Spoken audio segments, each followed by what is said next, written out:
Hello, everyone. It's nice to have Goodfella back, and it's nice to be able to feel like I can talk more freely. Yes. Because it was an interview with someone I didn't know, I felt like I had to be very formal, almost, hmm and now I feel like I can just chill out, which is great. So I'm going to go get a cup of tea if you want to talk about anything to anyone.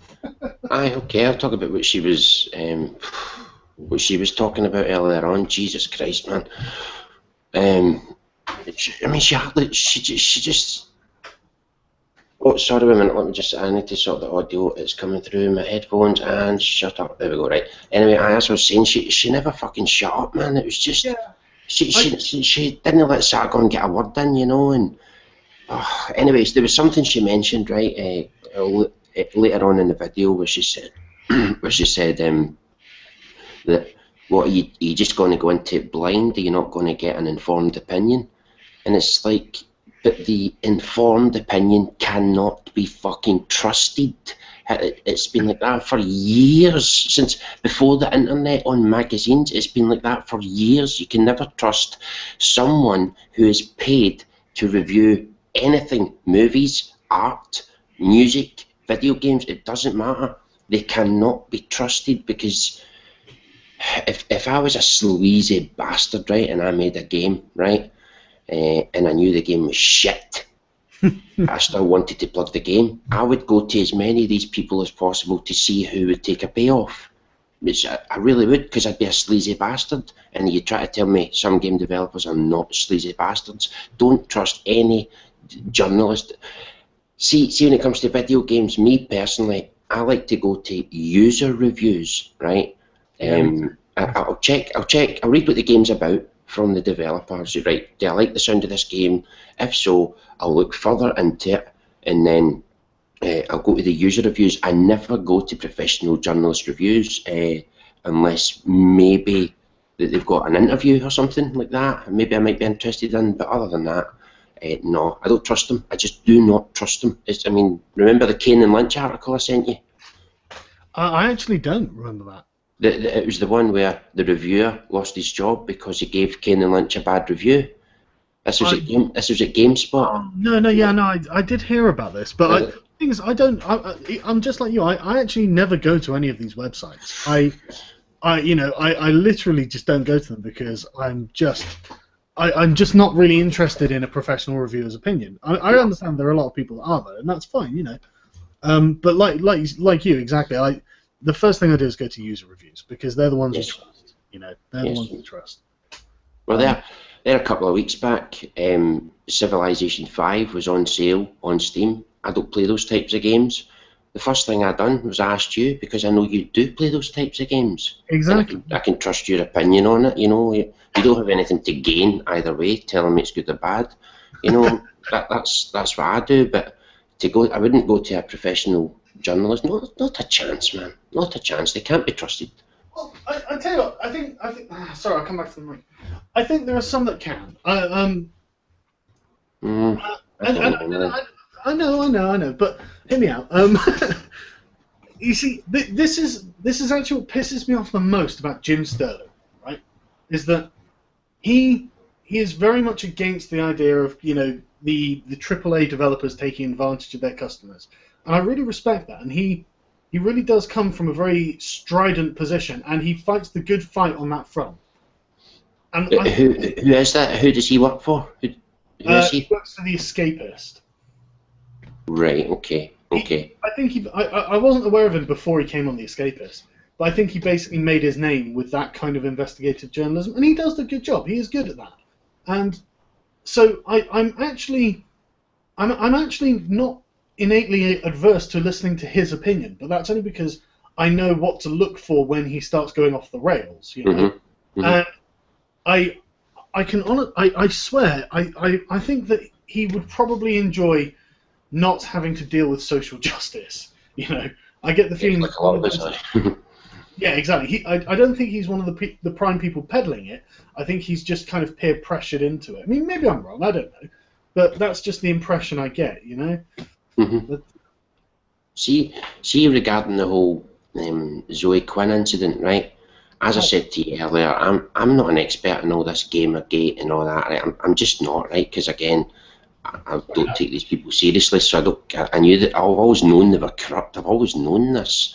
But in that whole situation, I'm appalled and disgusted at the men, not her.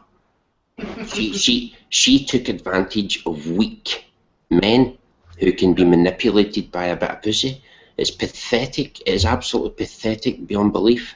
Please be unprofessional and you get a bit of pussy and they do it. They allow a woman to manipulate them. And it's just that I think every one of them are mugs, sleaze, you know, but I'm actually not annoyed at her. She just took advantage of simps.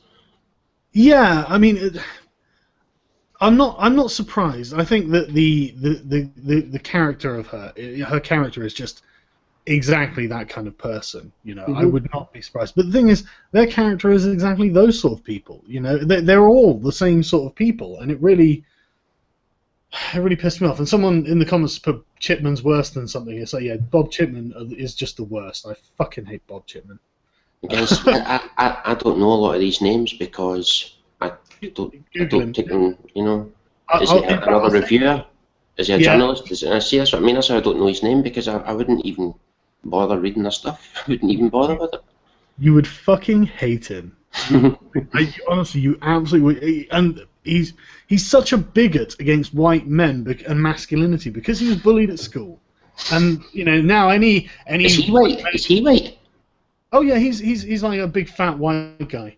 And he got bullied at school, and now he hates masculinity. And it's like, yeah, okay, Bob, I hate to tell you this, but not everyone's like that who's masculine, you know.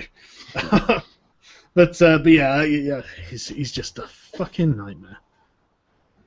It's just some of the shit about games and all, like concerned about the gender or the sex of anything in a game.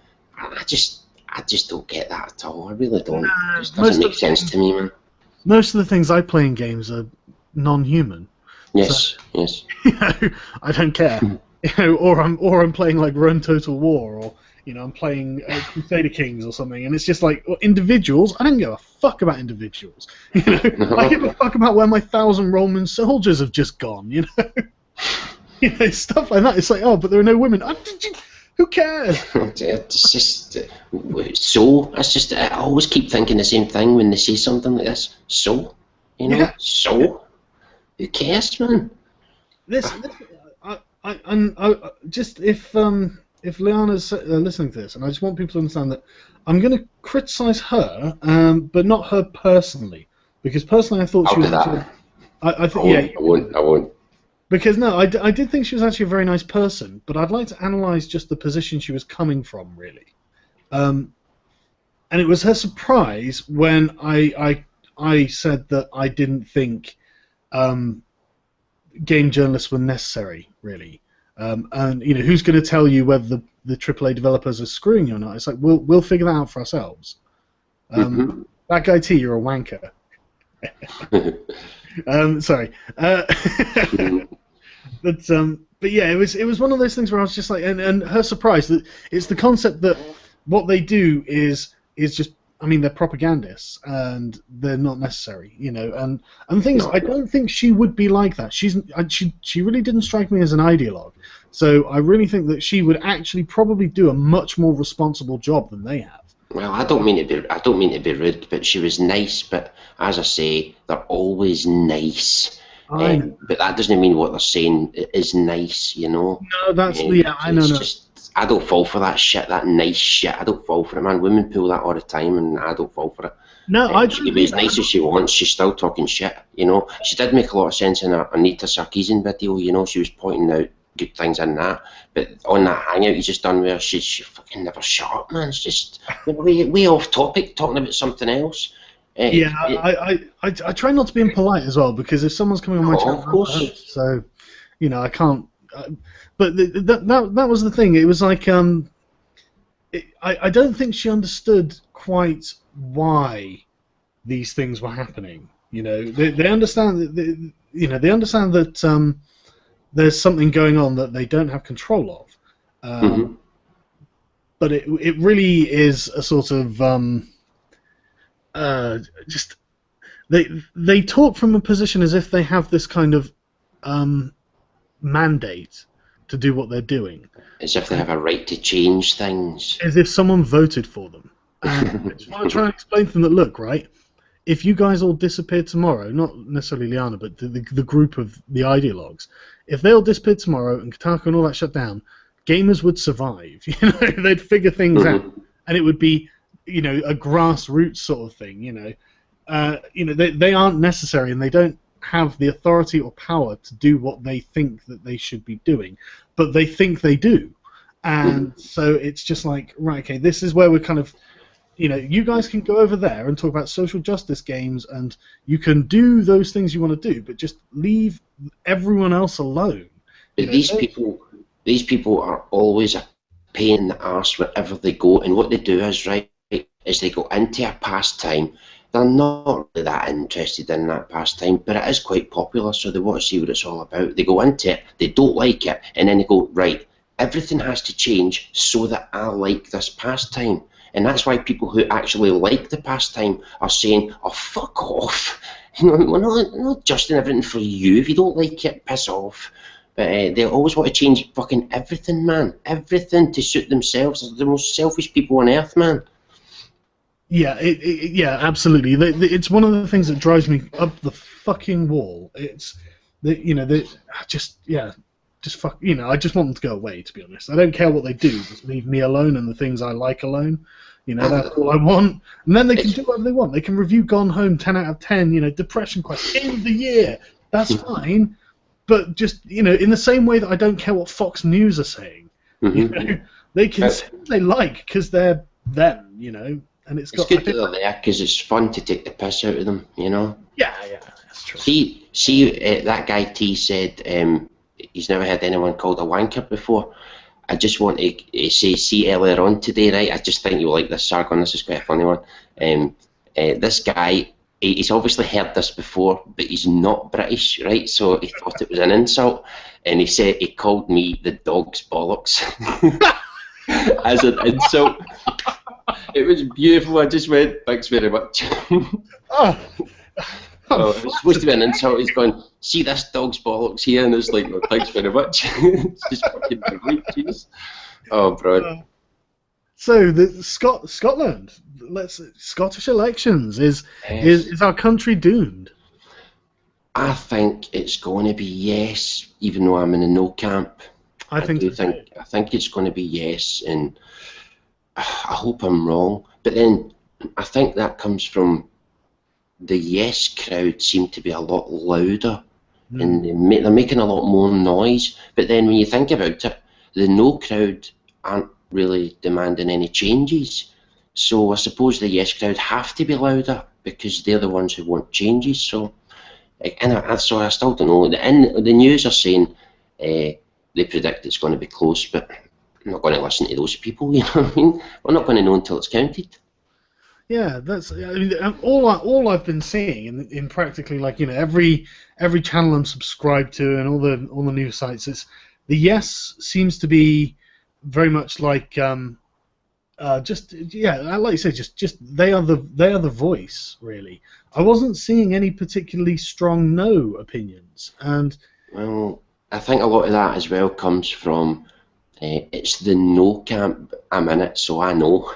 They're the ones that get the insults and abuse a lot more because they're getting called traitors and, you know, Tory lovers and, you know, all this kind of stuff. You know, it's pathetic. It's fucking. But it's a lot of, honestly, up here, I swear to God, it's embarrassing, man. There's a lot of anti-Englishness, right? And I don't like that, right?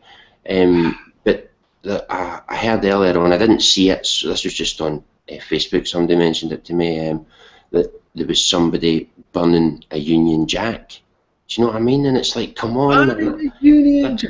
That is not what we're about up here. What the fuck, man? It's wow, I don't know if you can say that. Really annoys me, man. Really annoys me, man.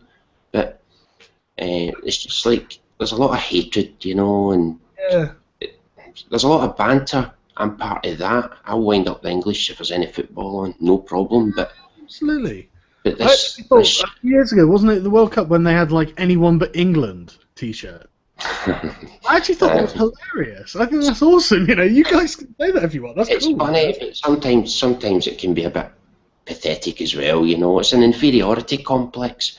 Oh, as long as England don't win, to me that's an inferiority complex in a way. You know, in a way. But yeah. But you know, I was thinking as well, right? Another thing that I noticed, and I don't know if you'll agree with me here, right? You're English, right? So see if you agree with me on this, right? I can walk along the street and I can wave a Scotland flag in front of the entire world's media, and I can say I'm happy to be Scottish. Scotland's the greatest country on earth. I'm proud to be Scottish, and nobody bats an eyelid. But if you done that with your England flag, you would be called a racist, a bigot, a troublemaker. And it's fucking shit. It's not right. It's absolutely not fucking right. And that's something that bugs me as well. Even though I'm not English, I wouldn't wave an England flag, but still.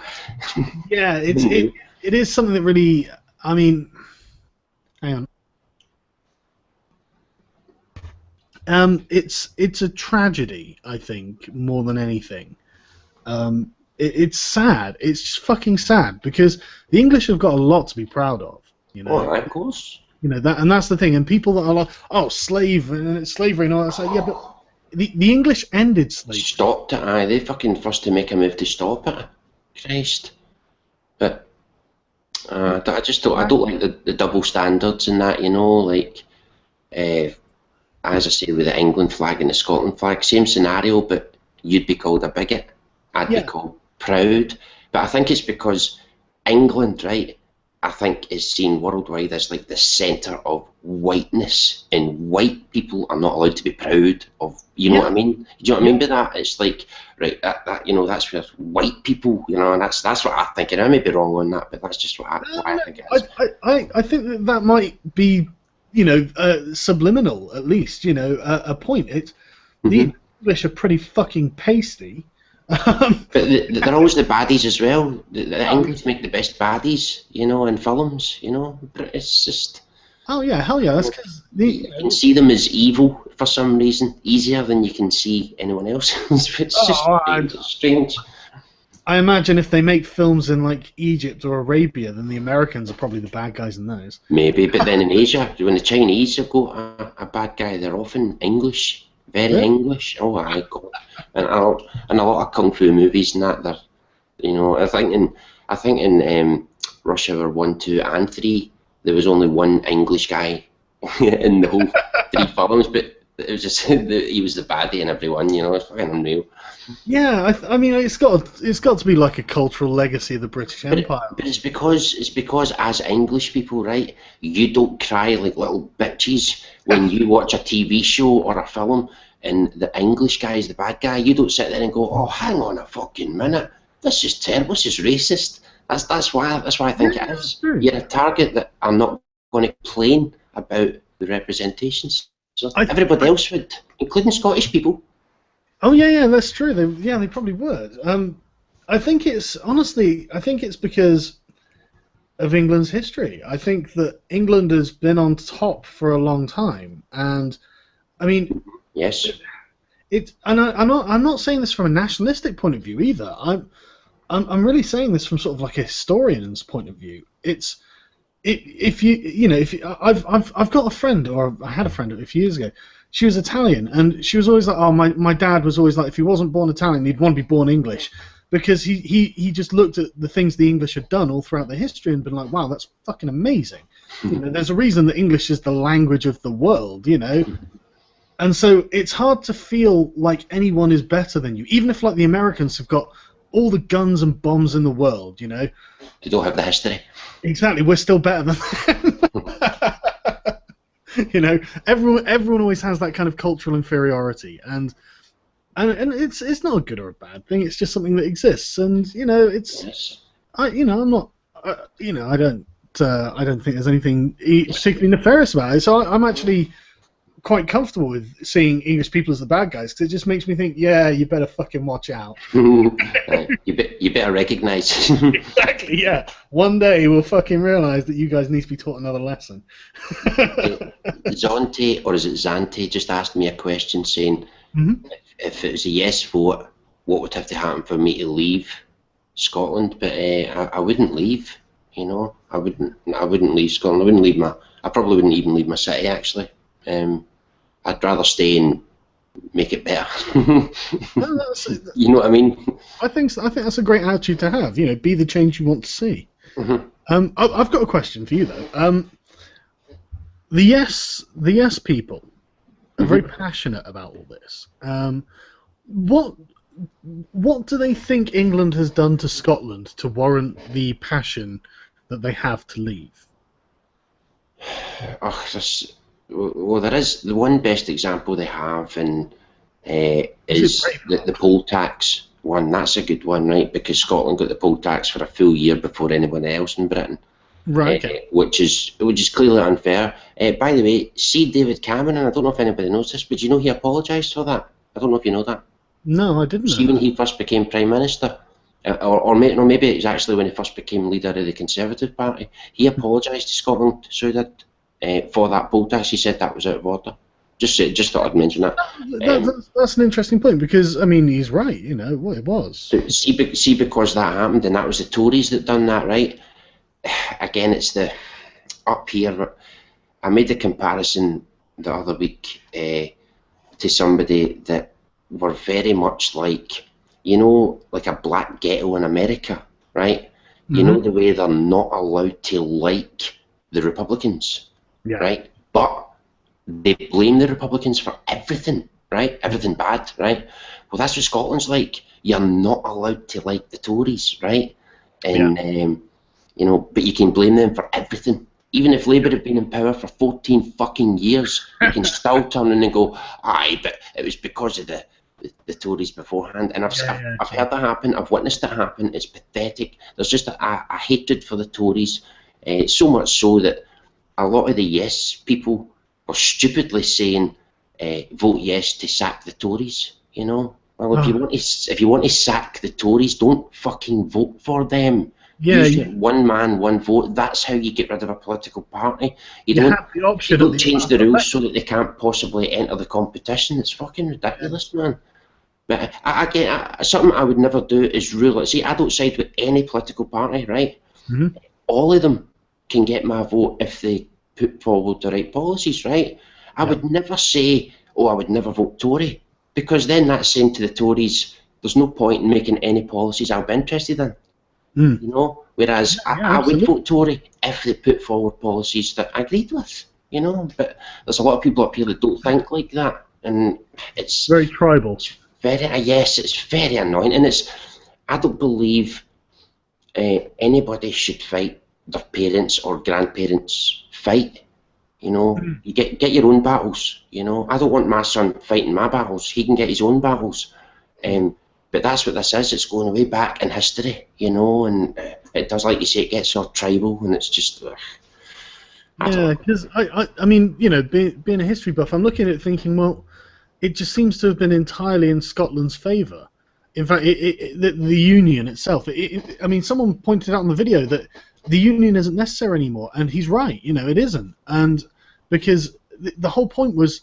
The reason Scotland joined the Union is to make sure that they have access to international markets through the English colonies. But even scheme.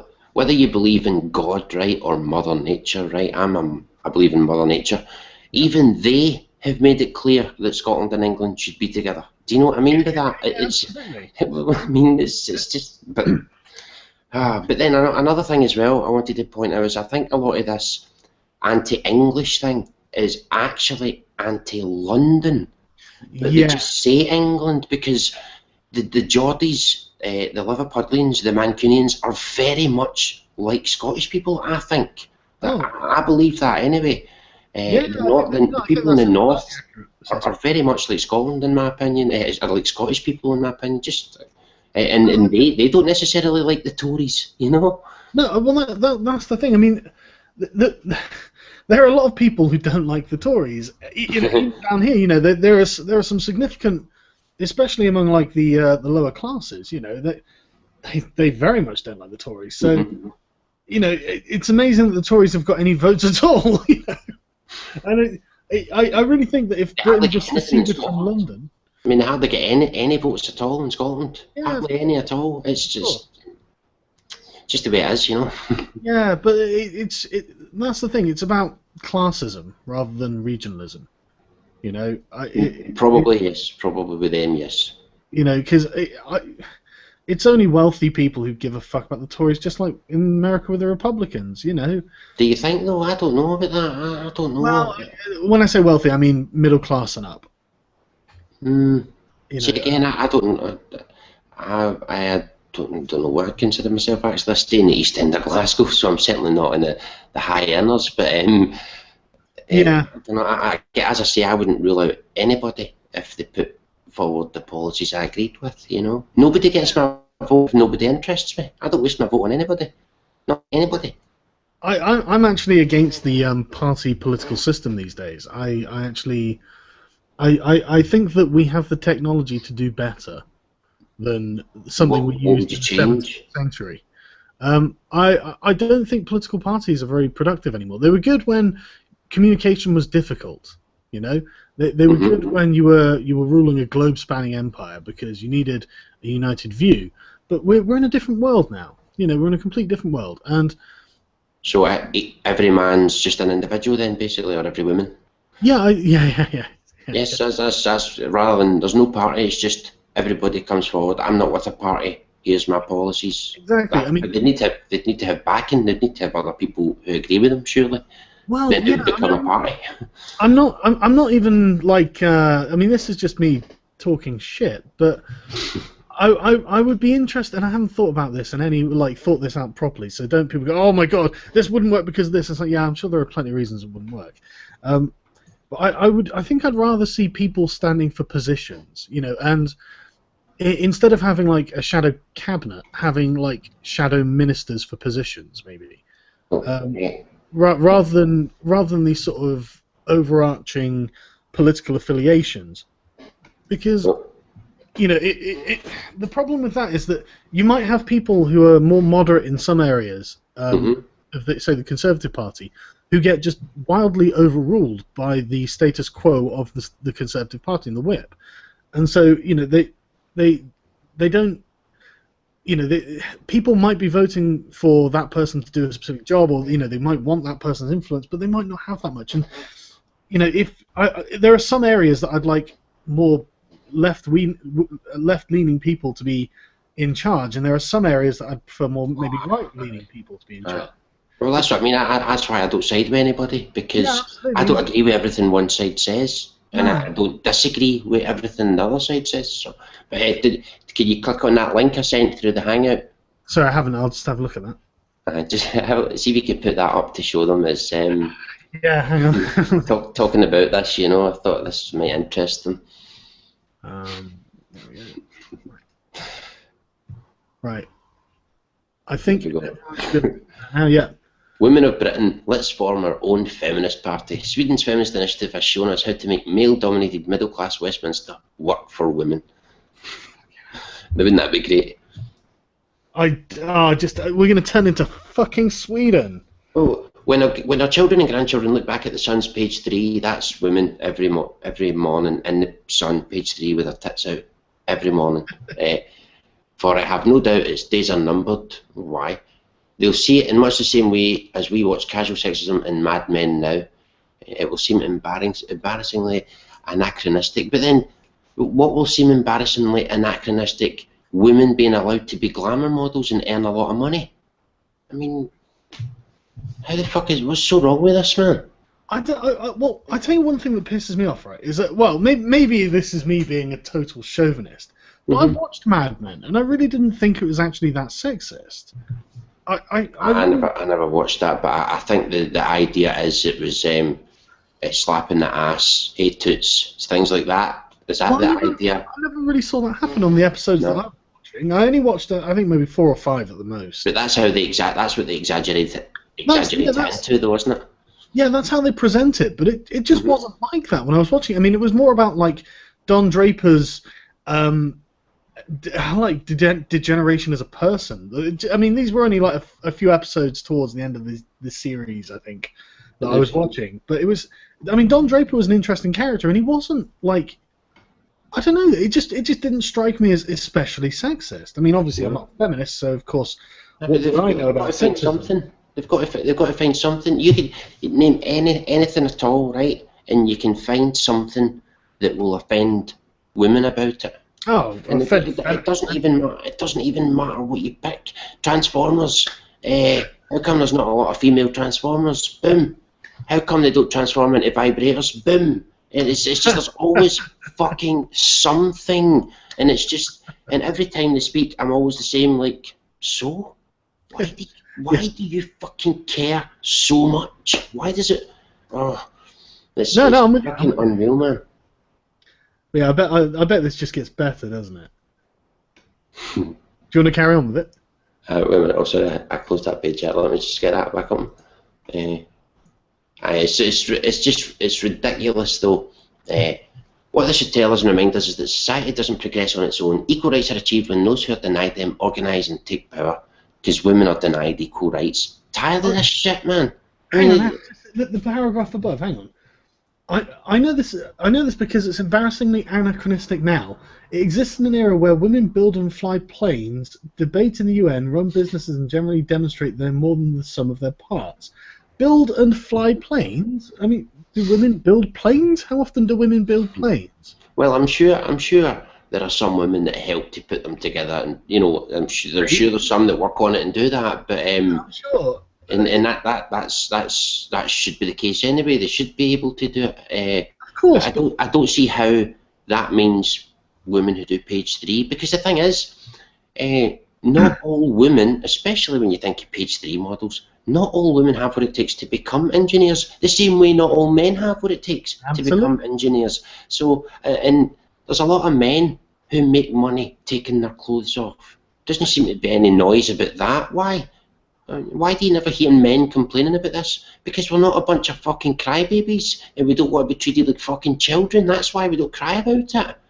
Yeah, it's really bizarre. I've always found it really weird how they seem to be able to envisage themselves being that woman instantly. You know, as soon as something happens to a woman and someone says, "Oh, women think this," this happens to women, and it's just like they take it very personally. And when someone says, "Oh yeah, so this happened to some man," I just think, "Well, that poor fucking guy," or I laugh or whatever. I don't think of it as being me because I'm confident in my ability to make different life choices, so that doesn't end up being me. Mm-hmm. And it's only if it was like some sort of giant natural disaster that I'd get worried or something. Right. If I'm watching something like Everybody Loves Raymond, do you ever watch that? I know of it. I think I might have watched an episode or two. When I'm watching that, right, and I see Raymond, the character, right, being emasculated by his wife, and his wife's slapping him and telling him what to do and bossing him around, I don't think, hey, that's a representation of me. I think that's a representation of a fucking simp. That's not me. I wouldn't fucking put up with that shit. So, exactly. But women are different. They would look at that, if that was a woman being treated like that, as if. But if that was a woman being treated like that on a comedy, a lot of women would go, hey, why you represent women like that? It's just, I don't know. A lot of women seem to have this mentality where if you say something about one woman, you're saying it about them all. Yeah. And men don't seem to have that. That's exactly it. Like you're saying, if that's not a representation of me, that's a representation of him. That's how I feel. It's that guy. It's not me. And if it was me, I'd be taking a completely different action to this guy. Have you seen? Do you watch Firefly? I imagine there are probably a bunch. No, I don't. But I heard it say. I know that because Sheldon keeps talking about it in The Big Bang Theory. Oh, yeah. Apparently, it only had one series, according to him. Yeah, it did, and it was a very good series. It was. I tell you, Joss Whedon. Was there not a film? There was a film, wasn't there? There was a film, but I wasn't. I thought the film was not nearly as good as the series. But that's probably controversial. I don't know. But the thing is, right? Joss Whedon's an interesting animal because I like a lot of Joss Whedon's stuff. I'm a big fan of Buffy. Spike is just the most amazing character. I love it. Is he the director or writer of these things? I think he might have been both. Both, right? Okay. It was his brainchild. He's responsible for it. Okay. And he's like Firefly, and he does write strong women, but he doesn't write bitchy women. I mean, he does when he wants to, but not all of the women are complete bitches. And one of there was this Firefly fan film where it was set in the same universe, and it was just, you know, a different ship with a different crew, and it's, you know, and it's a fan thing, and I can see why they like it. But off the bat, you can see that the people who wrote it were social justice warriors, because the women were just total bitches, and the men were complete simpering twats, and. There must have been a rapist. One of them must have been a rapist, surely. Well, one of those women was probably a rapist. And the thing is, they're doing their best to be the sort of strong, independent woman that the social justice warriors think that they should be, and it's just it's not representative of a strong person. It just comes across as a person who's deeply insecure, trying to give like a very prickly outside to make sure that no one comes too close. Because if you probe them slightly, then they'll just collapse on themselves and start crying. You know, they didn't seem like strong people. They seemed like deeply insecure people, which is why they're being total bitches all the time. And it just really annoyed me that the men, in inverted commas, in it were just such pussies. And I was the guys that's captain the ship, and this woman's just macking him off completely. And I'm just like, mate, just tell her to shut the fuck up. You know, don't put up with it. You're the captain. You have the authority to say shut up and get to the fucking station or whatever, you know. But the whole thing was just so simpering, and I couldn't stand it. I was grinding my teeth watching this thing. It's the last thing. The last thing as well that women would really want from men is for them to be like that. I mean, I don't mean, you know, slap women about or anything, right? But they do appreciate you putting your foot down when enough is enough. You know, when you need to put your foot down, say, right, fucking enough, God's sake. But these simps, they don't do that, and so these women know that they can just manipulate them and bully them, and, you know, into promoting their games. Yeah, absolutely. It really drove me crazy watching it. Sorry, did you want to carry on with the article? No, it's just that Akkad, you know what it is anyway. I think it was to say here, it's just something about us, the Scots. The UK's most significant constitutional reform for 300 years may come about this week. I say the Scots shouldn't be the only ones who have their fun. It's no fun. Women of Britain, it's time for us to follow Sweden's example by forming our own party to represent our interests in government. You see, it says women of Britain, and it says form our own party to represent our interests in government. You see what they do? What they do is they say that all women are identical. They all have the same thoughts. They all have the same opinions. They all have the same wants, interests, needs, desires. I mean, it's so fucking insulting. And it's coming from a woman, isn't it? It's coming from a fucking woman, Ellie Mae O'Hagan, you know, and she's saying women need a political party. Well, why would that? Where the fuck does this mentality come from? That because it's a bunch of women, they're going to look out for other women? Then none of these women remember secondary school or high school. I mean, women do not stick by each other. They never stick by each other. And another thing as well, right? I've made this point before, but I'll say it again.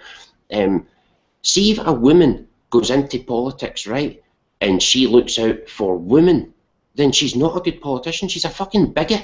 She's supposed to represent the electorate, not just the electorate that were born in the same demographic as her. That makes her a bigot.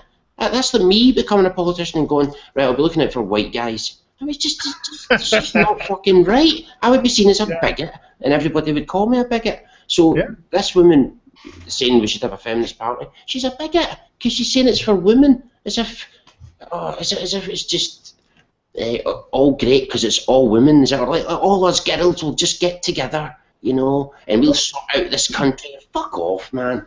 What annoys me the most about this, though, I mean, that is everything you said is exactly true. They're complete bigots, and but the idea that the idea that they don't understand what leadership is, what it is to rule. You know, they just have no idea. It's not about elevating one over another. It's about servicing the needs of as many people as you can without, and at the same time alienating as few people as you can. And what they're directly saying is, look, you know what? When we get into power, guys can go fucking hang themselves. It doesn't matter. You know, we just don't give a fuck. But women, they're going to have a wonderful time. And I mean, there are going to be women who are against that concept. Egalitarian women who are like, whoa, what the fuck are you talking about? You know, why would you do that? You know, I've got a son that I love. You know, I'm not a bigot like you. You know, and you know, there are going to be plenty. But the thing is, they need to really start making their voices heard, because otherwise, you know, I mean, look what's happened to Sweden. Yes, I agree with that. I hold women responsible. They should be speaking up more and saying, right, enough of this shit. Stop putting me in the same fucking box as everybody else. You know, that happens to have the same sex as me. It's like all women watching this right now, they can hear this. I mean, have you never had? Think of all the people in your life that have given you shit, unnecessary shit. How many of them were women and how many of them were men? I mean, there's no fucking way you can tell me it's more men.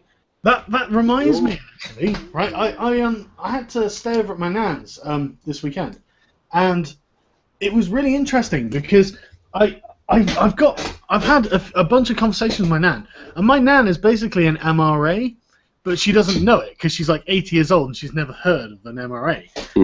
But she's strangely anti-woman. Because, you know, she's just like women. She just screws up her face and she's like, no, they're just very bitchy, and she doesn't really have that much time for them. But she cares a lot about men because the men in her life have been very good to her, you know. And it's very interesting that the majority of the negative experiences she's had with other people have been with women, and therefore she's like, women, to be honest, they're all the same. I'm a woman. I know what they're like. You know, men just aren't like that, and I kind of prefer them. It's just like, you know, I can't. A lot of mothers warn their sons. You know, a lot of mothers will say to their sons, "No, you watch women. You know, they're not as weak as they make out, and you know." Yeah, they're cunning. They can be cunning. And they're very, I put them above men when it comes to manipulation. They're absolutely grand masters at manipulation. As I say, you'd have to be a simp to be manipulated by sex, but they've still got other ways of manipulating. One of the classic ways of manipulating men, and it needs to stop working, men, is shaming language. You're not a real man. If you don't do specifically what I want you to do, you're not a real man. And a lot of men, you know, take this shit in. You know, they think their approval should come from women thinking how manly they are. Yeah, the only good response to that is to just shrug and say, so? You know, you're not this, so you should be ashamed because of this. Shrug and go, every time I see it, I point out to them that every single adult male is a real man. No woman has any say in what makes a real man. None of them have a say in it. It's very simple. A real woman is an adult female. A real man is an adult male. But okay, actually, I'd like to contest that, because I actually think that man and woman and male and female are different things. I think that they're descriptors of action rather than descriptions of state. Like an adult male and adult female. Like sex and gender, is that what you mean? Yeah, that's basically like sex and gender, right? Yeah, because if you think about it, like, think of all these social justice warriors just because they're convenient. None of these fucking guys are men. You know, they're not men. They don't take responsibility. I know what you mean. The real man type. I know what you mean. I know what you're saying. You know what I mean? But none of these feminists are women. You know, they're you know, very few of them, because these gender things. If you think about what a woman does, she looks after other people. What a man does, he looks after other people. He puts others before himself. She puts others before herself. These are just terms for being an adult. You know, and I think that these kids, you know, these fucking, like, the people in the press and stuff, they don't know. They're never going to mature. They're never going to become adults. They're never going to put other people before themselves, and they're always going to be in this kind of infantilized state, I think, their whole lives. I really think so. It's not the whole lives, it's when it's convenient. That's what annoys me. Yeah.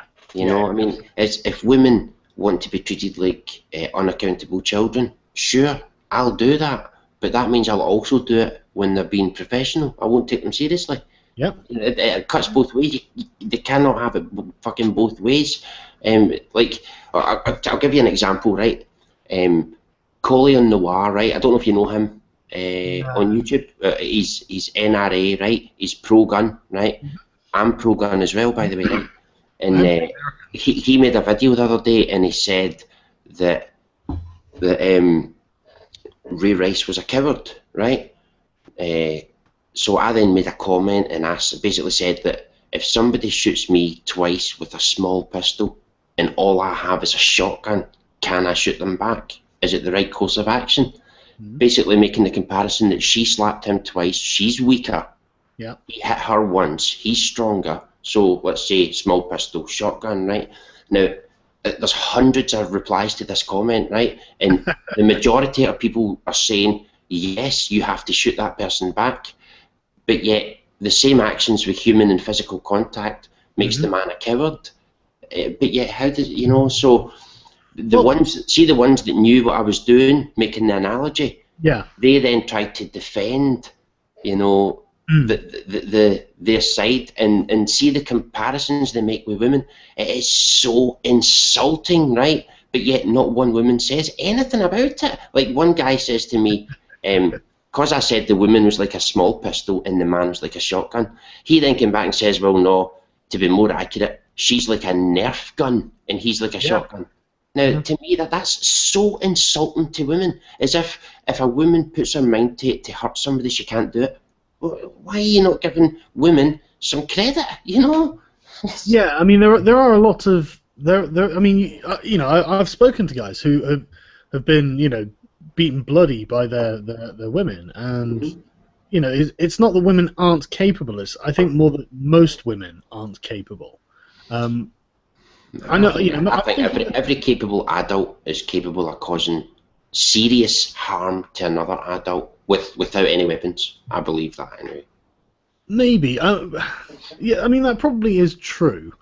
If you go on World Star Hip Hop, and I've seen a few myself, women can be vicious, like seriously vicious, scratching, clawing, fucking spitting, all sorts of shit, man. Women can be vicious, and I mean, if a woman comes at you and tries to claw your fucking eyes out, you know, people would think you were a coward if you hit her. And it's like, she's coming at you with her nails and shit. What are you supposed to do? Why would I be the coward in that situation? I mean, it's so unfair on men that we have to have that. And we get it, it's not just women, we get it from fucking simps as well all the time. You know, oh no, you must never hit a woman. You must never hold women to the same standards you hold men. Fucking sexist bastards, man. Absolutely sexist bastards. But yet it's me that gets called sexist. Yeah, well, it's the thing is, right, both perspectives, I think, are rooted in a truth, you know, but it's not a universal truth. It's a very subjective truth. For example, like our position, because I do agree with you on this. I do agree with you. And Whoopi Goldberg, I think, said it best. If you're man enough to throw a punch, you're man enough to take a punch. You know? And I totally agree with that. If you're gonna start some violence, don't be surprised when you get the living shit beaten out of you. It's like I've started going to the gym, and I tell you what, right? There are some guys there that I just want to go up to them and go, dude, right? You've won the gym. You are literally like a fucking house. So you can now go and relax and do something fun. You know, you can go watch some TV, slob out, eat some crisps. You don't have to carry on with the gym. These guys are just colossal. And if I went up to these guys and started trying to punch them, I mean, they're so much taller than me as well. You know, I'm 5'9", and these guys must be like 6'4", 6'5". They're colossal. And if I went up to them and like tried to punch them, maybe I'd get a good hit on the nose and knock him in his ass or something. But he'd get up and pummel me into bloody pieces, and I wouldn't expect a single person to have sympathy for me, you know, because I went and threw the first punch, and I looked at the size disparity and thought, fuck it, I'm going to do it anyway, you know. And so I do agree that in an egalitarian world, and I personally have been raised to be an egalitarian, so that is how I think, that this, you know, if that's what they're going to do, that's what they should get. But conversely, I think that there's also the physical truth of the matter, and it's that women really are physically inferior to men. They definitely are. In most cases, absolutely definitely are. But Yeah. see, I'm all for, right. There has to be a bigger deal here. The deal seems to be, hey, men should not hit women. Well, I would just like to extend that deal. Men should not hit women, but women, can you not fucking provoke us with violence, please? Because a natural reaction to violence is to get violent. So if you don't mind, I won't go around hitting any women. I'll follow those rules, no problem. But could you do me the favour and stop fucking slapping men and kicking them in the bollocks, thinking it doesn't fucking matter? That's another thing as well. See, Ray Rice's wife, I don't even know her name, it's probably Shalonda or some shit like that. But anyway, to me, right, women like that are the real bullies, because she's hitting somebody and she knows he's not allowed to hit her back. She knows he's not allowed to do it. So, I mean, she's a fucking bully. It's just simple. That was actually the most. She knew she was provoking him. She knew it. You know, and so when he knocks her out, she's like, okay, well, we're just going to try and get on with our lives. You know, because she knew what she did. You know? And everyone's trying to come down on him like he's some terrible fucking wife beater, and it's like, no. The twisted words as well. They did, like, just like I was mentioning the other day, linguistic tricks. They twist the fucking words as well. Like this, right? He punched her once and she got knocked out, but people were calling that he beat her until she was unconscious. Like, well, he didn't exactly beat her until she was unconscious. He hit her once, and that happened to knock her out. I think it was actually. Was it not her head bumping off the fucking handle? Yeah, I think so, yeah. I'm calling it an elevator, and I'm not even American. It's because that's what I keep reading. I know, it's terrible, isn't it? But this is the thing, though. This is... it's not just the strength thing. It's about being robust, you know? I've got a friend who's... I think he's about 5'4", and he's like a rake. He's just the smallest, skinniest guy, and...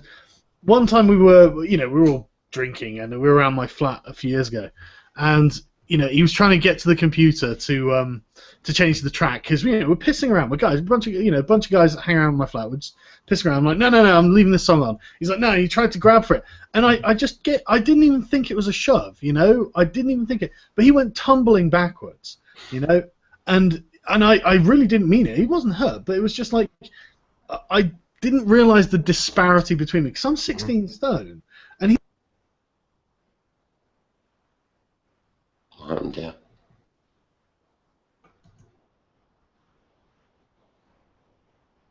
Did we lose you, Sargon? I can't hear you.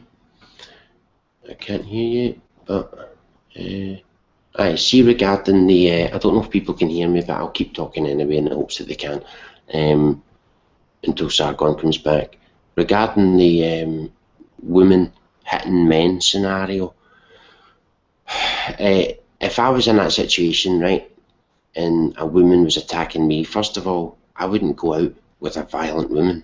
But if I was in that situation, what I would do, the first thing I would try to do is get the attention of all the other women who are nearby, and maybe say, look, I don't want to hit her back, and can you please intervene and tell her to stop this? In the hopes that the woman would help. I don't know if that would work. She might still try and slap the shit out of me, but maybe if other women came forward and went, no, hang on, stop this is ridiculous, she'd maybe stop it. That way I don't need to hit anybody. But failing that, I mean, you've got to fight back, You've got to fight back. Right, if Sargon's still going, I'll look up another funny story, right? Oh, you'll fucking love this one. This is from India, right? Oh, Jesus fucking Christ, man. It just gets worse every day, right? Abuse reporting ATMs. Yes. This device allows women to report abuse privately and securely. It's like a fucking cash machine on the picture. An electronic rape reporting kiosk is about to bring revolutionary change in India, where the culture of rape is abundant, which is why we only ever hear of that one case. That one case where a guy also got beaten up, by the way, and nearly killed. But I forget about the guy. But I will never hear about that one case, but that means rape culture. Rape is abundant. The rape reporting kiosk is the creation of an Indian police officer. Inspector General of Police Joydeep Nayak's invention is innovative in a country where the women are discouraged from reporting such crimes. Oh, you back, Sargon? Yeah, sorry. Yeah, sorry about that. That was my. That's right. Did you hear what I was reading there? No, I didn't. What was that? Well, I'm gonna send you a link, right, and you can maybe stick it on the screen. It's well, yeah, I'll let you see the headline for yourself. Just let you see it for yourself. I'm on to the second paragraph. Okay, hang on. Rape reporting kiosk. Yes. All right. Even saying those words, it's just unbelievable, man. Fuck's sake! All right. All right, you fucking idiots! Whoever wrote this, rape reporting ATMs. Device allows women to report abuse privately and securely. Okay, well, I mean, I guess technically it's not a wrong thing to have. I mean, I haven't read anything yet.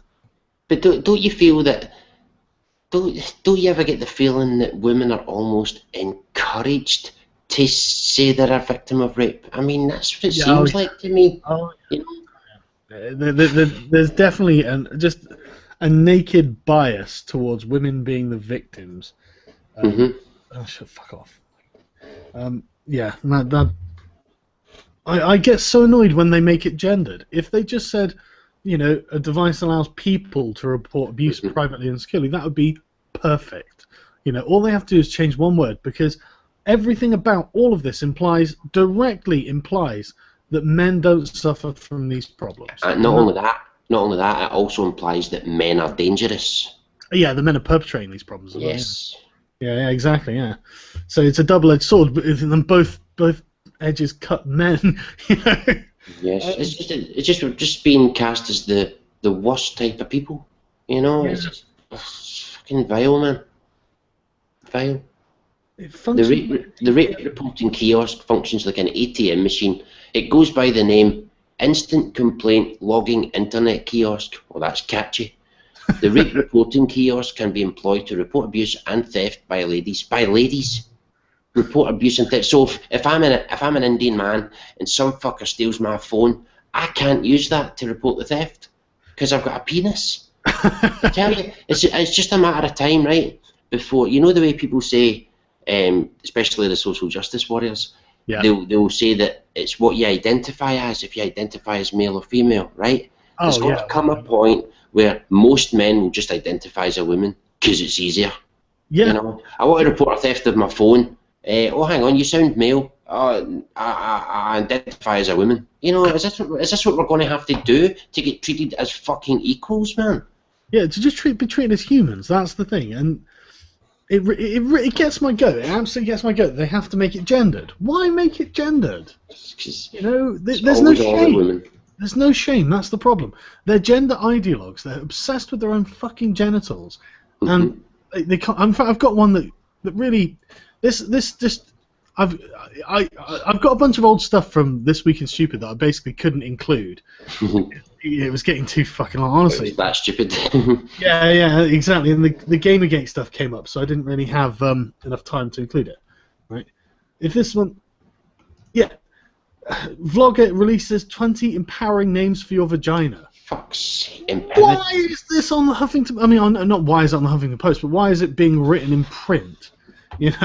Why are precious bytes being wasted on this bullshit? Why are feminists obsessed with their vag? Exactly. Seriously, man. See if men were this obsessed about their cocks, they'd be called perverts, freaks, creeps, weird. Imagine how weird it'd be if like, just the Times or something were just like, 20 new names for your cock that sound awesome. It would just be the most infantile thing in the world, and it's fucking disgusting, man. It pisses me off.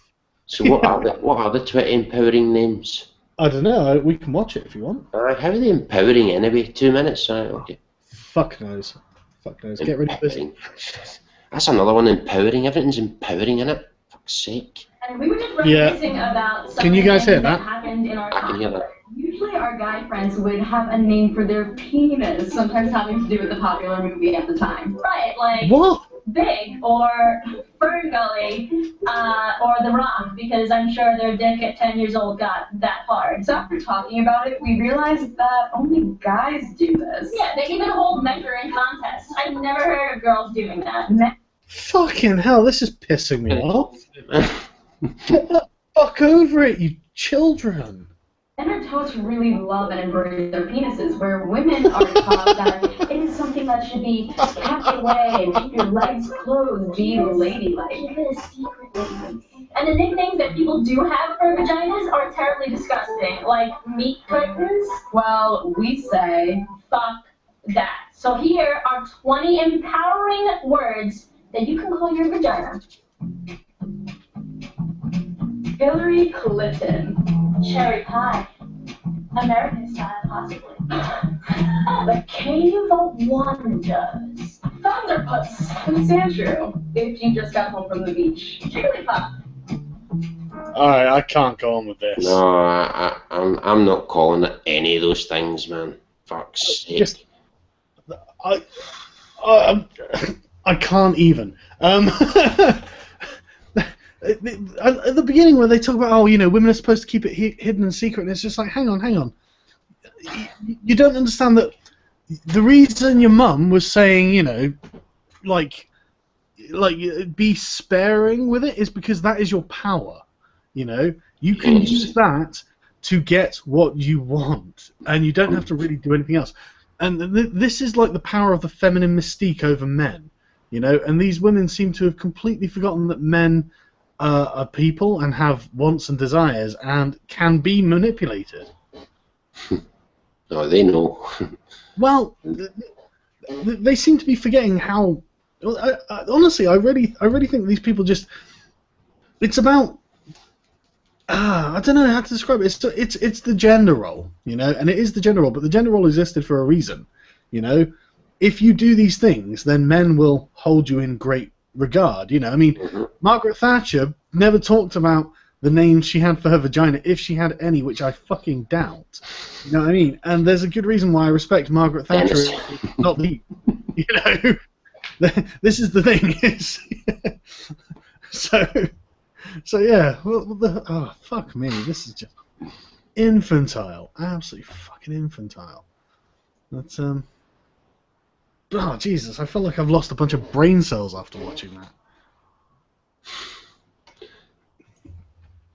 It's unreal, but Yeah. there's another article I want to post to you, right? I think Oh, yeah. you think you'll like this. You may have actually already read this, but I think people should see it anyway. It's something to throw in the faces of those fucking. Oh, No, I think I sent that twice. Sorry, did I? I sent it twice. Sorry, but anyway, it's Okay. a good one. Next Abusive time you get sex. these, Okay. next time you get these idiots saying women suffer online abuse, send them this article. A new study showed that men receive more online abuse than women, but they're also the main culprits when it comes to trolling. According to a new study by think tank Demos, men send around 75% of all abusive tweets, but women are more likely to abuse other women than they are to abuse men. Take note of that, you know. Yeah. And see the abuse that's sent by men. A lot of that will be friendly banter. You know what I mean? You know, just between men, but they'll take it as absolutely serious wording when it's just sarcastic or just the way it is. But It's just a dig, isn't it? It's nothing like yes. you get your panties in a bunch about. You know. Demos analysed 2 million messages received by 65 individuals with larger Twitter followings, including Piers Morgan. Oof, he's going to get some amount of shit, him. Ricky Gervais and Susanna Reid. The findings of the study are published in today's Sunday Times. 0.95% of tweets received by the women studied were deemed to be offensive in nature. Is that it? Wow, I'm genuinely impressed. Yeah. I'd have thought women would have cried about that a bit more, but that's unbelievable, isn't it? And so it's basically fucking nothing then. Less than 1% of tweets were offensive. Christ, I'm not. Why would we even talk about this? Well, Then? look at that. For men, the figure rose to 2.54%. So, I mean, but again, is that real abuse or is it just banter? Almost 3 times as many. There's a large disparity both amongst the men and amongst the women. Tweets 8.7% of tweets received by Piers Morgan were offensive. Is that all? Yeah. Jesus. He got off light, didn't he? Must have been a good day. Yeah. Compared to just 2.6% of tweets to Ricky Gervais. He does get some amount of abuse as well. Yeah, but he instigates a lot of it, I'm sure, because he's a comedian, you know, it's funny. The abusive tweets sent to One Direction's Niall Horan were so numerous they had to be excluded from the study. One Direction sucky, Belland. Just constantly. ITV's Susanna Reid, I don't know who that is. The only woman who received more abuse than the average for her male counterparts was Susanna Reid, ITV's. I don't know who that is. Many of these commenting on her appearance. I don't know. So see if we've got a picture of her, because I bet she's fit. She's alright. She's not amazing, actually. Oh no, I know who that is. She's fucking lovely, her. Oh, yeah? She's fucking lovely, her. I do know who that is. Oh man. I didn't even... she's lovely, man. It's the way she talks as well, you know. She's she's very sexy. I can see why she gets abuse from jealous women. Yeah, totally exactly. jealous of her, you know. Because the thing with her is, she's quite popular with men, you know. Yeah. She's one of the, you know the way they say, dad's favourites. She's one of them. Yeah. All right, okay. She'd be on my list. She's top notch, man. Stella Creasy, an MP is going to get a lot of abuse. That goes with the territory, doesn't it? Yeah. She received rape threats when she supported proposals. That's those. I don't know if you've seen those devastating rape threats that never got published once, and we've never seen one example of how they were devastating. I mean, if I was going to say, if somebody sent me a rape threat and I was going to cry about it, I would at least take a snapshot of it. So that I could show people, look what this person said to me. Look what this person said to make me cry. Well, I tell you, I don't even know if I believe rape threats. You know, and I know that sounds awful, but you know, come on, it's some dickhead in his room. He's just typed a line onto his computer and then sent it. And a threat is very specific. What counts as threats is something like, I hope you die in a car fire. Now that's not a threat. Yeah. That's why don't you kill yourself is not a death threat. But it's not a death threat, but it's they always claim it is. It's not nice, you know. It's you know, but I mean, see if you look at the last video you done, right? I was watching the comments going through, right? With that woman. God, what was her name? Julia. What was her name again? Oh, which video was this? Liana. Sorry, it was Liana. Sorry. My apologies. It was Liana. The last hangout you just done. Right. Well, I was watching the comments on that, and there was a lot of digs at the Jews and so on. Right now, just like typical behaviour of the internet. The only reason people say these things is because they know it's going to upset people, and they know it's going to get a reaction. You'll notice that so far nobody has said anything about me being derogatory about us being British, me being Scottish, you being English, or anything like that. You notice that? Or being atheists. Nobody's focused because it's not going to bother us. It's the same as Scottish twat. I don't mind. It doesn't bother me that somebody thinks I'm a twat somewhere. I don't care. Honestly, it'd probably be funny to hear. You know, if I'm happy to hear clever ones. You know. Yes, I like clever insults, but I think it'd be a lot of these people, these social justice types. I don't know how they think, because I think it would be really, really strange if nobody disliked you. Imagine everybody liked you. That would be weird. You know, everybody I don't even know what to say. I think that they're having the opposite problem. Not a single person likes them. Except the people except the same shit. The other people who've had their fucking brains formatted in the same way. Honestly, it really is like just someone's put a fucking disc in the side of their head and just wiped their minds. I've not met a single one who's actually like a proper social justice warrior with a sense of humour. They just don't exist. You know, a hardcore feminist with a sense of humour. It's just like, you guys just can't laugh at yourselves, and if you can't laugh at yourselves, you can fuck off. I wouldn't say she was funny or anything, but Amanda Marcotte that wrote that article about me, right? At least she tried to be funny, you know. Yeah. Which is something that a lot of women don't usually do, but at least she tried to be funny, you know. So that's I appreciate that, you know. Yeah, that's true. It's true. But no, but when you say that, I can't really think of any who are funny, like. No. And maybe that's the difference, where we can see something and just laugh at it, and you know, not take it too seriously, whereas they're taking it far too seriously, man. Yeah, talking about too seriously. Oh, wait till you see this one. I don't know if you've seen this. This is fantastic, right? Yeah. This, you think the world is a stupid place, right? This link I'm going to send you is how stupid the world is right now. It's fantastic. Business Insider one?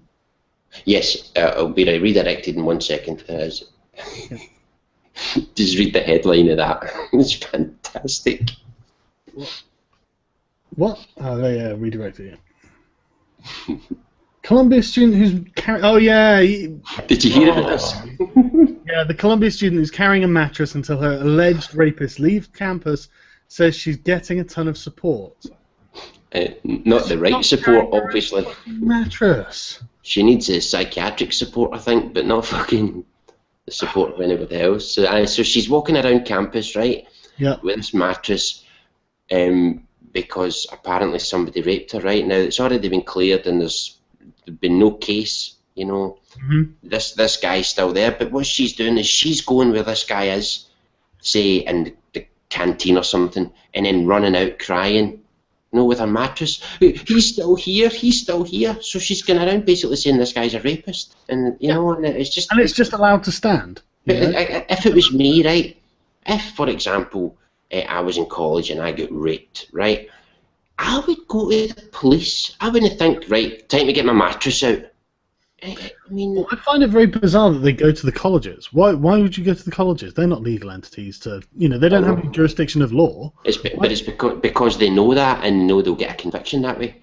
They know they'll be believed if they go there. Whereas if they go to a court of law, an investigation will have to take place, and those guys are thorough, and those guys are serious. It might turn out that it wasn't actually rape by any legal definition of the word rape. Exactly. It was actually, whereas a gender studies teacher or two who's on the panel of the jury or whatever in college, I'm sure they'll think it was rape, you know? Yeah, it'll be switch rape or something, won't it?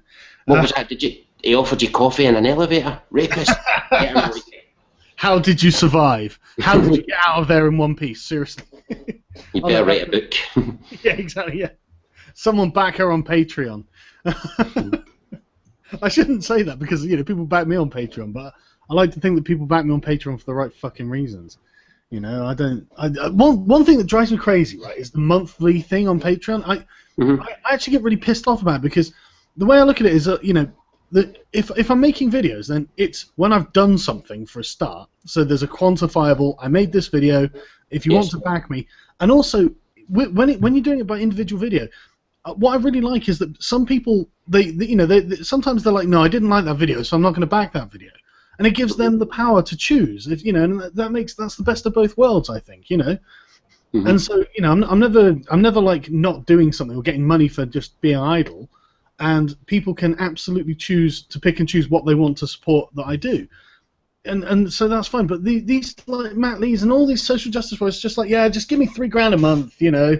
I might make some videos, I might not. Who knows, you know? And it just pisses me off. It's like. Do you do rewards on your Patreon? No. Not me. I wouldn't have a clue. I wouldn't have a clue what kind of thing to put. I haven't got a clue, man. Yeah, I'm just gonna send everyone a free copy of Necromancer when it's done. Not everyone on your Patreon. That's something, though, isn't it? That's good. I mean, they're getting something, you know. Yeah. Is there a definite date on that, or I mean, is this like years away? Do you think you'd be like a few years away, maybe? Months away. We're looking months away. Oh, months, right? Okay. Yeah, it's the problem is we're a two-man studio doing it, and so it's you know, we work as much as we can, but you know, there's only so many hours in the day, and we've contracted with artists, and basically we're still waiting for the last two models to come back. then they have to go to my friend who animates, but he's currently in the middle. He moved in somewhere when he had a good job and could afford it. Then he lost his job and has another one, and now he has to move out because he can't afford to live there. And that means that he's had to work, like, I don't know, he's doing something like 80-hour weeks or something, you know, just so he can get the money to get the deposit for the next place and not get kicked out of where he is beforehand. And so I know it sounds like excuses, but it's just physical barriers to getting the work done. Have you ever thought of, remember I'm not an expert, but have you ever thought of Steam do a thing where while a game is in development, people can buy it for, say, a cheaper price, but also offer feedback? Yeah, I think that's a really good thing. I've only done it with one game, a driving game, but it's good to see it in development, and you're paying for it, so these people are getting money to help them keep working on the game, and you don't have to have the final release of the game in order to go on it. You just have to have a basic working one that people can try out. Yeah, it's the early access thing, isn't it? Yeah, that's it. I just couldn't remember that. I was going to say green light, but that's a different thing. Yeah, no. Early access, that's it. I mean, is there no way you can look into something like that? It's not.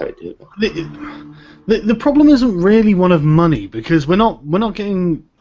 I mean, it's all our own personal money that we put in, other than the Kickstarter money that we got to pay for everything that we needed to pay for. So I don't want to do that, because it's got a bad rap, and I'm not a fan of the idea really anyway. I don't mind there being like sort of like a beta group, you know, where beta testers go in and try it and stuff. But I don't like the idea of taking money from people for a product that isn't quite finished. But those people can maybe help you. I mean, some of them may even offer their services, like, oh, by the way, I make music or something like that, you know. Yeah. We've had a lot of that, you know. Unfortunately, we've already got the music done, which is, you know, it's a lot of it is done. It's really just the sort of tying it all into a bow, really. Is it going to be a long game? I mean, no, we don't have the resources to make that long game. It's got 50 levels, and each level's they aren't big levels, but it's sort of like tactical game. So the levels aren't huge, but it's really down to resources. You know, if I had more resources, I would have made it much bigger. I just couldn't. Well, maybe if that one does well and you make resources from that, you could use that to.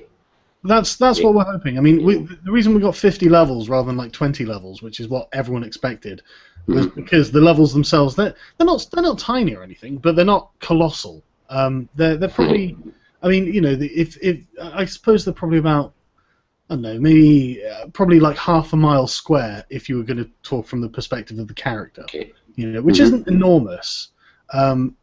And so, you know, but we've got 50 of them, and you know, each one's unique, obviously. So and you can play from both sides. You can play as the zombies or the heroes.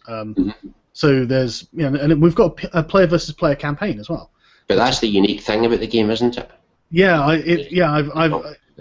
my co-developer was actually kind of against the idea. I was like, no, you know what, we're doing it because I'm programming it, so it's gonna happen. Get used to it. I'm such a fucking tyrant. But yeah, so yeah, I mean, I'm quite confident. I've actually been really enjoying playtesting it. I found myself the other day. I was kind of going through the playtesting, and then I thought, oh shit, I better get back to work. And I was realizing, oh, I'm doing work. What am I talking about? Yeah, you enjoy playing the game. I mean, that's the main thing, isn't it? If you enjoy it. Well, I shouldn't say that. I should really say it's more that everyone else enjoys it. But yeah, I make the sort of games that I want to play. Yes, exactly. That's what I mean. Yeah, that's the thing. And the Necromancer and the Hero, they operate in different ways as well. It's different game playing styles. And I thought I'd enjoy the zombies more, but I'm actually enjoying the heroes more. But my friend enjoys the zombies more, so that's okay. Well. But yeah, enough blathering about my game. I feel self-conscious talking about it all of a sudden. I put so much work into it. But you know, people will get it anyway, and you've got a channel, you can promote it and stuff. You know. Yeah. You'll be all right once. You'll do all right once it's out, I'm sure. I hope so. And the idea is that we can then, you know, hopefully we'll do okay, and we can make a profession of it, you know. Mm-hmm. Because yeah, it's what I've always wanted to do. I've spent 6 years learning how to do it, so I'm not going to stop now.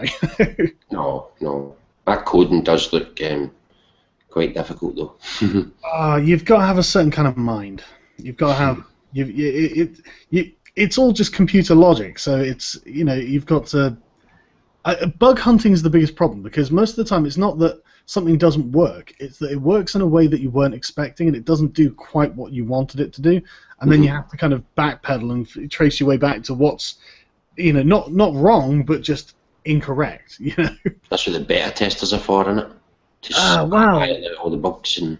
Wow, they're the ones who identify the bugs, and then when you've got the bugs, as the programmer, you've got to figure out where they are and what's causing them, and that can be a problem. Yeah, but no, it's going all right. It's everything seems to be working fine. I've been enjoying it, so it's going all right. Going all right. Have you got any other funny articles? There was I think there's one about share. Not usually what we talk about, but I thought it was interesting. I'm fed up with people. As you know, I don't like people who pretend they're victims when they're not. Right? Cher is being sued, right? Over alleged racism, right? What? And well, what is claimed to have happened is absolutely not in any way racist, right? But this is what happened, right? A choreographer is suing Cher for racial discrimination and retaliation. And claims she complained about having too much colour on stage. Cher is being sued for allegedly complaining she had too many black dancers. Choreographer Kevin Wilson has filed legal documents against the Believe hitmaker for racial discrimination and retaliation, and in his claim he states the 68-year-old singer told him to find a white blonde dancer while auditioning for hopefuls for her tour, after he said he liked a minority female dancer. According to him, Cher said, "We have too much colour on stage," and instructed him not to cast any more dark-skinned black dancers on the tour. Right, well, that's basically the story, right? Now, as you can see there from what he's claiming, she's saying not to cast any more black-skinned dancers on the tour. So that means there are black dancers there, and all she's wanting is obviously a bit of variety. Maybe she doesn't want them all to look the same. But this guy's claiming that that's racism, and there is no way that is racist. No, there's no way they can win either. It's totally not fucking racist at all, but this is what bugs me, because there is real racism that exists. This is not racism. How can you say this is? It's fucking unbelievable. This victim playing. I mean, if somebody like I don't know, R. Kelly, if he had a bunch of people, and I heard the story that he said he didn't want any more white dancers behind him or whatever, I would think that meant there was already white dancers there then. Honestly, I wouldn't even care if there weren't white dancers there. I'd be like, I wouldn't care. If he wants all black dancers, it's his fucking show. If Cher wants all midgets, it's her fucking show. That'd be an awesome show. I'd probably improve it.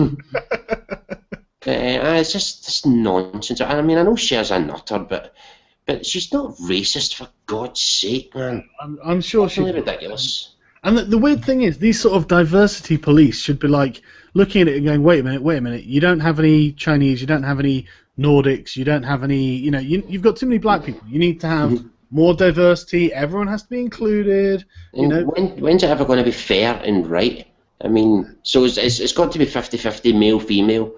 And then it's got to be, 13% black and 2% Chinese. And I mean, come on, man. It's fucking annoying, man. Yeah, I'm just sick of it. It's all about limiting choice. People. I personally would be completely fine if some guy wanted to be, some rapper was like, look, I'm having nothing but black guys or black women or whatever. I'd be like, well, that's your choice. I don't have to buy your things and I don't have to support you. And if there are people who do, then good for them. It's nothing to do with me. But then if I want to make a video game that's got white male protagonists, everyone should leave me the fuck alone. No, but it wouldn't happen though. I mean, you would just get all sorts of abuse.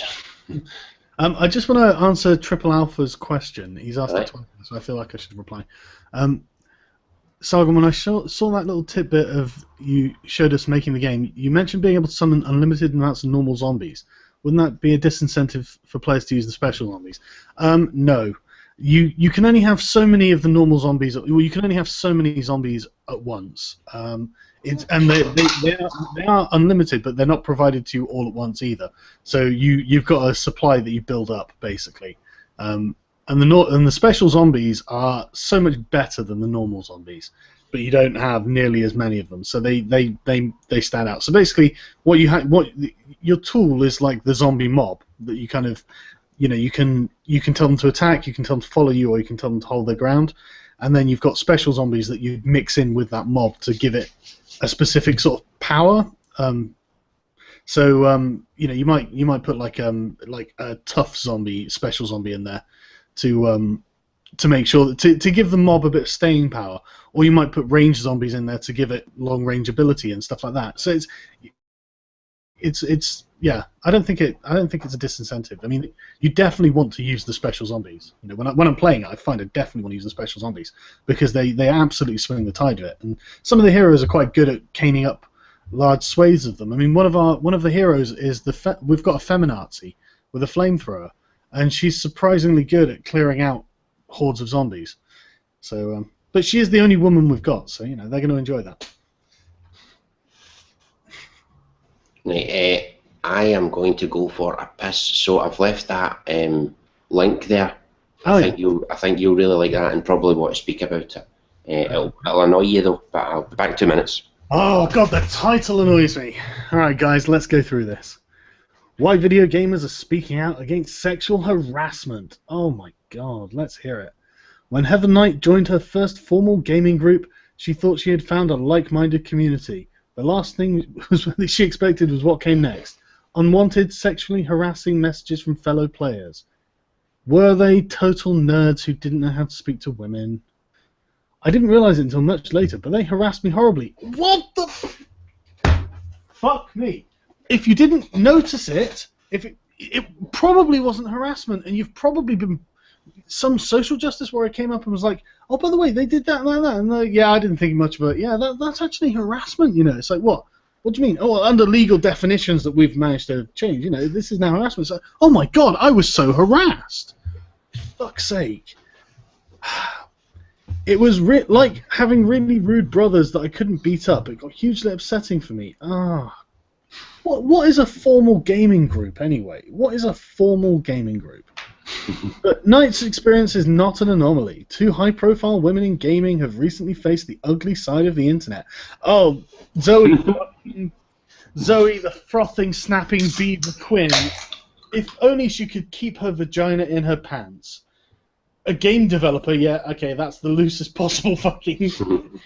yeah, was accused by her ex-boyfriend of trading sexual favors for receiving positive game reviews. Didn't she admit to the affairs that she had in the... yes. Yeah, she actually... Because, he was like, you did all this, and her response was, I think I'm going to be sick. And it's like, yeah, it's all about you. Those false charges have spurred... You don't know the false... Have spurred a wave of rape and death threats online. Yeah. Very credible. Meanwhile, Anit Sarkeesian, who I'm just going to skip the fuck over. How did this harassment originate? How? Do you... whatever.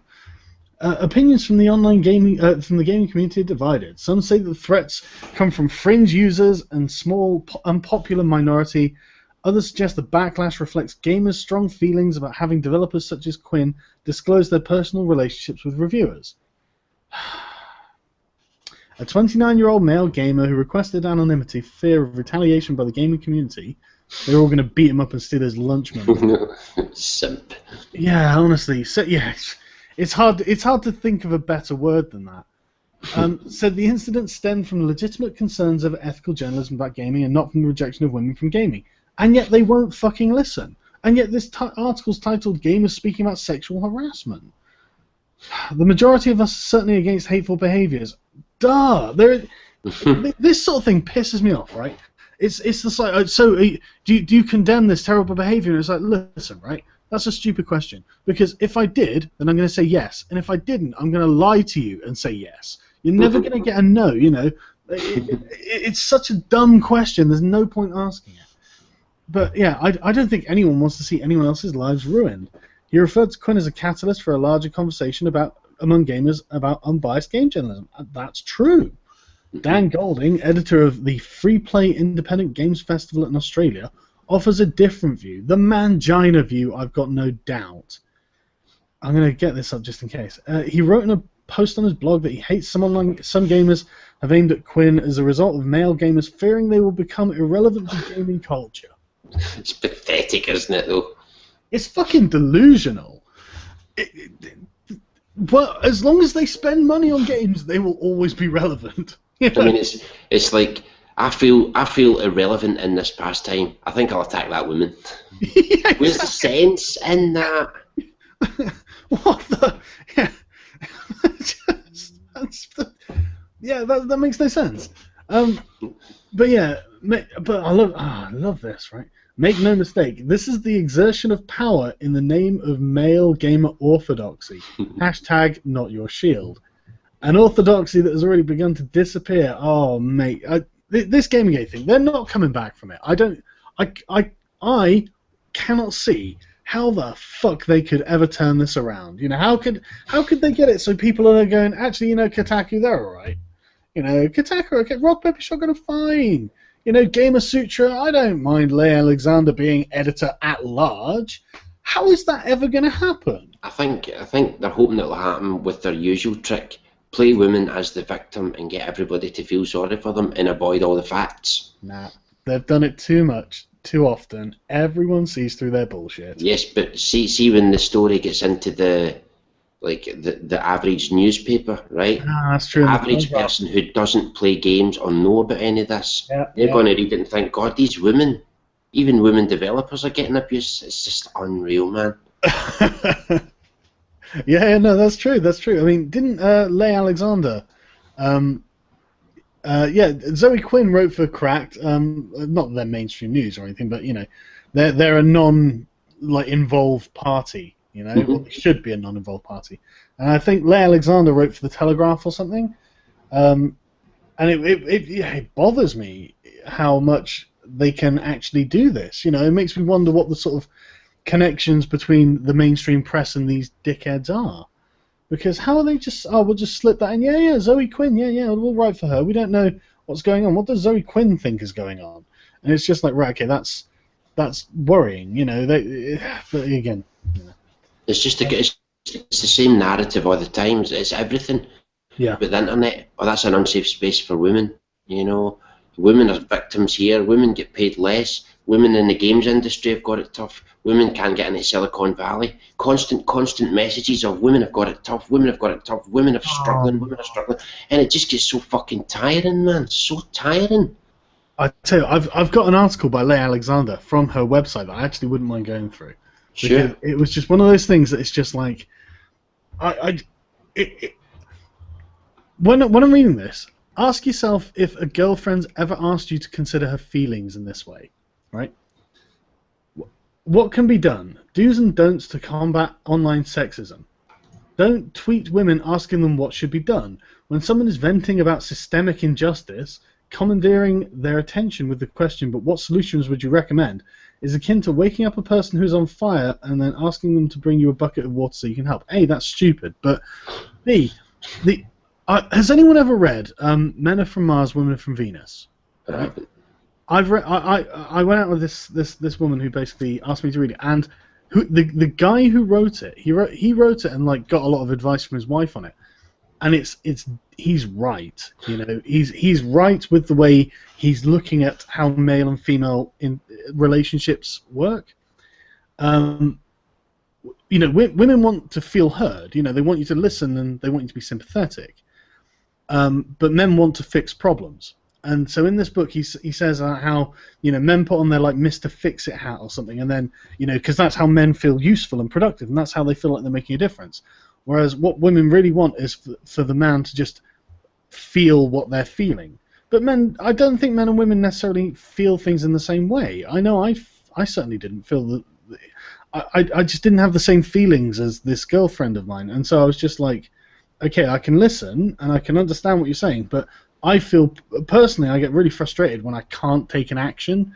You know, if there's nothing I can do, that's the worst kind of situation to be in. You know.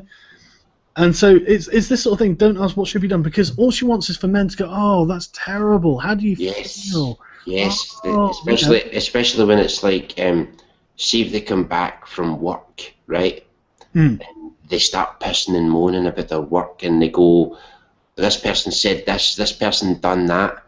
They just want you to go, "That's terrible. That's out of order." That's terrible. Exactly. But men, we want to give solutions, and then when they do this, we then go, "Well, why don't you say this?" Or, "Well, why don't you do this?" Or, and they don't like that. Exactly. They want you to understand how they feel. That is exactly it. And the thing is, right, and that's another interesting thing about like male to male related like interactions rather than male to female interactions. It's like when a male friend of mine, and this guy wrote all this in this book, and I swear to God, it's a really good thing to read, just so you've got the female perspective, so you can understand them a bit better. Because when like if a man comes to me and says, you know, something happened today, I know he is asking me for advice. You know, he wants to know. Otherwise, he wouldn't tell you. Exactly. Otherwise, he wouldn't tell me. And the only time he would tell you without wanting advice is if it was either interesting or funny. Yeah, exactly. Yeah. If it was, but assuming he's like, you know, this happened to me today, and I'm not, you know, he wouldn't be just telling me to tell me about his feelings. It's because, you know, and the thing is, with men, you don't go up to someone and give advice unsolicited, because you automatically assume they've got it under control, don't you? Or they know what they're doing. If they're not asking for your help, then they don't need your help. Mm-hmm. You know, it's disrespectful to come up and suggest things. But then when they start telling you about these things, it's like, right, okay, now I need your help. And that's I think, a big pitfall that men and women generally fall into with each other. You know, they don't. Have you ever seen White Men Can't Jump? You ever seen that film? Oh, when I was a kid, yeah. Well, there's a bit where Woody Harrelson is lying in bed with Rosie Perez, right? Mm-hmm. And this is brilliant because it's men and women. It's brilliant, right? She says to him, "I'm thirsty." So he goes and he gets a glass of water, and he goes, "Right, there you go." And she says, "I didn't say I wanted a glass of water. I wanted you to understand. I wanted you to understand my thirst," right? So he just goes like that, or fucking throws it in her face. Stop being awkward. Because when you say you're thirsty, the man presumes, right, you must want a drink, then I'll go get you some water. But she's like, "No, I don't want the water. I want you to understand my thirst." And it's like, "Oh, fuck off." But that was quite funny, that. Yeah, I remember that scene, actually. And the next one on this is like, don't make the person who is clearly suffering from the effects of an unfair system to do free work for you. All right, you lazy bitches. You know, An unfair system. Oh yeah, this is totally unfair. If only there were some women in games journalism. Mm-hmm. You know, if only Leigh Alexander had a job. And so don't feel like you have to give a response.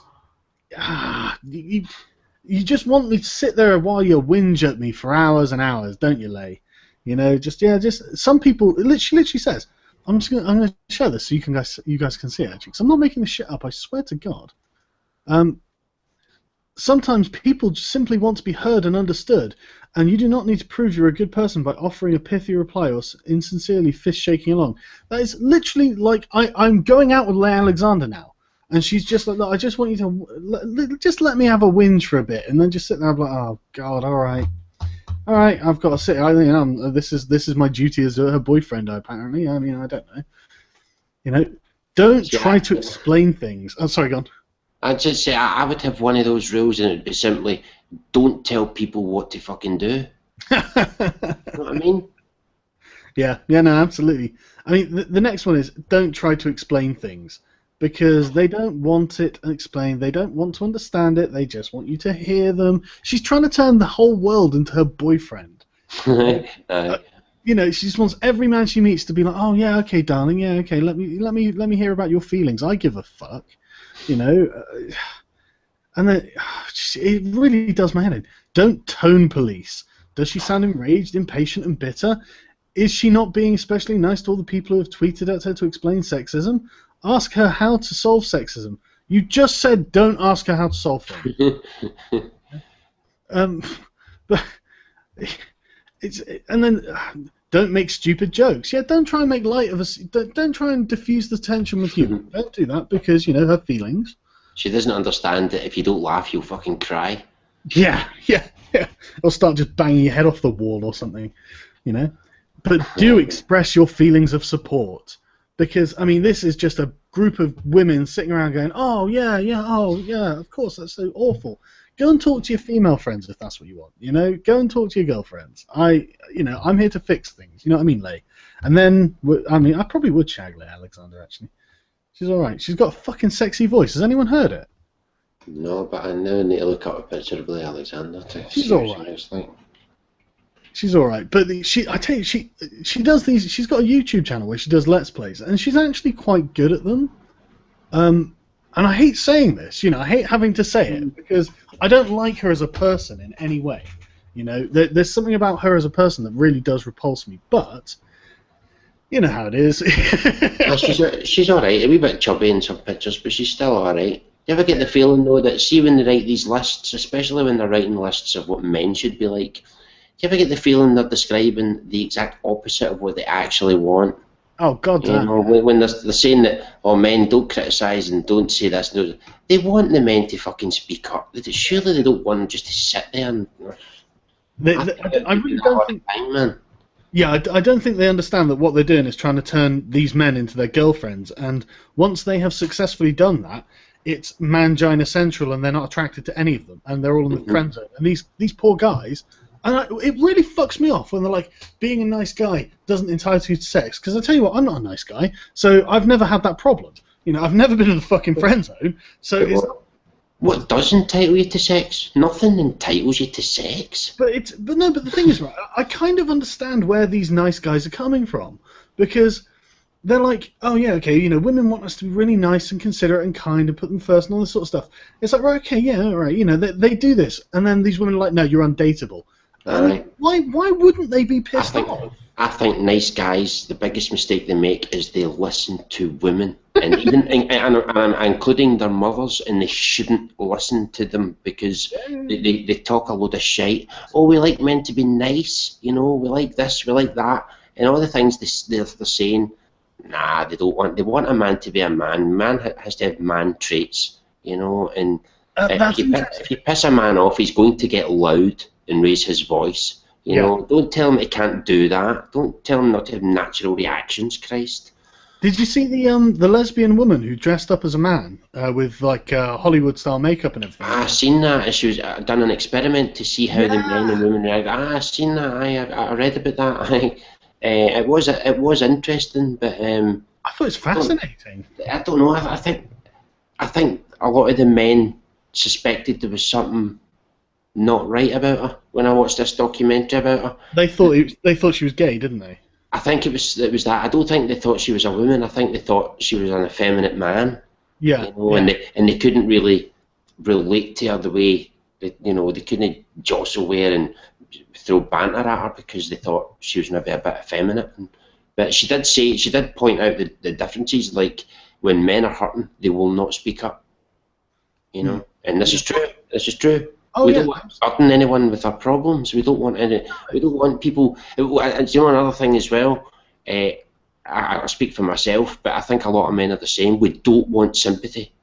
Yeah, if we're going through some shit, we don't want sympathy from people. It's horrible. It's too hard to distinguish it between sympathy and pity. That's the problem, I think, because no one wants to be pitied. Yes, right? Yes. I know what you mean. I know what you mean. Yes. It can be, yes. Yeah, the thing is, I'm actually, I've got like, a group of like close guy mates, and I've got a few actually, and I've known them for decades, and I know when they're being sympathetic because they say something really simple like, oh man, that really sucks, it's not pitying, it's not like, oh you poor thing and all that. Mm-hmm. They just, man, that's shit, that sucks, and that is that I know that they are being sympathetic and not pitying me, And I try to make sure I do the same to them because, God forbid, I wouldn't want them to feel like I was pitying them. That's horrible, It is, but again, I think women tend to like that. They like, especially the women crowding round and feeling sorry for them and sympathising, whatever the situation is. Aye, it gets them lots of attention, and another thing as well. See, when you've got sympathy, you can't be criticised. Yeah, It's a nice little trick. Something's just happened. Yeah, definitely. You see this on the Twitter things. Oh, I'm getting abuse on Twitter. I'm getting threats, and it's because they want to be a victim so that they can't be criticised for their bad behaviour. You know, that's all it is. Yeah, absolutely. So do express your feelings of support, guys, when you're dating Leigh Alexander. Do consider the well-being of others, which is practically the same fucking thing. Do boost the individual and her work, not her victimhood, because she'll be boosting her victimhood plenty. Well, she would do that herself, right? Oh, God, yeah. No woman who experiences sexism in her profession wants to be known primarily for being a woman who experiences sexism. Which is ironic, because that is literally all they're known for. And they work very hard to get that image as well. Don't they? Do take on some of the battles. Oh, White Knights, get up there and fucking get your sword and shield. When you see someone attacking a woman, or even just asking the kind of obtuse, but why is this a problem questions we've already discussed in one point here, explain and correct. See, don't explain to her, explain to other people for her. Aye. Do be aware of your own power and how you can use it to help others. Oh, okay, fine. Do care about feminist issues all the time. Not just when someone you like on Twitter seems to be being abused. This is, even when there are no women about, you've got to stand up against that sexist joke that everyone found funny and you're about to get kicked out of the group for. It's just this. It's insane, the lack of self-awareness. Just they don't see that this is just what they would be doing to their boyfriend. And what the conversation they should be having with their boyfriend for him to go, oh, all right, whatever, yeah. I just want to get back to my Xbox now. That's right, keep the peace. Yeah, exactly. Just keep the peace. Just like, oh, fucking whatever. But yeah, Leigh Alexander. I'm going to find a YouTube channel so you guys can hear her voice, because she's got an amazing voice. Maybe it's just me. Is it an accent or voice? Does she get an accent? I guess she probably does. I think she's American. I can't. But it's just the way she talks is. She's got a great voice. It's very soft and nice to hear, and that pisses me off even more because being objective, I have to look at it and go, okay, yeah, that is a nice voice, but she's an annoying cunt. You know what I mean? Yeah. So yeah, this is a YouTube channel. Just whatever the first one is. Hey everybody, nighttime in South London, and it's time to record a new lo-fi Let's Play for you. Before we get into today's video, I'd like to tell you a little something about when I was younger. And she's doing that nice thing again. She's being nice. They're always fucking nice. They're always nice. It's a trap. It's a fucking trap. They're always nice. It absolutely is, but it is a lovely voice. Individually on its own, it's a lovely voice she's got. And it pisses me off. I don't like that. I actually really like listening to her talk, and that pisses me off. In fact, that fucking infuriates me. I feel, and the thing is, I know that it's obviously some biological thing, some fucking lizard brain thing going. Oh, well, and obviously, I'm not gonna let it do anything. But it's just like it just pisses me off. I understand. I completely understand. Why can't she sound like Big Red or something? I tell you, I need to do a hangout with a feminist. I wonder if any feminist is up for it to do a hangout with me. I tell you, I would love to. Too much. Oh. Yeah. I would like to have a debate where, it's like it's fairly confrontational, but I know that it would go down so badly with the feminist that I was having it with. But it would probably feel really good to do that. I would love to do it. I mean, I was listening to the one earlier, and that way when I'm kind of cheering you on, and I'm kind of going, right, fucking say this, right, fucking stop her from talking, stop fucking letting her Babylon and things like that I was doing, and then I was like, I need to do this with one of them. I need to fucking hang out with one of them. They won't like it, but I think other people might. Yeah, well, that's the thing. I want to cultivate a good reputation for these conversations because No, I understand. You want other ones to know they'd be welcome. Yeah, exactly. I want them to know that, you know, I'll listen to what they've got to say and I'll let them say their piece, you know, because you know, as much of a dick as I am, I like to be fair as much as possible, and yeah, like Evildoer says, a feminist would rage quit talking with Goodfella. They'd do the same with me if I was going to be like that, and it would be the funniest fucking thing. I think I could just be a dick, you know, just like I would in my videos, you know, just nail them on every fucking stupid thing they said. But I do think a productive dialogue can be had with some people, and even if a productive dialogue can't necessarily be had with them, letting them air their views says more than me just hammering them, you know? I tell you, Claudia Berlin, would you get Claudia Berlin, man?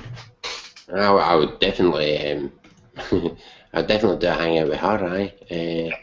But I just, she wouldn't be up for it. I'd also do a hangout with, she's too big, but Anna Kasparian. I'd love to get a fucking hold of her, so I would, man.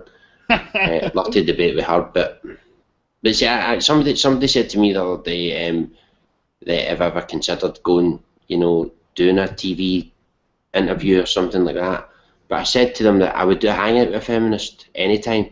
Yeah. But I wouldn't go on any show where it was set up because there are always traps. You know what I mean? It's always a trap. Well, I don't think that's actually a bad thing. A trap's almost like a reverse trap if you know that it's there. You know? No, but it's like I remember the one in fact you made a video about it as well. Remember Mike Buchanan with those three fucking idiots, and he was surrounded by three feminists. One of them was the host, and he couldn't get a fucking word in because they just kept coming at him, boom, all this different bullshit that's been covered a million times, and it's just it's a trap. There's no point in doing it. They better doing a hangout that way. They can't trap you. They can't trap you that way. See, I'm actually in that situation. I would feel a lot more justified in being a bit more belligerent, and I think that if you just go for the throat, you know, just be like, look, right, and just point out the situation. Be like, look, if it was, you know, you surrounded by three men who are against you, and you know, you could just exploit the situation to your own advantage in that situation. You know, you could lay it out that it's a trap, and then suddenly they now have to justify themselves without they've got editing on their side. Wow, that's true. You know, and this is I don't know if you noticed that there was a recent one with there were quite a lot of them were in it, but Paul Elam was in it, and it showed you him being asked a question, and then it showed you him looking kind of confused, right? And you can just tell that this confused face came from another point.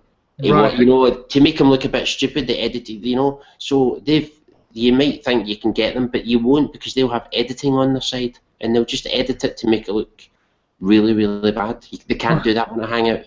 Yeah, assuming it was live, then, you know, I wouldn't. Obviously, if they're going to do that, then they're going to do that. You know, you can't. Yeah, you can't do anything there. But if it was a live thing, I'd definitely do it, and I'd be. I wouldn't take any prisoners. Yeah, question time. I wouldn't take any prisoners. Yeah, that would be excellent, actually. I don't know how I'd feel about being on TV, though. I'd probably be massively nervous about it.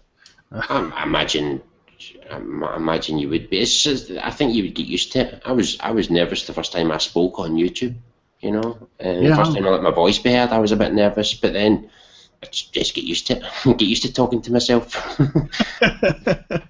I tell you, for me, the biggest hurdle was hearing my own voice coming back out the speakers. I know what you mean. And because I've got a British accent, obviously, I get Americans saying, "Oh, I love your voice," and I'm thinking, yeah, you could hear it inside my head, you'd hate it. To me, my voice is really, really whiny and annoying. That's how I hear my voice. And when people said they like my accent and they like my voice, I was astonished. I thought, are you hearing the same voice I'm hearing? Because when I make a video, sometimes I need to watch it maybe 3 times back before, you know, to make sure it's uploaded properly and all that kind of stuff. And hearing my own voice, I fucking hate it, man. It's weird. It's just everyone weird. does. Everyone does. I think everybody's the same. I think so. Yeah. I heard there's a reason. I can't remember what it was. It's something to do with I don't know, just vibrations going through to a different part of the ear or something stupid. I don't know. I'm talking shit probably. No, I know what you mean. Your mouth isn't facing you when you're speaking, so I suppose, and you're more hearing it inside than outside, kind of. Yeah. What's that? Oh no, sorry, I suppose something's missing. Did you see that recent link I posted? The Huffington Post one about the next yes. president. It says here, Hillary Clinton turned female economic issues into a movement. This is the possible next president of America. Former Secretary of State Hillary Clinton said Thursday that voters need to turn pay inequity and women's economic security into a political movement in the November elections and beyond. I'm grabbing a cup of tea. Okay, no problems. I need a cup of tea. Pointing to an issue that could animate a future presidential campaign. I mean, it's like we have to turn pay inequity into a political movement, but all that's going to do is point out the obvious. Women do not work as hard as men. This is what this. I don't know why. I just don't know why feminists keep bringing this up. It's like, yes, you don't work as hard as men. You don't work as long as men. I mean, why do you keep pointing this out? Clinton, the Democratic former senator and first lady, who's considering another presidential bid. I mean, she's the possible next president. She's the former first lady, and she thinks the wage gap is due to discrimination. I mean, it's astounding. It is astounding. Said policy issues like raising the minimum wage, equal pay for women, which they already get, and providing families with access to quality, affordable childcare need to be prominent in the upcoming elections, because they think that if people have affordable childcare, women will then have a child, leave it with a fucking stranger, and then go back to their jobs and pay more taxes. It's not going to work. Women don't want to leave their children with fucking strangers. They want to be there for them. Christ, I don't know how this woman doesn't fucking know that. When we can turn an issue into a political movement that demands people be responsive during the election season, it carries over, Clinton said. These issues have to be in the lifeblood of this election and in any election. Excuse me. The issues that aren't really issues. You know, women get paid the same as men for doing the same jobs. So it's not even an issue, but they should be at the absolute fucking lifeblood of the election. What does that say? America, this is shameful, America. It's fucking shameful, man. This woman could be the next president of America, and she's talking absolute utter drivel, and I bet you nobody fucking says anything to her about it. I bet you nobody from the other side says, wait a minute, you're talking shit. They won't, because they've got to go along with the lie as well to get the women's vote. Clinton spoke at a forum sponsored by the Centre for American Progress, which was formed more than a decade ago by veterans of her husband's administration, where she was joined by House Democratic leader Nancy Pelosi. Oh God, there's another one. Fuck me. Kirsten Gillibrand. I just made a video about her the other day, crying like a little baby because some fucking random man who shouldn't even matter called her fat, apparently. And this is a fucking senator. A fucking senator. What are we supposed to do? Treat them like fucking adults when they cry about things like this? Oh, did the man say a nasty thing to you, sweetheart? What was that? What was that guy? I can't remember his name. I think he was the New Jersey mayor or something like that anyway. And he's a chubby guy, you know? There's all sorts of abuse for his weight. You hear him crying like a little baby, man. He's a fat bastard. What the hell? It's like, they're just being honest, I suppose. Whereas she's got to cry about it. I mean, it's not just that. When she cries about it, she says it's a problem for women. Somebody says something to her, it's a problem for women in the workplace. God's sake, man, these women are annoying. It's a problem for a woman. I mean, is that... Right, for one woman, but that means all women, apparently. Unreal, man. Ah, because all women might get called fat. And they probably will, because most of them... And they're all the same. All women are the same, so what does it matter? They're all just exactly identical. But that's the thing, it's weird. I swear to God, whenever they say, you know, this is a problem for women, I swear to God, what all it is this like... This like cold hand that clutches at the heart, and this thought that emanates in the brain that's like, that could be me, you know? And that's what it is. It's, that could be me. Oh my God, something has to be done. Honestly, I just want to thank Shout Out Swindon, by the way, because I think I'm going to do a video at some point called A Tribute to Swindon's Single Mothers. And it's just going to be quotes of them screaming about how they're going to smash a car window in because a dog or a kid was left in there for 5 minutes. And I remember you mentioned them before. They were. I remember it was that video I put up with me throwing knives at my son. Well, yeah. that sounds bad, but yeah. You know what I mean. Yeah, but honestly, the words they use, it's just like something should be done, and then it's just I'd have got a brick and smashed the window. It's like, no, you don't. You wouldn't have the upper body strength for a start, and you wouldn't. And wouldn't that endanger the child? Yeah, they're not worried about that. Dog or whatever. I mean, they don't care about that. They just want to be fucking bonkers. But yeah, Americans, by the way, Hillary Clinton is going to be your next president. It's going to suck for you. It's going to suck. Saying here, Democrats are trying to persuade women to vote in the fall. Just think of that sentence. They're trying to persuade women to vote for them. It's again as if women are all the same person. They're just clones. They're all the same. We'll get women to vote for us by saying this one thing. It's terrible. But the thing is, that's a stupid statement anyway. Democrats trying to persuade women to vote. Well, yeah, of course they are. They're fucking politicians, you morons. What? They're not persuading them to fucking emigrate to Canada or something, are they? But yeah, but seriously, it's going to be the feminist brigade are going to be out in force screaming the word woman repeatedly when what they mean is feminist, and people will be like, oh yeah, well, we've had a black president, we should definitely have a female president. So yeah, let's get the tokenism over. Let's just get it over and done with, shall we? One of the worst is when people say, and I've heard a lot of people say this, it's about time. Like, that's the reason to vote for Hillary, because it's about time we had a woman. What the fuck do you mean it's about time? Yes, she does have a vagina.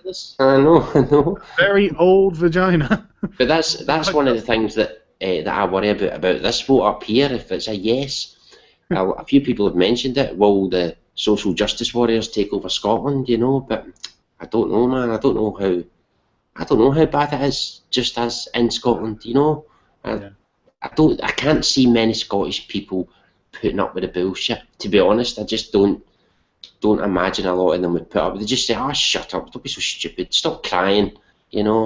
That's our attitude. So I hope it doesn't take off, but you never know. Well, I think in Britain generally, it's a lot less pervasive than it is in the United States. Mm-hmm. It's still annoying, but it's not as bad as in America. It's a bit like the atheists in a way, because over here it doesn't mean anything if you're an atheist.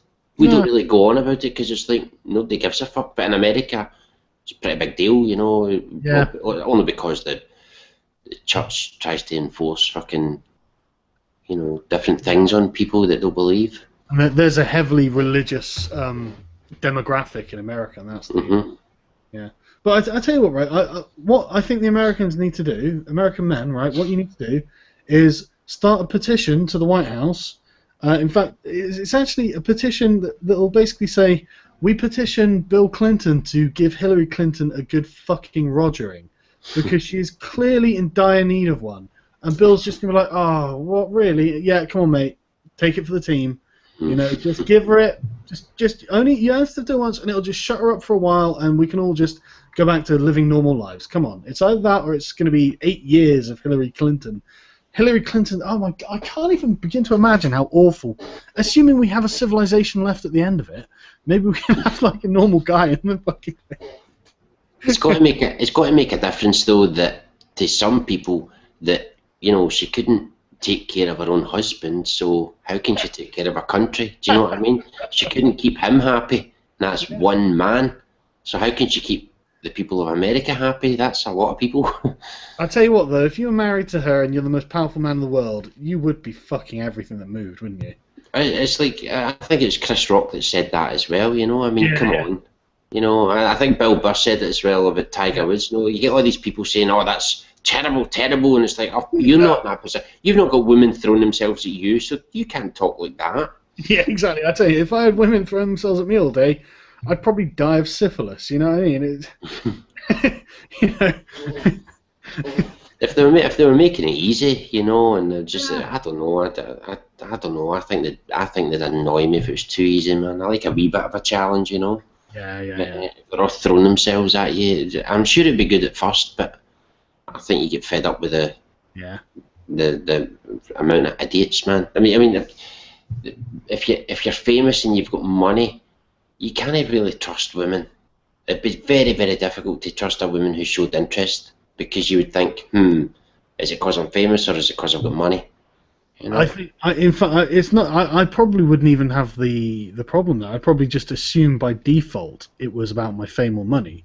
Mm-hmm, mm-hmm. I mean, I'm not famous and rich now, and I don't have women just throwing themselves at me in the street. So I know it's not my looks. You know? And if they've only just met me, they don't know my personality. So I can be absolutely certain that it's not either one of those. Have you ever watched a show? It comes from America, right? I torture myself watching this show. It is so bad that it's good, right? It's called Millionaire Matchmaker, right? Oh, No, but that does sound awesome. Have you never seen it? No. Oh, fucking on! It's set in America, right? Where else?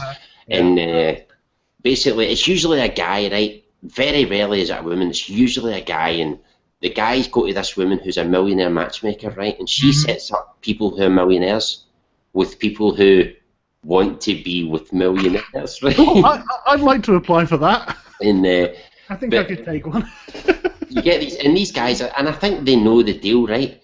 They know what they're saying. What they're basically saying is, look, I've got some money, right? And I want a woman who's pretty and really good in the sack. And I don't mind spending some of my money on it, right? And see all the women that are in this, they are only there to go out with a millionaire. They don't even know what he looks like. They don't know where he's from. Nothing, right? They just know that he's a millionaire and they're there to date this man, right? And you can see it in their eyes. Every single one of them has got the same look, and that look says, I really want that divorce settlement. That's all they want from this man. They just think, right, stay with this man for long enough so that if I divorce him, I get the snaps, you know, and plus I don't need to work ever again.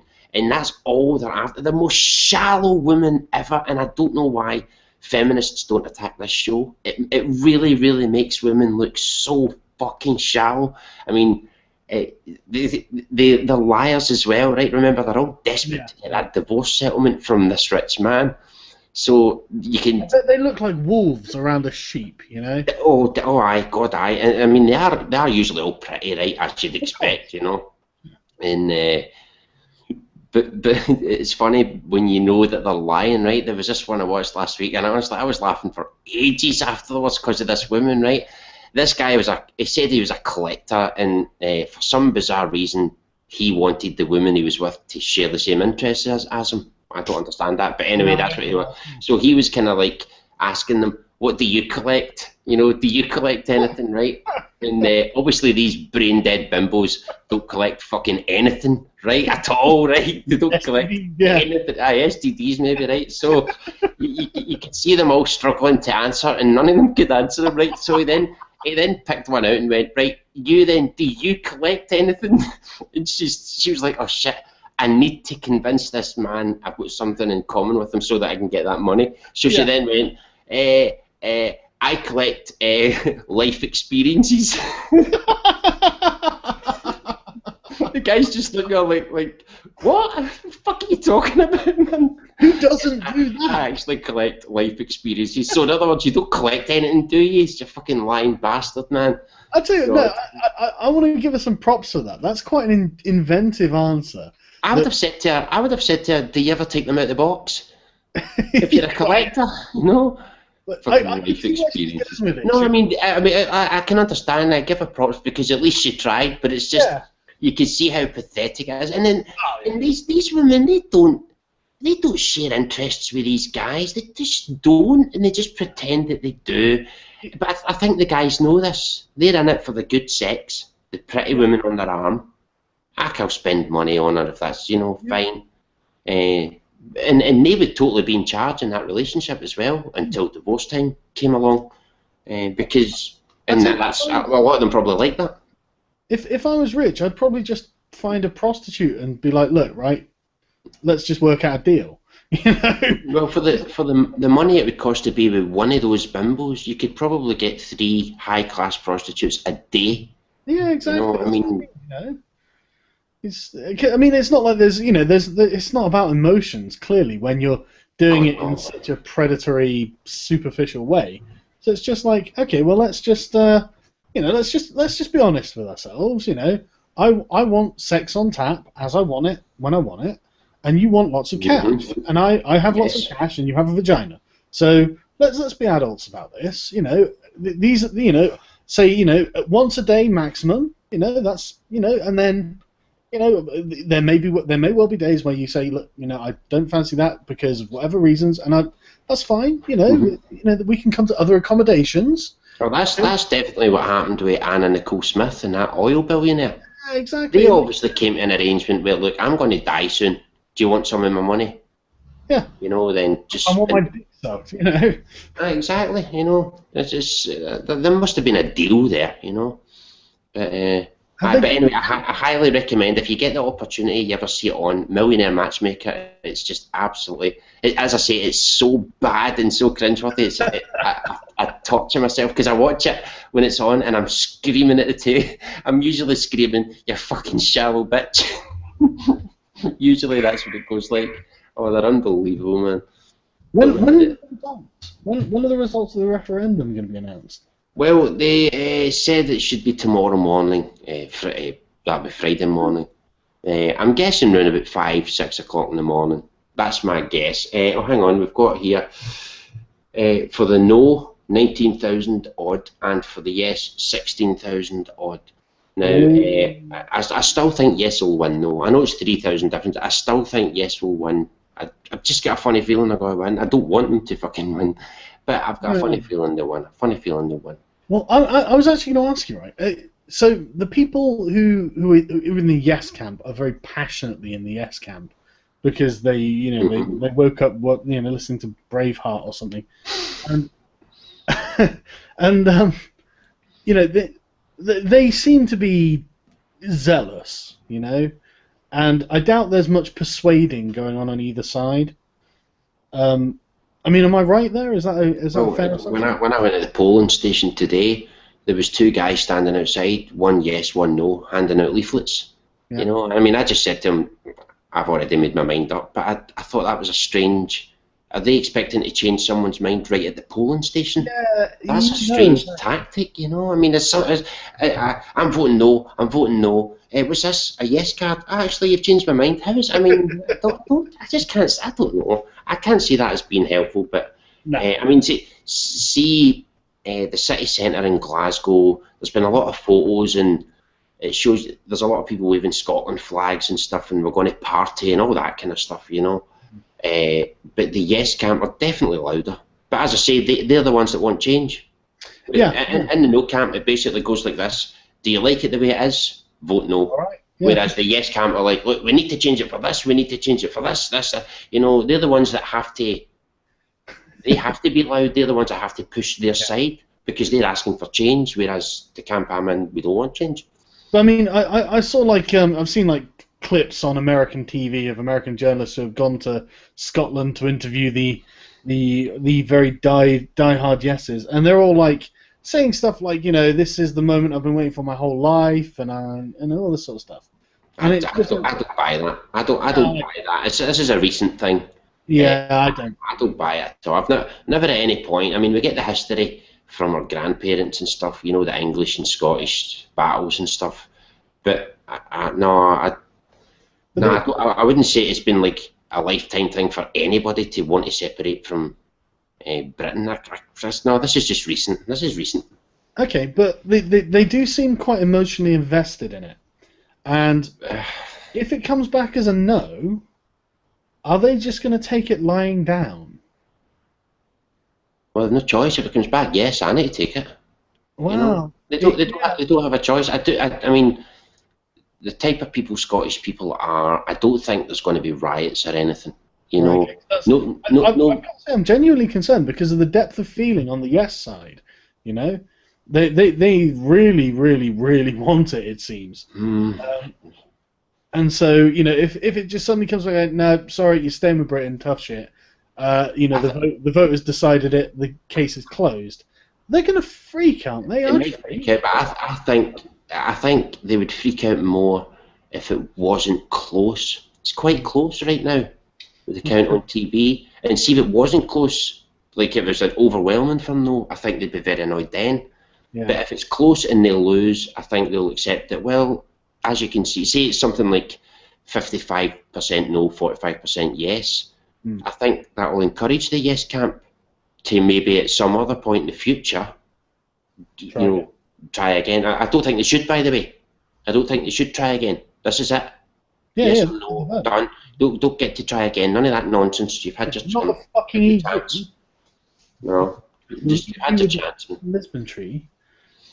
But I don't think there'll be riots. I don't think there'll be fighting. There'll be handshakes. You know, there'll be best of luck or whatever. But I don't think there'll be any fighting or anything like that. If there is, I know what I'll be doing. I'll be looting me some Jordans, American style. That's how they get pissed off. Start smashing shop windows and stealing Jordans. I hope you're right, because the only reason I'm concerned is because these people seem genuinely like they really believe this, and you know, a no is going to be. I mean, they seem absolutely convinced that it's going to be yes. I can speak for myself. If it turns out to be yes, I wouldn't in any way be bitter. I would say to the people who I know are voting yes, well done, you got what you wanted, you know. And then I would then hope that whatever it was for the best, you know. Yeah, you've got to make the best of the situation. But I wouldn't be. I wouldn't drag on about it. If it turns out to be yes, I wouldn't be. Oh, fucking those idiots voting yes, and I wouldn't. That's just not me. But a lot of people probably will. But that's just not me. That's what I'm worried about. You know, you I know wouldn't, but these people may be less rational. I'll go into the city centre tomorrow if it's a no, and wear a Margaret Thatcher t-shirt. I love Margaret Thatcher. I don't want to get. I probably won't come home. Yeah, exactly. You know, do take care of yourself. But Zante just said that the Dundee polling station was the fire alarm was pulled. It's just a fire alarm, isn't it? As long as it wasn't a fire. That's probably the worst you'll hear, actually. So that'd be the headline in The Guardian or something. Somebody pulled a fire alarm. That'll be the only drama they get. That'll be the only drama they get. Well, I hope so, because the thing is, it's that sort of thing, though. It's like, you know, I don't know. I just find it suspicious, but that's because I pay attention to the American electoral system. So that's the sort of thing that would make me suspicious of the American one. Well, I think what's interesting is afterwards, if this turns out to be yes, I believe all they're really voting for is the opportunity to negotiate, right, for all the properties and ownership of everything. None of that's been negotiated yet. Now imagine we got the yes vote and we didn't win any of the negotiations at all. What if they all went against us? What state is Scotland going to be in? I tell you, one thing. Sorry, no, you're right. One thing that I'm concerned about is that they're not considering the other side, and I'm not saying that they necessarily have to. You know, I can understand exactly. Do you mean the yes crowd? Yeah. They're not considering the English side primarily, I guess, and more importantly, they're not considering the Tory side. And I know this sounds like, well, fuck the Tories, because I hate the Tories too, but they are the ones currently in power. Yes. And how do you think David Cameron and fucking George Osborne are going to be like feeling about the men who lost Scotland, the men who allowed the Union to break up? I don't think they'd care. I think David Cameron's been sound all the way through this. Early on, right? You need to understand, see in Scotland, most people, I'm talking like 98%, don't like the Tories, right? Mm-hmm. And at the very start of this, when this started to come up, this whole independence talk, Alex Salmond on a few occasions challenged David Cameron to a debate on the issue, and David Cameron kept saying the same thing. It's not about me, it's about Scotland, it's for them to decide. You know, so it won't go down as them losing Scotland, it will go down as, no, Scottish people decided. And David Cameron's making sure that's what it's seen as. He's taking nothing to do with it. He's like, I'm not debating Alex Salmond. I'm not. Why should David Cameron basically beg Scotland to stay as part of Britain? To me, he doesn't owe anything to this debate. The best thing to do is just stay out of it and let the Scottish people decide. I agree. That is the wisest tactic. That is by far the wisest tactic. Because David Cameron won't be able to say anything right. I mean, Yeah. if he says anything, you're going to get groups all over the place saying, "Oh, stay out of it. You don't know what you're talking about." And all. So the best thing you do is just sit back, smoke a cigar, and watch as the results come in. I fully agree that is exactly the only method of action for David Cameron. I don't think he'll be judged though. If it turns out yes, I don't think the history books will judge Cameron. Or I don't think that's how. Because I don't think Scotland are going, "Oh look, David Cameron. Oh, it's time we went for independence." It's because it's not about David Cameron. No, you're right. It's just he just happens to be there when it's happening, but he knows it's not about him. I don't think he'll mind. The history books won't paint him bad for that. I don't think. But the thing is, the history books will paint him as the man who lost Scotland. What I'm thinking really is more, it's what do you think his peers in Westminster are going to be like? I mean, he's in a no-win situation. He's absolutely in a no-win situation, right? And you've got to remember, these are old Etonians. These guys all study history, Yes, they all study like the British Empire and Disraeli and all this sort of thing. And it's going to be a monumental shame for them to be the men who watched the breakup of Britain. It's going to be, regardless of what independent histories write, for them and the Etonians and the Tories, this, the Boris Johnsons and all that sort of thing, they're well educated. They're buffoons. They are well educated buffoons. Because they're Tories, right? They know they don't have a lot of support up here, so I wouldn't be surprised, and I also wouldn't blame them either if it was a yes vote and they just went, "Fuck them," we're better off without them, because we're not exactly doing the Tories any favours up here. That's actually where I was going with this, because so not only David Cameron, I mean, I saw a couple of interviews with him, and he looks like a man who hasn't slept for weeks. He looks, and he's saying the right thing. And it's the only thing he says. He's like, "Well, I'd like Scotland to stay, but I mean, it's a choice." And he looks haunted, and I'm not kidding. And I think I'm pretty good at reading people. And he honestly, he looks like a man who hasn't slept for weeks. He looks like a man who is actually thinking about his historical legacy. Not even Tony Blair or Gordon Brown fucked up the UK. No, but again, it's not him that fucked up the UK. It just so happened to be he was in charge when this whole thing came about. I mean, it could have been Tony Blair. I mean, and that is exactly what he's going to tell everyone, because it's true. But that's probably not what Boris Johnson's going to use when he's being rhetorical and giving him a bit of a harangue in Parliament or something. It's just like, "Oh, and this is the man who lost Scotland." Whoa! I'm sure that will definitely happen. I love watching those debates. They're brilliant, man. But what do you think? David Cameron knows that's coming, right? David Cameron knows that's coming, because that's what they're like, And so, but he can take it. he can take it, but he's going to need a comeback. He's going to need something, and so he's going to be. I honestly think they're going to be quite spiteful when it comes to the negotiations if they get a yes. I think they will. Well, maybe they will. Maybe they will. Maybe. It wouldn't surprise me. George Osborne as well. He's already said no pound, and that's a big fucking deal. You know what I mean? I mean, you don't want to keep the pound if you're an independent nation, because if someone else is controlling your money supply, then you're not independent. Yes, that's true. That's true. It's just a facade, so it's pointless. And even then, if Scotland's part of the UK, and at least they have influence over who controls the pound. Once you leave the UK, and you've still got the pound, then you're a puppet, and that's worse than being in the Union, and that's terrible. And I'm saying this because I do actually care about Scotland. I mean, I'm not Scottish. You're like one of the Scottish people I know, but I still have a good, I feel good about the Scots. You know what I mean? I don't want to see them get screwed. Even with all the sort of anti-English rhetoric and stuff, I don't want to see Scots get screwed.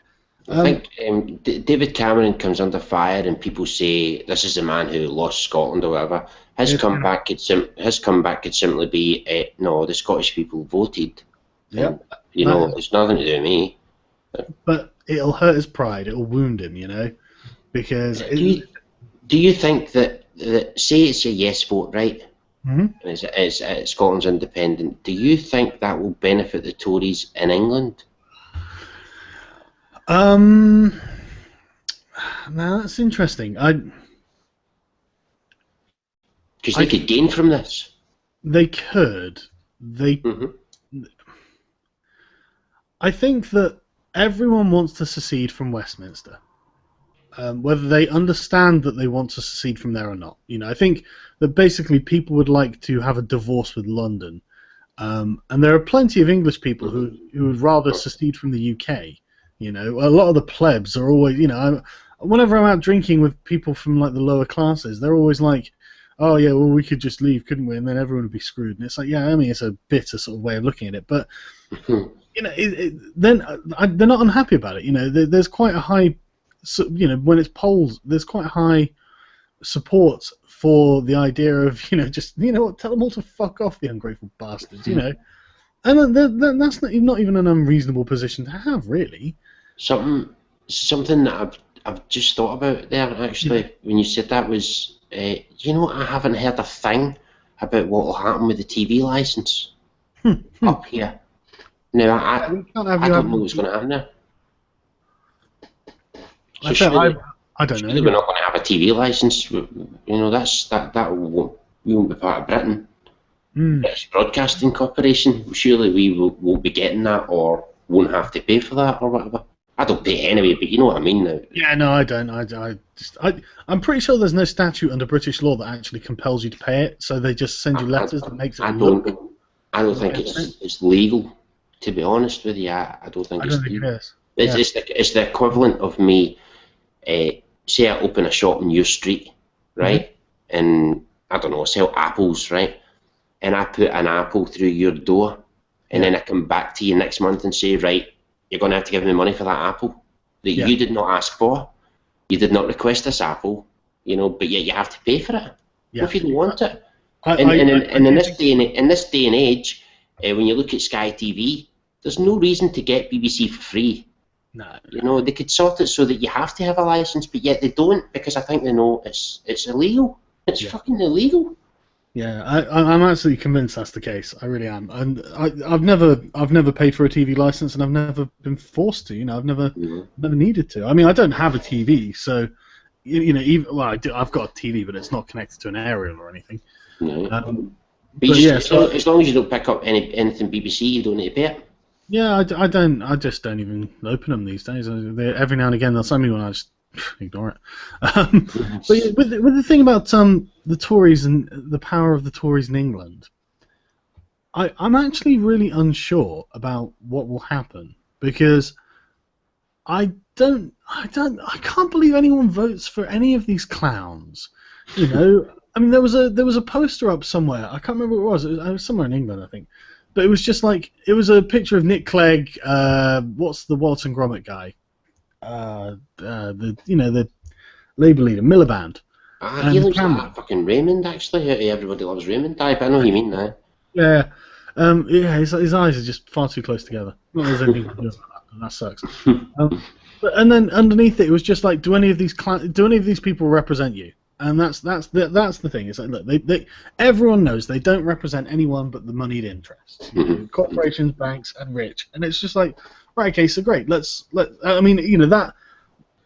I think what would be best is, you know, if people just understood that, and like, just literally that as like a meme picture that everyone shared. If everyone in Britain saw that, they'd be like, you know what, that's a fucking good point. What can be done? You know, and then we could at least have a conversation about removing Etonians from politics. You know?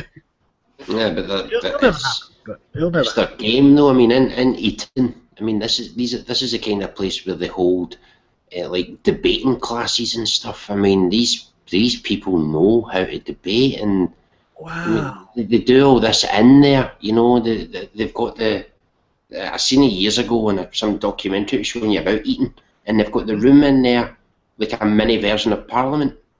And they have to take the two sides, you know, and they have to argue their case with the other side.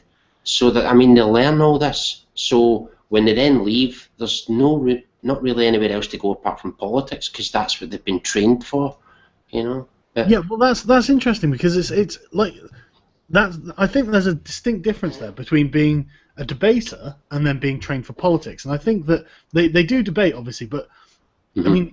I do think I remember seeing something a while ago, and I should have saved it because it was something I would have used in a video later on, sort of thing. but they are trained to be politicians. They're not trained to be anything else. And so they're trained in what not to say. Yeah, that's it. Basically. They're not trained in what to say. Well, they are obviously. They're trained in platitudes. You know, say nothing effectively. Right, exactly. But you know, and then you know they're trained in how to handle certain demographics. You know, and that's what it is. It's how to handle demographics, and it's like, okay, that's great, but that's politicking. You know, that's not solving problems. That's not doing anything important. And Fuzzbender's just put the people interested in Gamergate. Nero, that's Milo, has just dumped the full Zoe Quinn emails. I'm gonna have to have a quick look at those. Sorry, I really am gonna have to. Cool.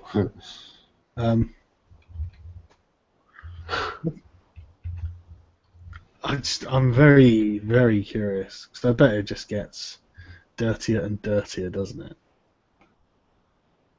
Full Zoe Quinn mails.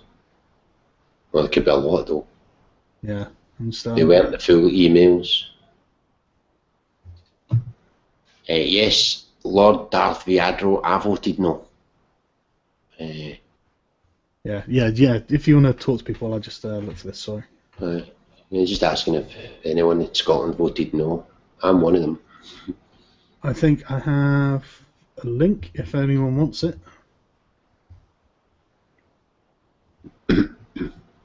Is it? Have you got it? Are you going to put it up on here, or? Yeah. Well, I'll tweet it, I guess. I'll just make sure. Are you looking at it right now? I'm looking at Milo's website. He's just like the social justice boys. He's got his own fucking website. Now, if you want to go through that, I want to go make a cup of tea, right? Yeah, go for it, mate. Right, 2 minutes. 2 minutes.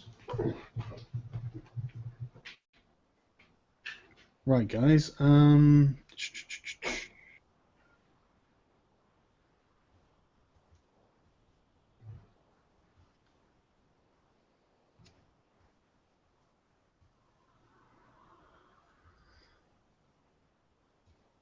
Right, yeah, this does indeed appear to be a bunch of emails. So I'm just going to retweet them so you guys can see them.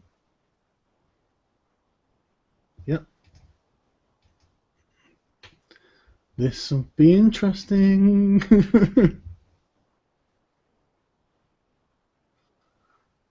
Right, I've retweeted that. I'm just someone asked me to follow them so they could message me. I'm just gonna find whoever that was, because Blake the Fox, whoever you are. Right, I'll get the screen sharing on the go. Right, so let's see what we've got. Devin Connors. Who was he? Devin Connors. That rings bells. Devin. He probably works for Kotaku or something, doesn't he? Rock Paper Shotgun. Escapist. Devin Connors. So he says, I've missed about 99% of what happens. I was busy with the wedding. What exactly has happened to Zoe? Above statement. Some photographs from 4chan. Blah blah blah. And then Matthew Hawkins. Links in the Zoe post. Who's Matthew Hawkins? See, this is pissing me off. These people should not be this tight together. I don't know who Matthew Hawkins is. Anyone know who Matthew Hawkins is?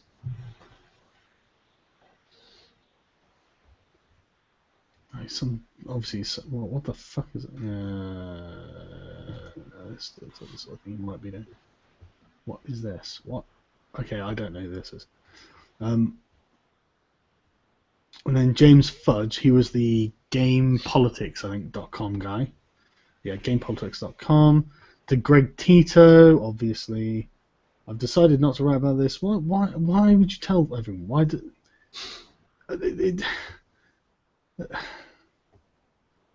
Do you think there's material there for a video?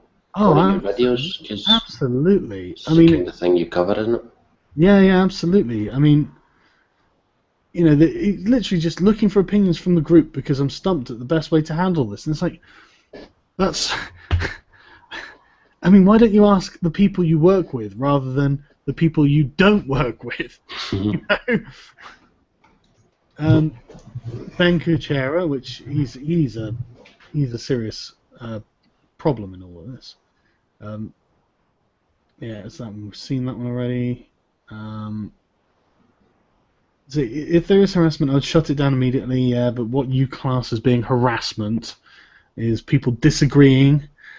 And we've banned warm posts on these threads that are even close to that line. I'm talking about discussion. If I followed your logic, we should also shut down Twitter and the rest of the internet being a platform. Yeah. Which, given recent events, looks like a very attractive option. Yeah, I don't doubt that you would do this, Greg Tito. You know, they're such fucking totalitarians, aren't they? Just don't phone them. Just don't phone them, guys. You know, don't phone them. You know, we don't want to be the dicks that they are. You know what I mean? Then fucking Kuchera again, and that's that one. Yeah. To be fair, Greg Tito's number, you could probably get his number anyway. It's probably just his number of the escapist.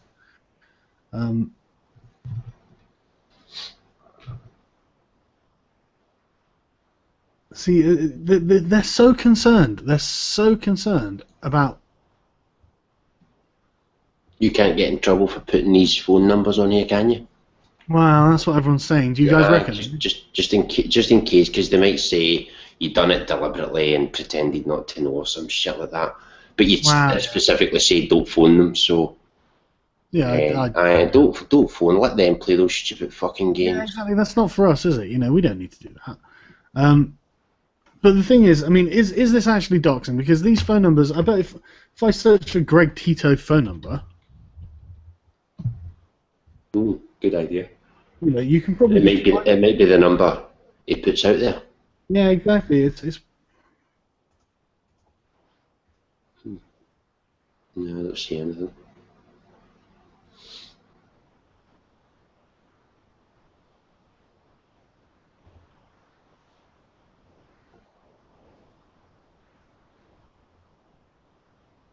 Maybe not. Maybe it is. Yeah, but it's undoubtedly his business number. But yeah, okay, I won't go through it now. What was that number again? I'm going to rape you, you bastard. I guess. I wonder why Milo's done that then. I wonder why he's done that. I might tweet him and ask him.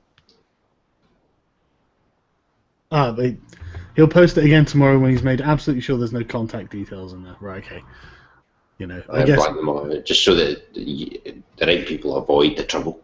Yeah, I guess he got a bit excited or something, you know. But yeah, okay, that was a bit of a foolish move, Milo. I didn't even notice the numbers when I was going through it. I was reading the text. You know, I didn't even look at them, you know. I'm glad you guys told me, frankly. If they're out there, you know, I mean, I'm sure a lot of people can get a hold of them now. Yeah, I'm sure. It's easy to change a number anyway, so... I love our counters here. MRA Sargon shows phone numbers of influential feminist journalists to hundreds of trolls. Page 2, Scottish election. Yeah. Yeah. It's but yeah, it's I don't think they're coming back from all this. And the thing is, I'm fine for them to have their stupid, like Fox News, like with the Young Turks. Let them have their little area, and you know, let them play in it. You know, they can say what they like, they can do what they like, but everyone should know exactly what they like. I know a lot of people don't like Fox News, right? But do you not think they deliberately try to wind people up that don't like them? I've got no doubt that's... I mean, you know they're putting some of the things out they're putting out because they know it's going to annoy people, you know? It's just... But then CBN, NBC does the same shit, though. Or MSNBC, rather. They do the same kind of shit. They're all the same, man. Yeah. I think the producers do. I think the people who are hosting it are useful idiots, and they don't... And they don't understand that, you know. I think they're, you know, they're ego driven. It's like politicians, you know. They're ego driven. They've got their agenda they're trying to follow and all this sort of stuff. But if you know they've got an agenda, what you can read from them, and you can read from somebody with another agenda the same story, and you can usually then come up with the truth in the middle of all that. You know, but if you just stick to one side, you're not going to get a fair. I mean, if you only watched Fox News and nothing else, I mean, I still wouldn't rule out Fox News though. Any news site I would give a chance, because there's some truth in what they're saying. Sometimes there's a spin on it, an agenda, but there's still something in it, you know. Well, this is what I actually try to explain to people who, you know, when they're like, oh, we, you know, like, not necessarily, I obviously don't explain to the Young Turks, but this is what I want everyone to understand. It's like, hang on a sec, sorry. You know, the reason that your opponents are arguing with you is because something about their position is true, you know, and they're effectively cherry picking. To them. Exactly.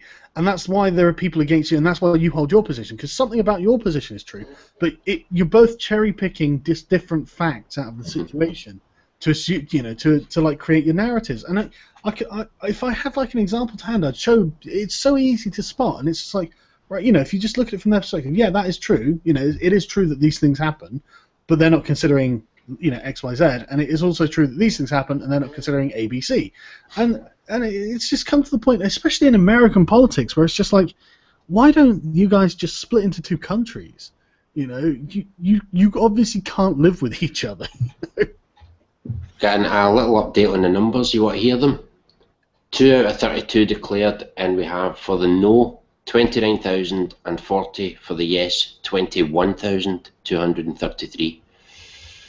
So by nearly 8. The no's in the lead by nearly 8,000. Okay, well. Interesting, but there's another 30 to go though. There's another 30 counts or whatever to go, and then the recount and all that jazz. And yeah, of course. Well, that still doesn't mean anything. No, but it's I tell you what, I don't know why, but I do feel like I would rather it just continue as it is, because change is scary, and I don't like the idea. For me, it's especially because it doesn't even have to happen at all. This is what bugs me about it. This doesn't have this whole referendum doesn't even have to be happening. There's no need for this, but some people are. But at least we finally get to say yes or no. And in my lifetime, and I got to have my say. I'm glad I was able to have my say. Yeah. So it's alright, next week you're going to have a vote and kick the Scots out. I wouldn't be surprised, that would be funny. I think that's probably what they do.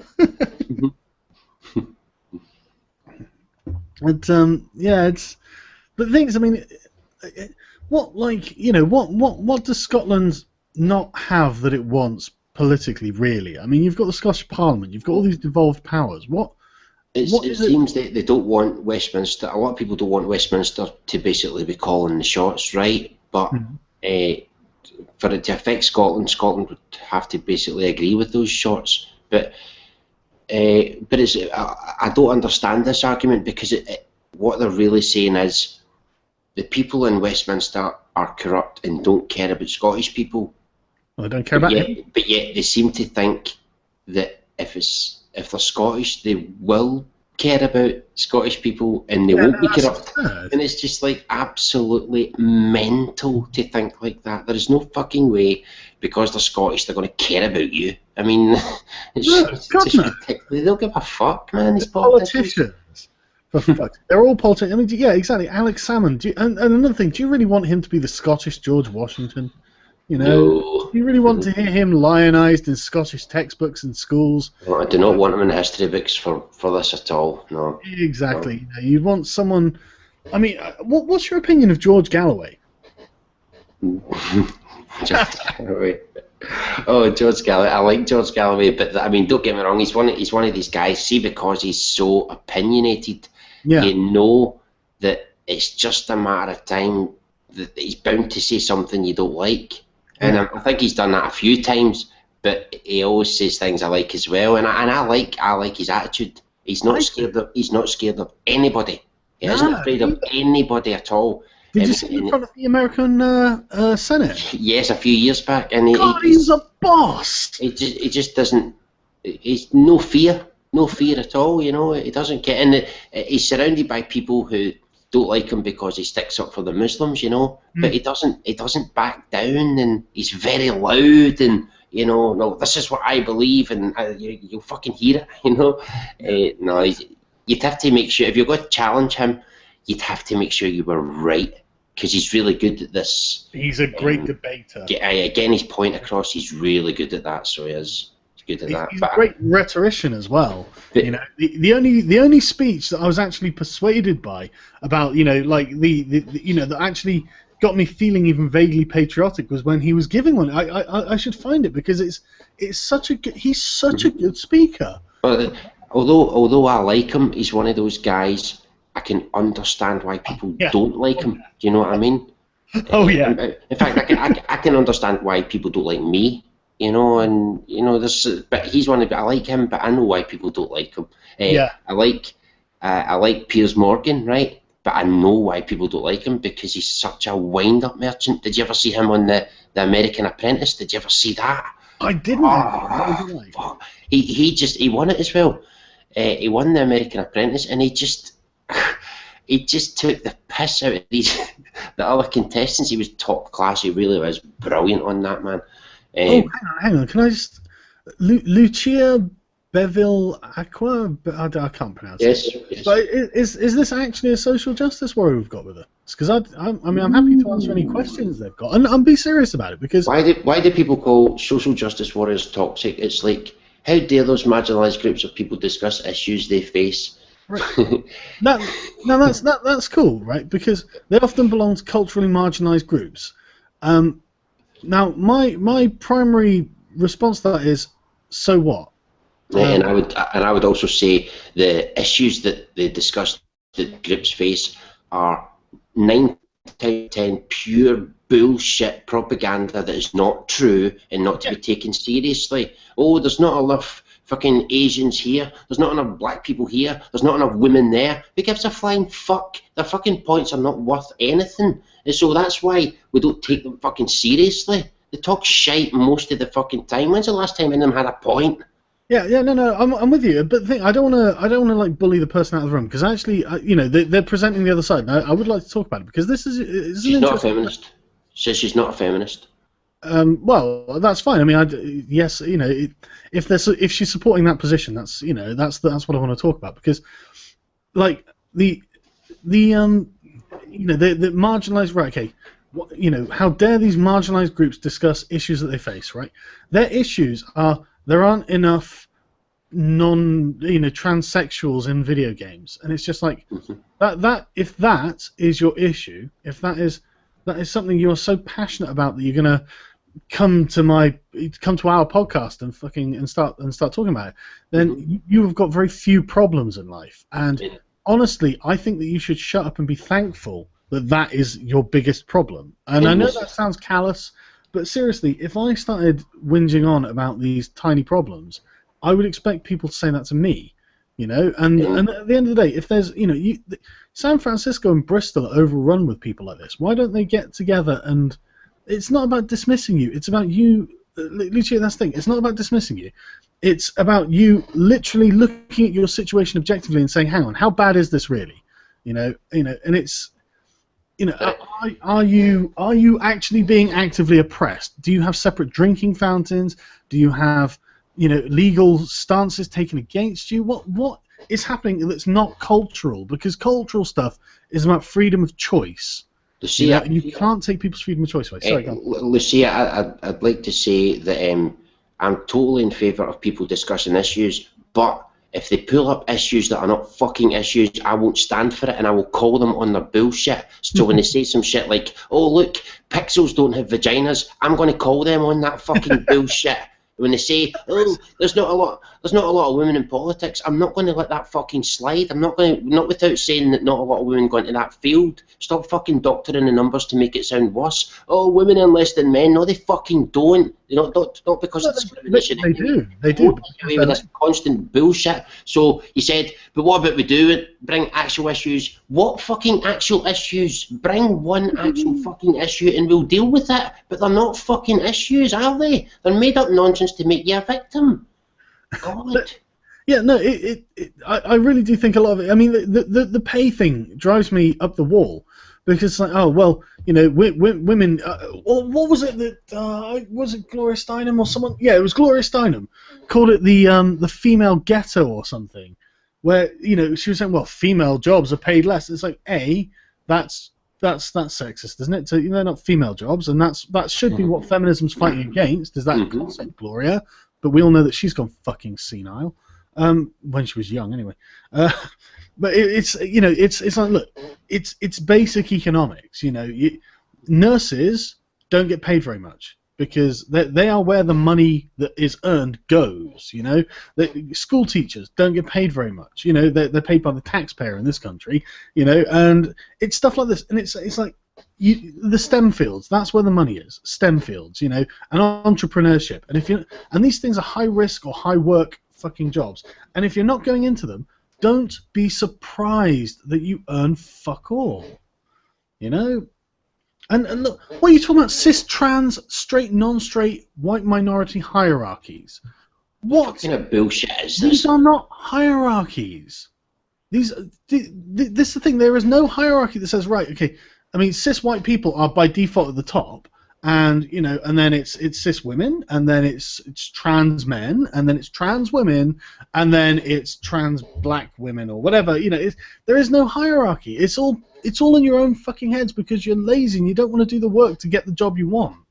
You know, I don't believe in these fucking hierarchies. They don't exist. I wouldn't mind if they had a point, but when these fucking people come at me or other people and say, pick a field, Silicon Valley, hey, there's not a lot of women there, you know, and it's like, well, wait a fucking minute, you're allowed to do it. Yeah. Women are allowed to do it. If they weren't allowed to do it, you would have a point, but you don't have a point. They're allowed to do it and they choose not to, so you don't have a fucking point just because there's not a lot of women there. I don't have a huge amount of sympathy for it's a male-dominated culture as well. And it's like, well, yeah, so what? You know, that's why I'm not a nurse. You know, it's a female-dominated culture. Well, it's not the only reason I'm not a nurse, but you know, there are a lot of things that are female-dominated cultures that I don't feel welcome in, and therefore I don't. You know, if I really wanted to do it, I would just put my head down and get on with it. You know, it's fucking sack up. You know what I mean? Lucia's saying the 22-cent wage gap is a myth. Well, actually, it's not a myth. It's a fact. Women earn less than men, but the word to take from this is earn, not fucking get paid less. They earn less. If they want to earn more, then they have to pull their thumb out their ass and do the same fucking hard work that men do. Fuck's sake. And I'm also fed up as well. Another thing I'm fed up with these fucking people is they'll focus on the cool jobs and say, oh, there's not a lot of women there, but they go the shitty jobs. Come on, Lucia, how come you never mention the shitty fucking jobs that women don't do? Why don't you mention these fucking jobs? Because they're not cool. Because they're not fucking cool, they're not trendy. They're not easy. You think we can't see through this shit, though? You think we can't see through this when you say, oh, look at the STEM fields, there's not a lot of women. You think we don't know not a lot of road workers are women? For fuck's sake. I think one of the things that gets me is, though, they're never the hard jobs. They're always comfortable office jobs. Yes, air conditioned. There's she's saying there, you guys all realise I'm not even a feminist, right? Yes, but you're bringing up social justice warriors and asking the question why we don't take them seriously, and that's what we're trying to explain. That's your answer, that's why, and you don't need to be a feminist because they bring up the feminist shit. That's why we don't take it seriously. Never said you were a feminist. It's good that you're not a feminist. Thank fuck you don't identify as one. Yeah, good for you. But the social justice warriors bring their shite out all the time about fucking feminism. That's why it gets attacked so much, and that's why people will presume you are a feminist because you're bringing up the issue of social justice warriors. And what about our issues? We presume you're a feminist because you talk about that. I do want some sympathy for Lucia, because I get called an MRA all the time, and it's not that I don't care about men's rights. It's that I could never join a gendered movement. You know, I just, you know, so I mean, but the thing is, right, and conversely to all this is that we sound really unsympathetic, you know, and I wouldn't be unsympathetic to someone who was like a transgender or whatever. I don't really know anything about. Well, I know some of that, but I wouldn't be unsympathetic to these people if they were having legitimate problems. But saying, "Oh, I'm not represented in games," is not a legitimate problem. That is a you therefore need to make your own games, then, don't you? Well, the way I see it, you don't have the right to say my demographic is not represented in this place when you haven't done anything to get in that place. I mean, it's like me. I've never tried to be a politician. Imagine I then tried to complain about the amount of Scottish politicians there were. It'd be ridiculous. Why have I not tried to do it then? It's fucking ridiculous, man. Imagine me complaining and saying, "Oh, there's not a lot of male nurses. This is terrible." I've never even tried to be a nurse. I don't have the right to complain. Yeah, exactly. And the thing is, I do think there's an industry for these things. That's why I'm happy to sort of I would be more than happy to let the social justice press just let them go, do their own thing. Find some proper gaming sites, find the proper find those YouTubers who like Total Biscuit. I like Total Biscuit a lot, and I didn't really know that much about him, but he did this he did a let's play of a demo of a Warhammer 40,000 game. And I swear, everything he said, I was watching it just riveted to this Let's Play. And I'm not really a Let's Play kind of watcher, but he was just like, "Oh my god, this is just like playing 40k," Oh my god, I can't believe it. It was amazing. I was quite swept up in his video because he was a gamer. You could tell this guy, he'd spent his life, as a kid playing Warhammer with his mates, and now it was, he was a space marine with a jump pack, nailing shit, and he was loving it, and I was loving it as well because that's it.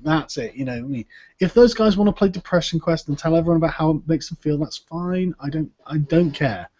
Just that's not my sort of deal. So, and they need to realize that. They need to realize that. So, right, Lucia doesn't think women are oppressed. Lucia isn't a feminist. Why did you bring up the social justice warrior thing and say, how come we never address their points? What points? Yeah, I'm curious. What? As soon as you say that as well, as soon as you say, well, how come you never address it, people are going to think you're a feminist. It kind of goes with the territory. So, I didn't actually say you were a feminist, but I did think you were one. So.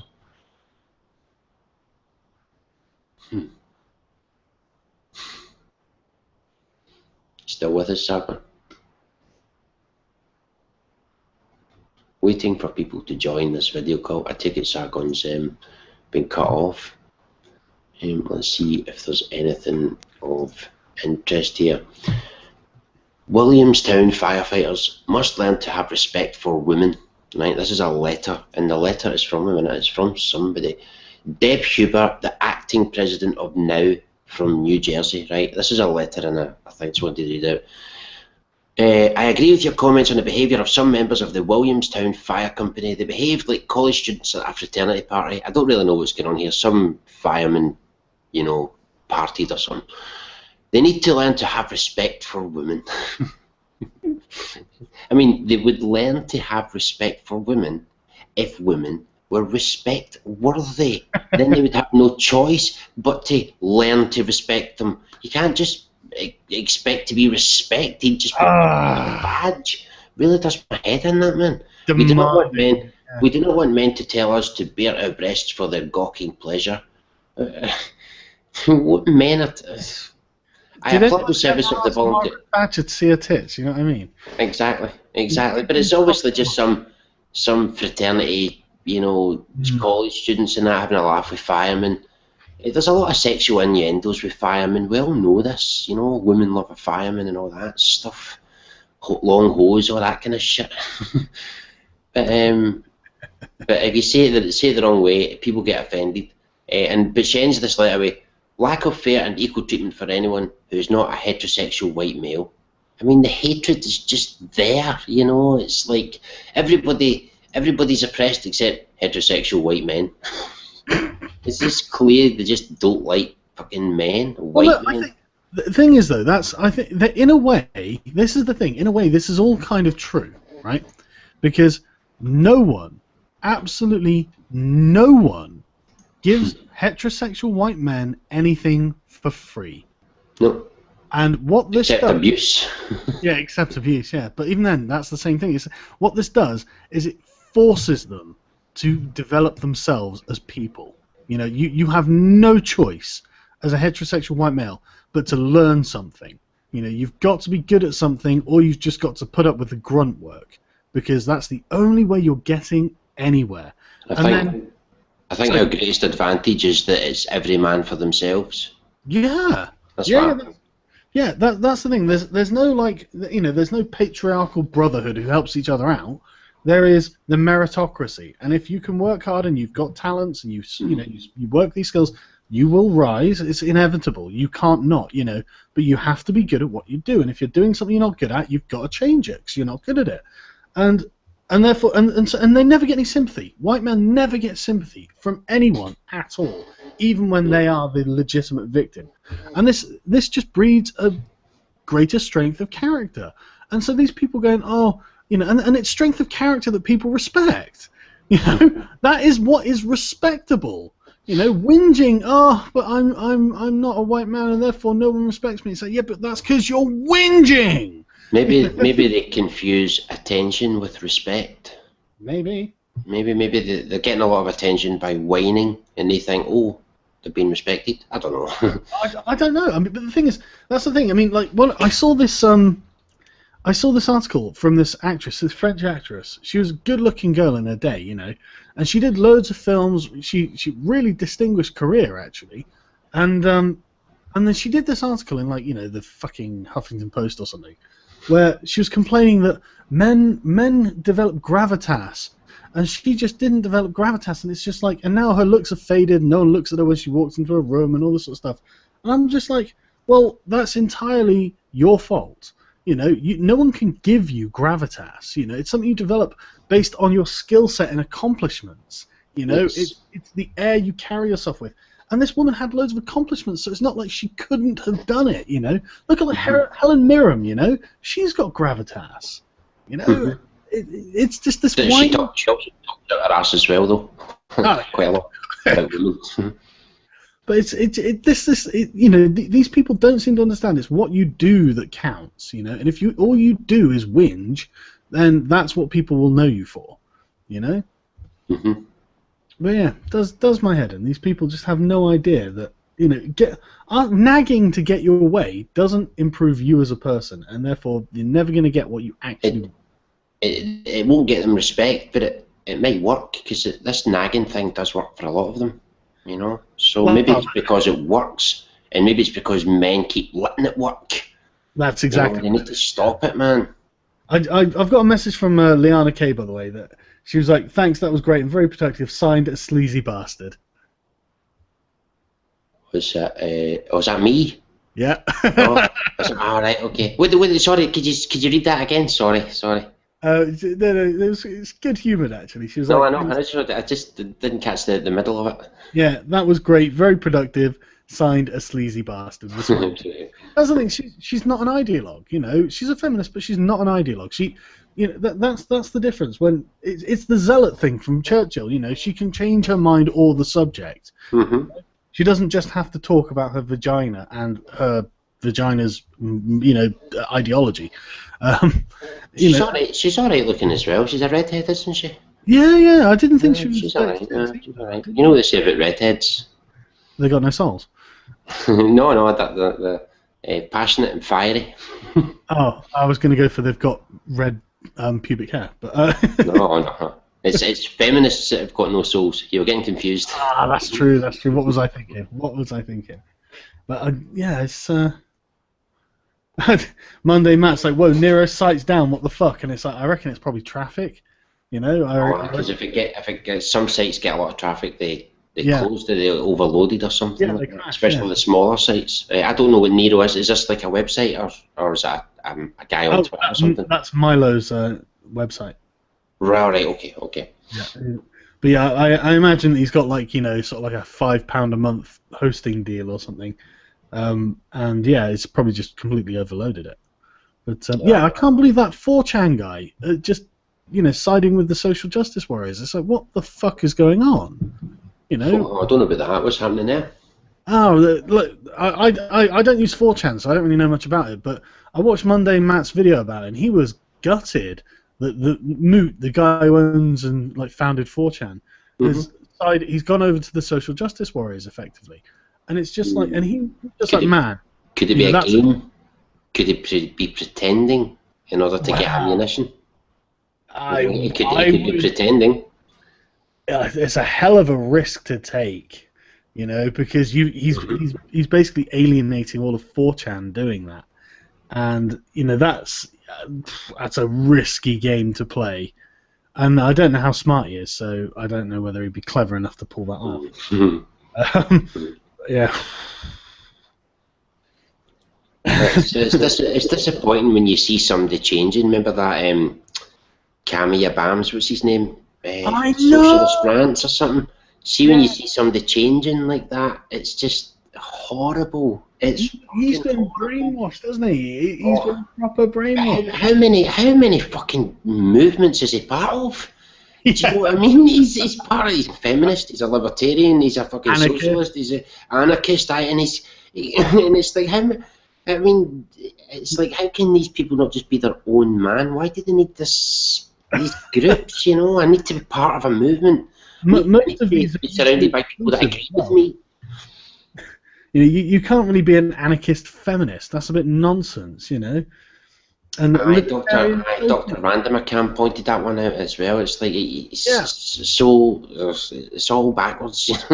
Yeah, you can't be a libertarian socialist. You know, that's a bit nonsense as well. So, but I don't go for all these labels anyway. They annoy me. I think, see, sometimes, right, that a lot of the people that call themselves these names don't know exactly what they mean. Like if somebody says they were an anarchist, I bet you they've got a different definition of an anarchist than another anarchist. Oh, they're not real anarchists. Well, I'm a what's the other one? Libertarian. That's another one that comes up. You get two libertarians, and two of them don't agree on what a libertarian is, and I just think that's hilarious. It's like, how can you be part of a movement when it doesn't have a definition? You know, when two people part of the same movement can't agree with the definition, it's crazy, man. Yeah, that's a really good point, because it's like, don't you guys think you might need some kind of Bible or something to go on, you know? A rule, some set of rules anyway, something that that you have to tick the box in order to be part of the group, you know. It's like when you get these people up here who there's the Old Firm fans, Celtic and Rangers, and you've got one half pretending that they're Catholic, and you've got the other half pretending that they're Protestants, right? And I've worked with a lot of these guys now. I always wind them up, right? And I'll say things like, "Hang on, you work on Sundays, don't you? Well, you're not a Christian then." Or, "Don't you have a tattoo? Well, you're not a Christian then." You have to tick all the boxes, otherwise you don't count. You can't say you're a Catholic if you've got tattoos, or you know what I mean. You just can't. You can't. The two of them don't go hand in hand. Are you wearing wool and cotton at the same time? Because I should be stoning you to death about it. You know, Leviticus is a hell of a book. Honestly, if you read through it, it's just... Oh. Did you ever see that picture of the guy that got a tattoo with the Leviticus about a man shall not lie with another man? No. And in the same Leviticus, that's where it forbids tattoos. So he had a tattoo from Leviticus that said, "Man shall not lie with another man," and yet the same Leviticus passages say tattoos are forbidden, and it's like, fucking idiot. Well, I guess he's more worried about getting a dick in his ass. But I would say, like the majority of Christians, and this is a shame, by the way, but it is true that the majority of Christians have not read the Bible. Oh, absolutely. They've got a Bible. They own a Bible. I'm sure they've read some of it, but they've not read the full thing. There's no fucking way if they read the full thing. Otherwise, they'd be an atheist. Yeah, no, absolutely. I read the Bible when I first started getting into history, really, and I'd say it was quite a thrilling read. There's good stories in the Bible. Yeah, if you just assume that like God is like a figment of our imagination, or an alien or something, an alien spacecraft or something like that, it's quite exciting. It's like a science fiction story, especially when Moses is having a wizard battle with the Pharaoh. It's just like, this is exciting stuff. I can see why people got into it. Banjax is saying, "Ella's got black man's lips, have I?" But do you know, somebody said to me a few weeks back that I look like a young Obama.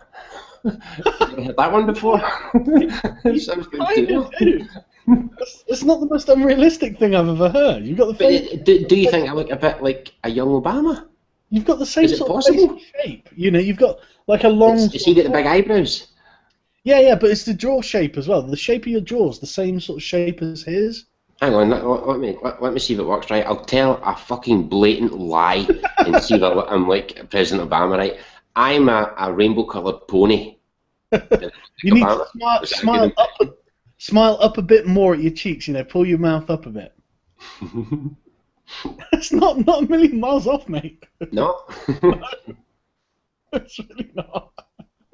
The only thing is, if come Halloween I dress up as Obama, that would be racist. You got to blackface it. It'd be racist though. Remember that wee boy? I made a video about this a while ago. This wee white boy.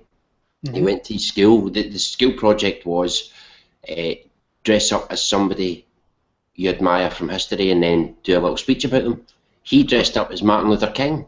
Oh, that racist. Blackface and all that. And his parents encouraged this, and you know, everybody liked it. And I think Martin Luther King himself would have appreciated that. But some teacher in the school decided, no, that's racist. And it's like, how is it racist to admire Martin Luther King? Since when did admiring Martin Luther King become racist? For fuck's sake, man. What's the world come to? Who's that guy who dressed up as Kanye West and with all the makeup and stuff? Did a really spectacular job of it.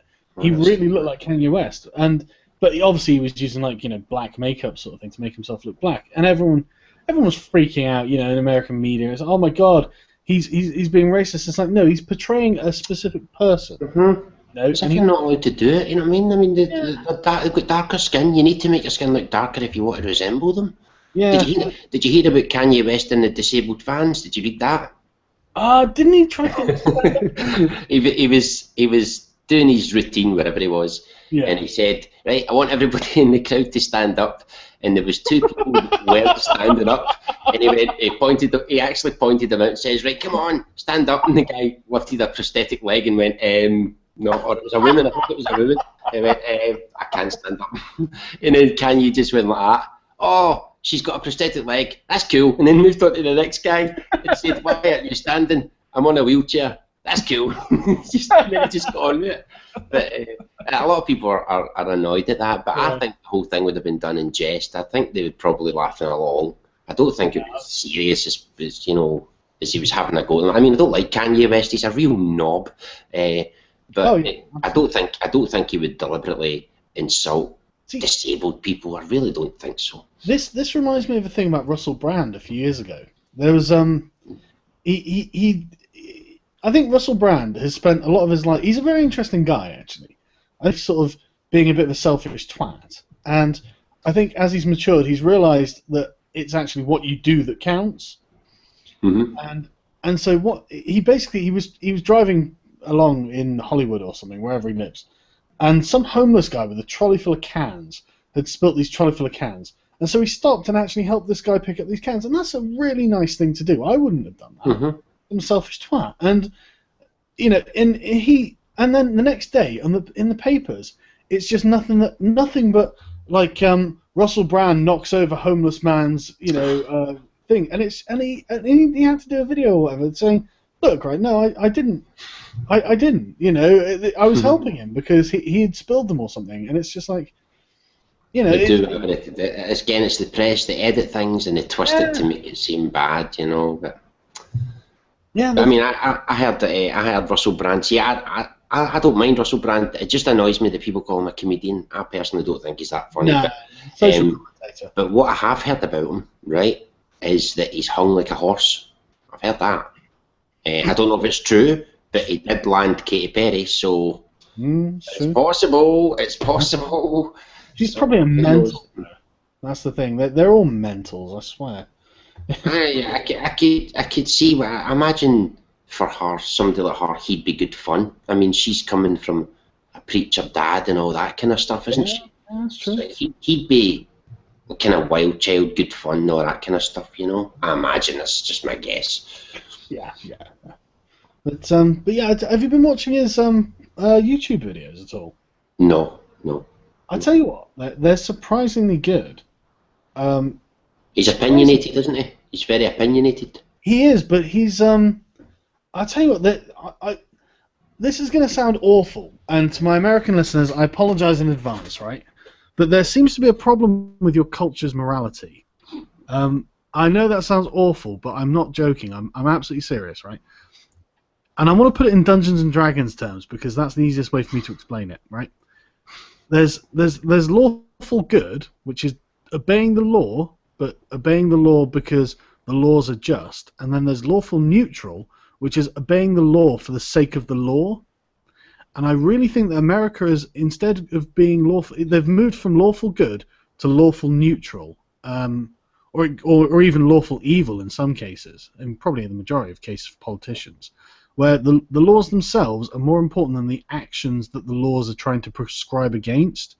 And that really worries me, because that just means that all you need to do is make bad laws, and then you'll have people who will follow those bad laws to the letter, and they'll be justified in doing so in their own minds.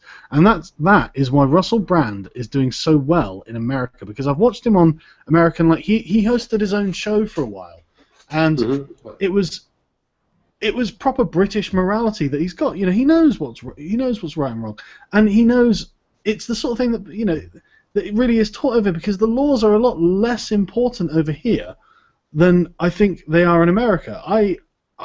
We are so less about the laws, the letter of the law over here, I swear to God. And, I mean, like, jaywalking. What the fuck is jaywalking? Oh, you know, you didn't cross the right place. I think jaywalking is there so that the police can hassle you if they, you know, it's like throwing litter. You know, they got Al Capone. You know, they didn't get him for what they wanted him for. So if there's somebody they suspect he's up to something wrong, they need to, as soon as he does something wrong, hey, you're jaywalking, we've got a right to search you now. You know. Yeah, absolutely. That's the thing. It's about using the letter of the law to your own advantage, rather than trying to interpret the law to create, you know, the best moral outcome that you can have. America's a sue culture, though. You get sued for anything, so people have to follow the letter of the law. I mean, exactly, but that raises the law above. Yeah, Russell Brand with the Westboro lot was amazing because he was incredibly fair. You know, the first thing that happens, they come out, right? They come out and everyone starts booing, and he's like, hey, you know, they've come to somewhere that they know they're not welcome, and they've been brave enough to do it anyway. And you know, and he's and you know, he was like, you know, give him some credit, and he's right, you know, that's a surprisingly, I find a surprisingly British attitude, you know, and wouldn't that mean that Jerry McKyle would also do that, and Trisha would also do that, because they do fucking do that. I'm not saying it's a universal British attitude. No. But maybe it's the British attitude of people who go to America. Possibly, but maybe that's an interesting thing, because I think that he subconsciously has noticed that it's more about the letter of the law rather than the point of the moral imperative behind the law. Do you take him as honest? Do you think he's honest? I actually do. I actually do. I've been watching. Check out his YouTube channel. He's surprisingly candid, and he's surprisingly on point. And but yeah, someone put American companies are lawful evil, and Emish, absolutely right. And I think that's been the case for some time, and I think it's really filtered down into the police and things like that. And I mean, I've seen so many videos of the attitude of the American police to just normal bystanders. It's so confrontational, and it's an oppressive attitude. I don't know. Police have to they have to have attitude, because people mistake kindness for weakness, and the police can't give anyone the opportunity to view them as weak, and people will take advantage. I'm sure if it's a nice neighbourhood, the policemen or policewomen can be nice and kind and sweet, but if it's like the city, you have to be a bit tough right at first, so that right off the first foot they know where they stand. You know, it's just like, I don't know, because I mean, I lived in Germany for 8 years, and it's Oh, did you? 8 years? What the hell? yeah, on an RAF camp. My dad was in the RAF. Does that mean you didn't have to learn German? Yeah, I don't know Right. where. Actually, no, I know that Zug means train, and ein bitter, ein Bier bitter is 1 beer, please. Did you know as well that I know it's got nothing to do with it, I just thought I'd bring it up. People always say there's no ham in hamburgers, it's beef, but they're called hamburgers because of Hamburg. Yeah. They were made in Hamburg. A lot of people don't know that. They think it's because it's got ham in it, but That's true. So I was just going to say an update on the numbers there. Yeah. The update numbers, well, they're not there now, but it said 26,000 for yes, 38,000 for no. So the silent majority came out and were like, no, just... Yes. I mean, again, the people voting no didn't have to make any noise, so because they weren't wanting anything changed, so they didn't have to put any argument forward, really. Shetland have voted no, 64%. Yeah, Shetland have voted 64% no. So I mean, it's looking like, I mean, if Shetland said no, it's looking like, you know, it could go that way. I still don't know. I'm not taking it for granted. That's only 3 out of 32, so still got a lot of counts to do. But, Leviathan, just to get back to the point I was making, just quickly. Sorry. No, sorry, no, not at all. He's like in the video with the cop in Ferguson pointing the rifle and saying, "I'll fucking kill you." It's disgusting. And that is, and there was another one with this cop. He's just yelling at these protesters, "Bring on, you fucking animals!" And it's just like, you're meant to be a fucking cop, mate. Why are you taking this personally? You know, why are you taking this personally? Why are you pointing a gun at people if you're not planning to shoot them? You know, and what worries me the most, I'm going to do a fucking, I've for the past like 3 months since that Ferguson thing, whenever it was, I've been collecting like evidence that I'm going to be putting into a video that's probably going to be quite a long and dramatic video. You know, just about the Ferguson. Is it just about that, or police in general? More about just the future of policing in America, because I don't think people quite understand where this is going. I don't think they know what resources the police have available to them, and what the police have been doing, and where they've been training, and it's really disturbing. But I'll get into another time. But it's the attitude of the police, because you say that they've got to show this force, but when I was out in Germany, the police are all armed, and I never felt threatened by them. You know, there was I never saw a policeman draw his gun. I never saw him even think about drawing their gun. You know, it's a different kind of training, and they just and the way that you treat people, it determines how they respond to you. You know, and the American police, honestly, they act like an occupying force. You know, as if they're there to beat down any kind of threat to their authority, any challenge to what they're saying is a problem. You know, it's not whether the person's right or wrong, it's the fact they've got the temerity to talk back. They can't do anything right, though. I mean, even when they try to do something right, they can't do something right. I mean, did you listen to the audio of that woman out of Django, whatever her fucking name is? Oh, no, I didn't. What happened, actually? What happened? Well, apparently witnesses saw her and her boyfriend having sex in a car with the door open, right? So they called the police for it was lewd behaviour. So the police had a right to then approach them, right? Yeah. The police approached them and said, "Look, people have called for lewd behaviour." The boyfriend negotiated with the police. I mean, cooperated with the police. Sorry, but she didn't. The audio right away. The first thing straight off the bat is it 'cause I'm black, right? She then said to no, it's because you're fucking in a car. Sorry. She then said to the police officer, "What's your name? I'd like to introduce you to my publicist," right? Threatening to expose him as a racist. And even the police officer, and you can tell that this isn't new, because the police officer right away said, "Oh, the race card. I've never heard that one before." So this is a common thing, you know. And it's not just black people. You've got people all over the place pulling out cards, you know. And I think the police, if I was a police officer, firm is the word I would use. You have to be firm right up front, you know. By the way, I'm not going to take any of your fucking shit, so don't even think about it. You don't need to swear, but you know what I mean. You need to give that attitude that don't even think about getting smart with me. I've got a problem to deal with, let's sort it out. Whereas if you go in all nice and polite Columbo style, half of these people would eat you alive, you know? Because they'd think, oh, he's kind or she's kind and sweet. I'll be able to take advantage. You know, I don't know. I can understand why the police are tough. I'm sure that there are situations where that's happened. You know, I'm sure that that's not an unrepresentative of some situations. You know, I'm absolutely certain.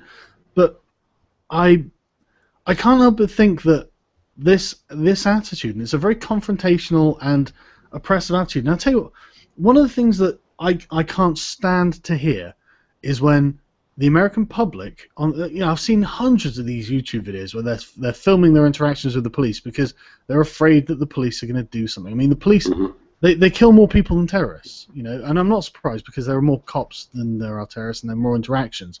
But the police shouldn't be killing so many people, you know. They shouldn't be shooting so many people's dogs just because the dogs are they? I mean, it's not happening all the time, and I mean, shooting people's dogs. I don't know how often that happens, but they're not always shooting people. A lot of police get shot as well. Of course they do, but and it's also the kind of job as well, right? It's see if they do something. When's the last time you opened a newspaper? Police officer does something right. Nobody focuses on when they do their job right. If they do their job right and they're all polite and nice and everything goes fine, nobody hears about that. But as soon as something goes wrong, everybody hears. So the only time you really hear about the police is in a negative way. That is true. That again, it's true. It's true. And I'm not trying to dismiss that. I'm really not trying to dismiss that. But it's more about the. Who was it? Was it Theresa May who said that in this country we police by consent, and in America they don't, you know, and you can tell because people call American cops sir, and that word. That's my fucking. But they do that with like shopkeepers as well, right? Thanks, sir. You know, and it's not necessarily a. It might be true. That might be true. But see another thing about police officers as well. They know that a lot of people don't like them. Now, if you were doing a job every day and you were trying to do the best you can do, but yet people still fucking hated you, would you know eventually cop an attitude? You know, like, oh, fuck you, man, I can't believe I saw this work I'm doing and you still hate me. You know, it's just a thought. Yeah, no, it's true, and the thing is that's the thing. None of these things aren't true.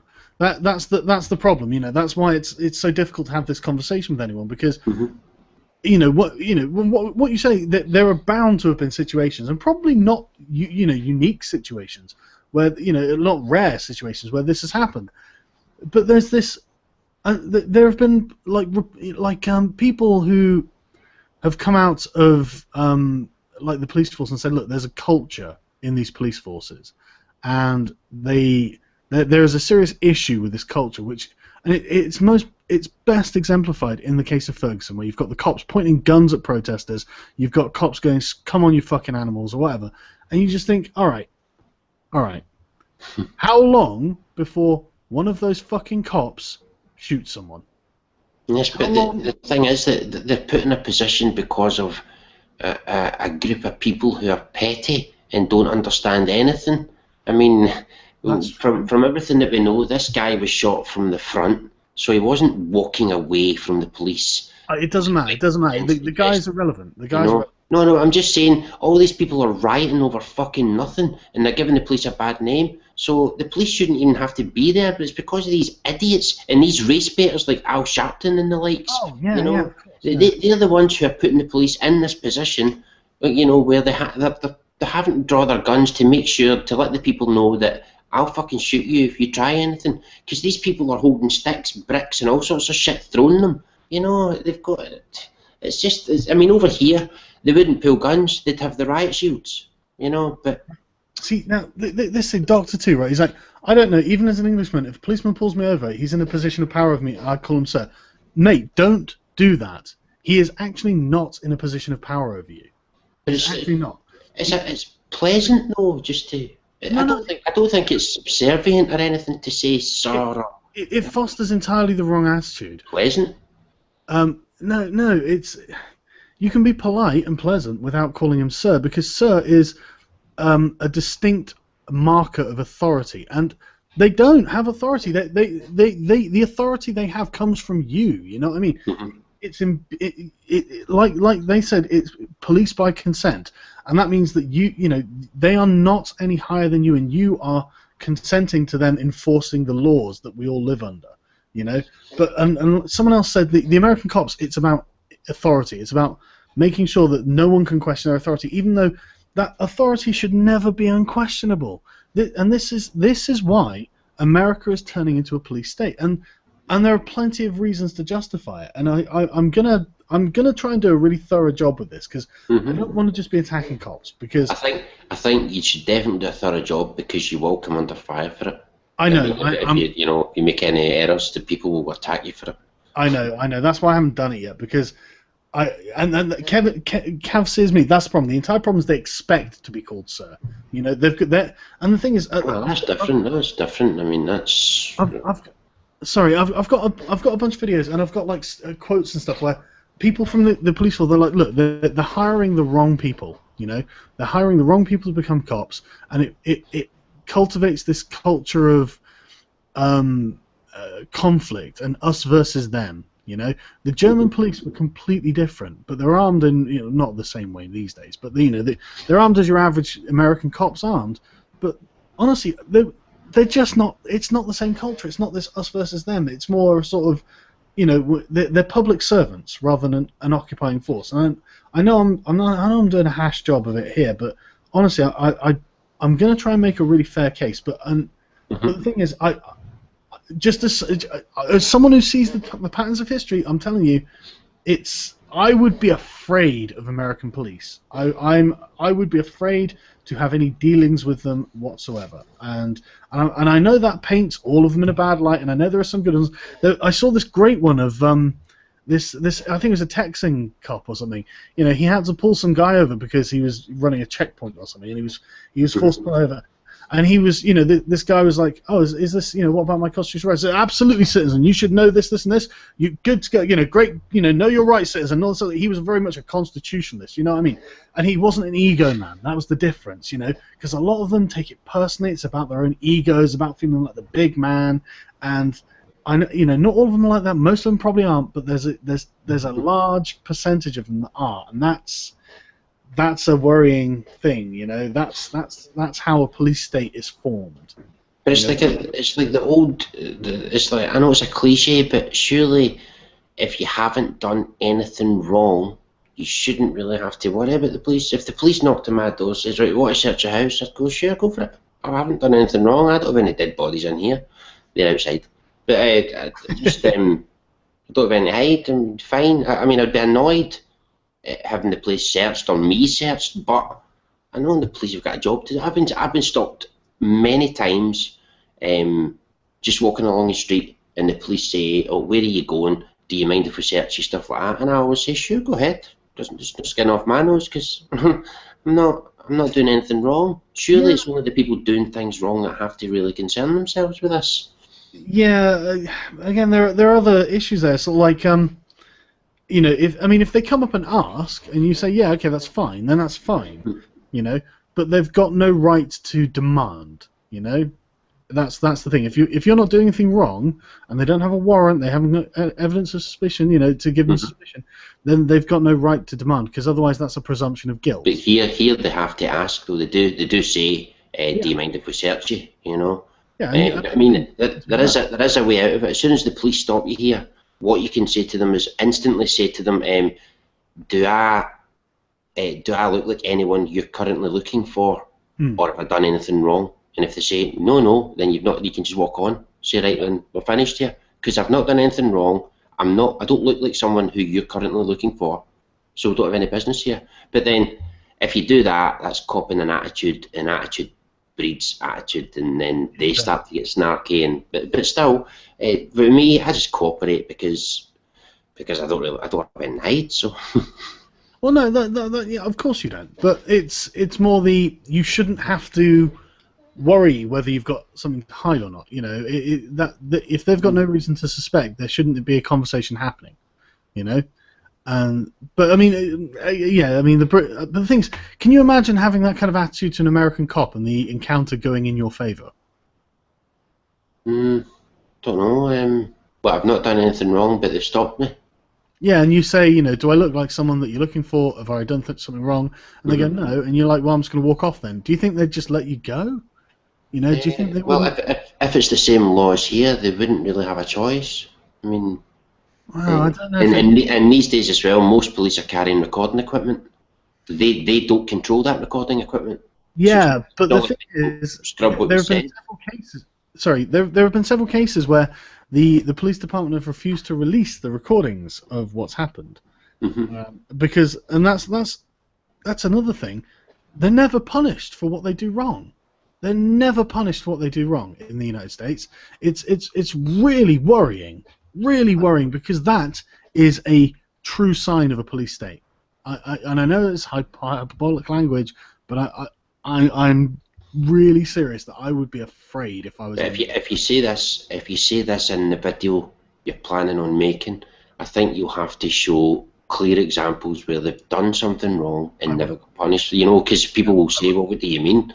You know, and I'm sure you'll find some, but a lot of what the police do is considered wrong by people, and it's not. You know, like for example, the Michael Brown thing.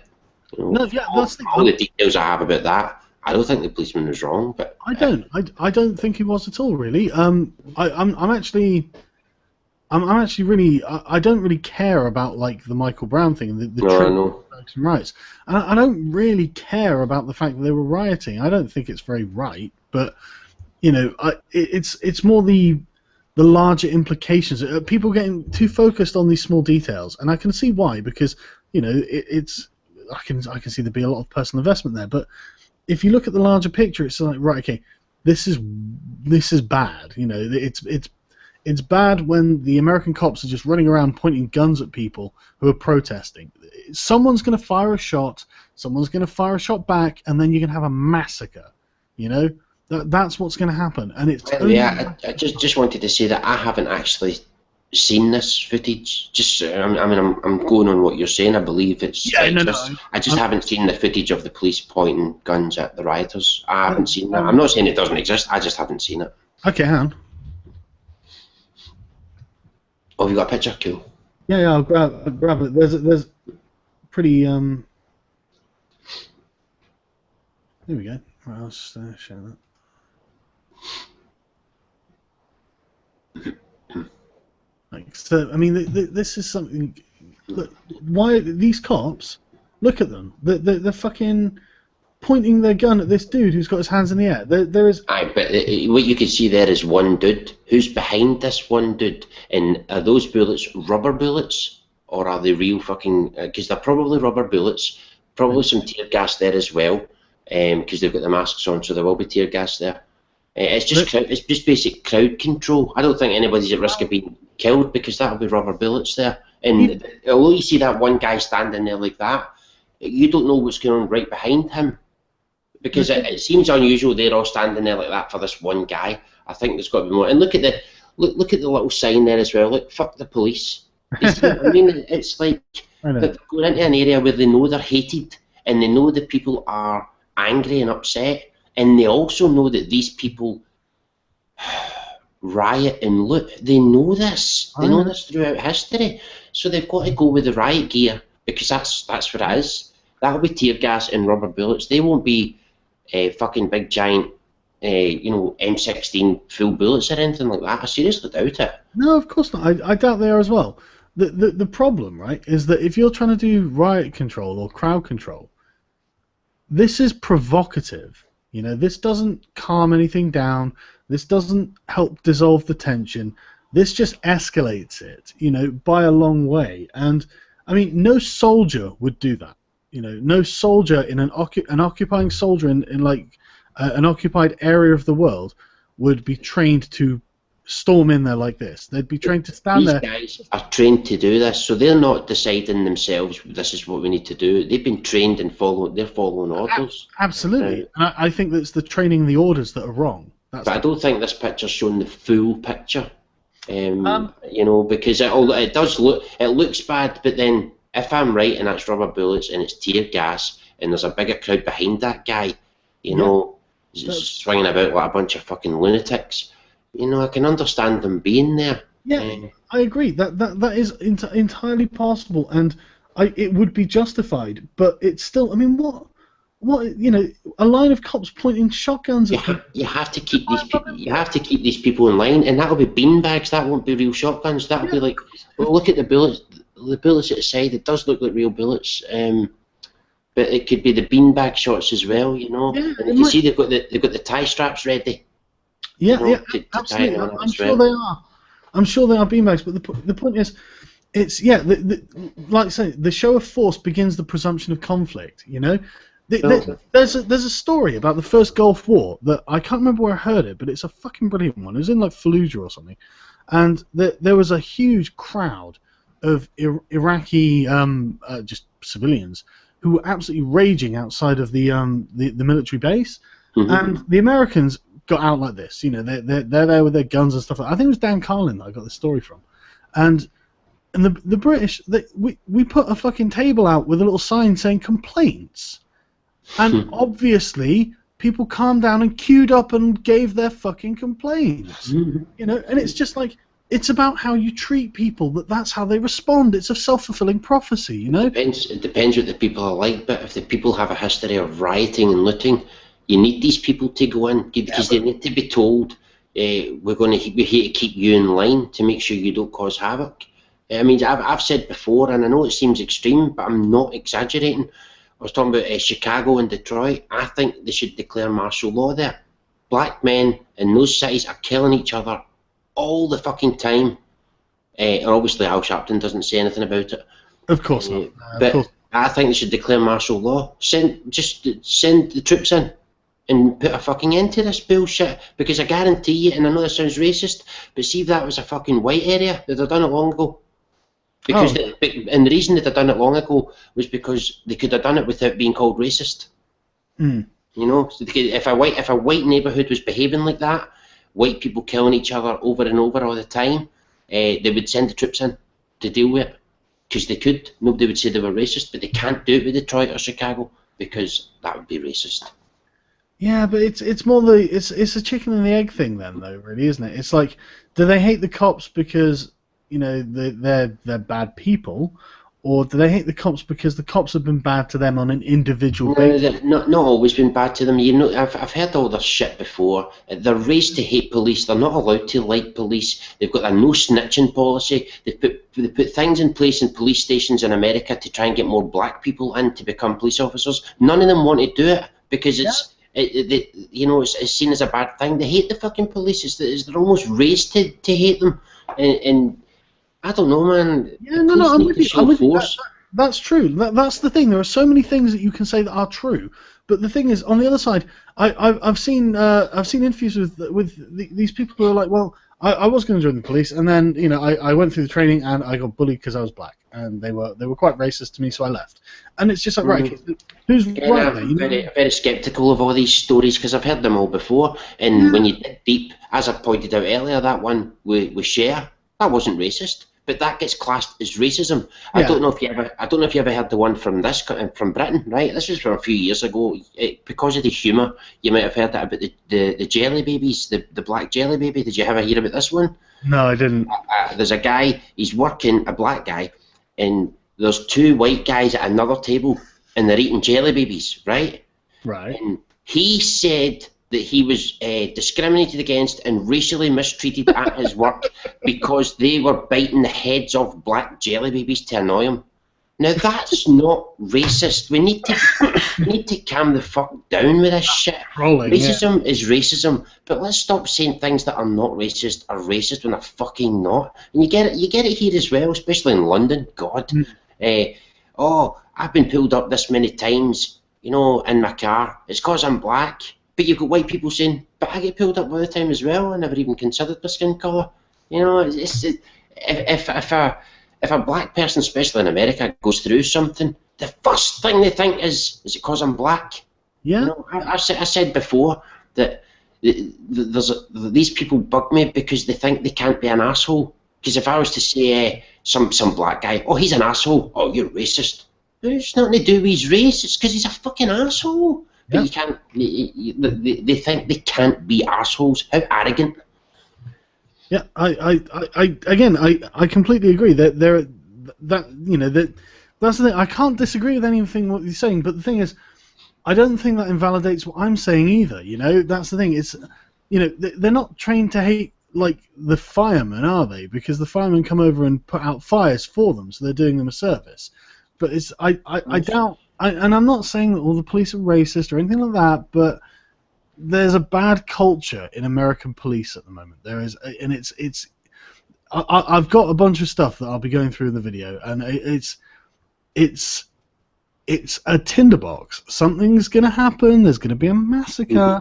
One of these, and these cops aren't the brightest of people. You know, they take it personally, and yeah, these protesters are no better. But the cops are the ones with the guns and the tanks and the grenade launchers. I'm not joking. They have grenade launchers, and I'm not joking. It's given to them by the US government. I've got all the documentation, and it's just like, you know. So, you know, no matter what. Oh, sorry. I just wanted to say, are those, see the grenade launchers? Yeah. Is that a technicality? Do they not need them for the tear gas? And not necessarily grenades. Let me just get the link. Just in case it's a technical thing. Where they do have them, but they're not actually using them for grenades. They're using them for tear gas. I imagine it'd be a similar thing that fires tear gas. I'll just get it. Hang on. So I've got a lot of links.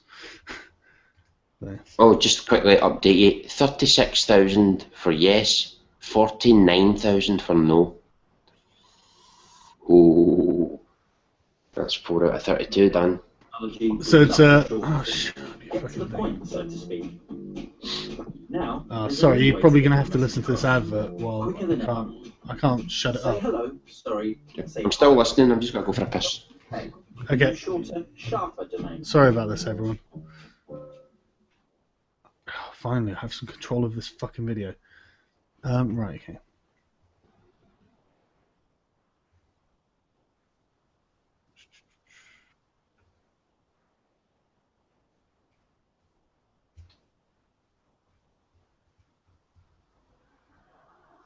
Hang on, this is actually not the best article. Sorry about this, guys.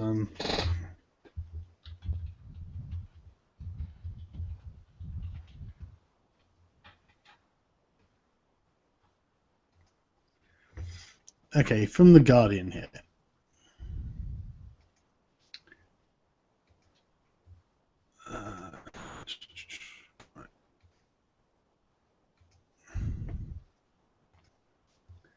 U.S. school districts given free machine guns and grenade launchers, M16 rifles, mine-proof gear, mine-proof vehicles, and calls to hand this equipment back after it was just given by the government. And it's just like, why? Why would you? What do you think why would the American police need this? This is a military vehicle. You know, it's not necessary.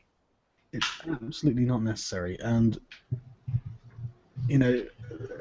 So I know it's not necessary, but maybe it's just to let them know that, see, in case you're thinking of trying to get smart here and riot, don't, because we've got this power here, and you don't want us to use this. It's just a threat. It's just a front, you know, letting them know that, hey, no, don't be doing that shit. We brought in the best tools for the job, so don't go messing about. I just see it as a warning. They don't even plan on using it. It's just a warning.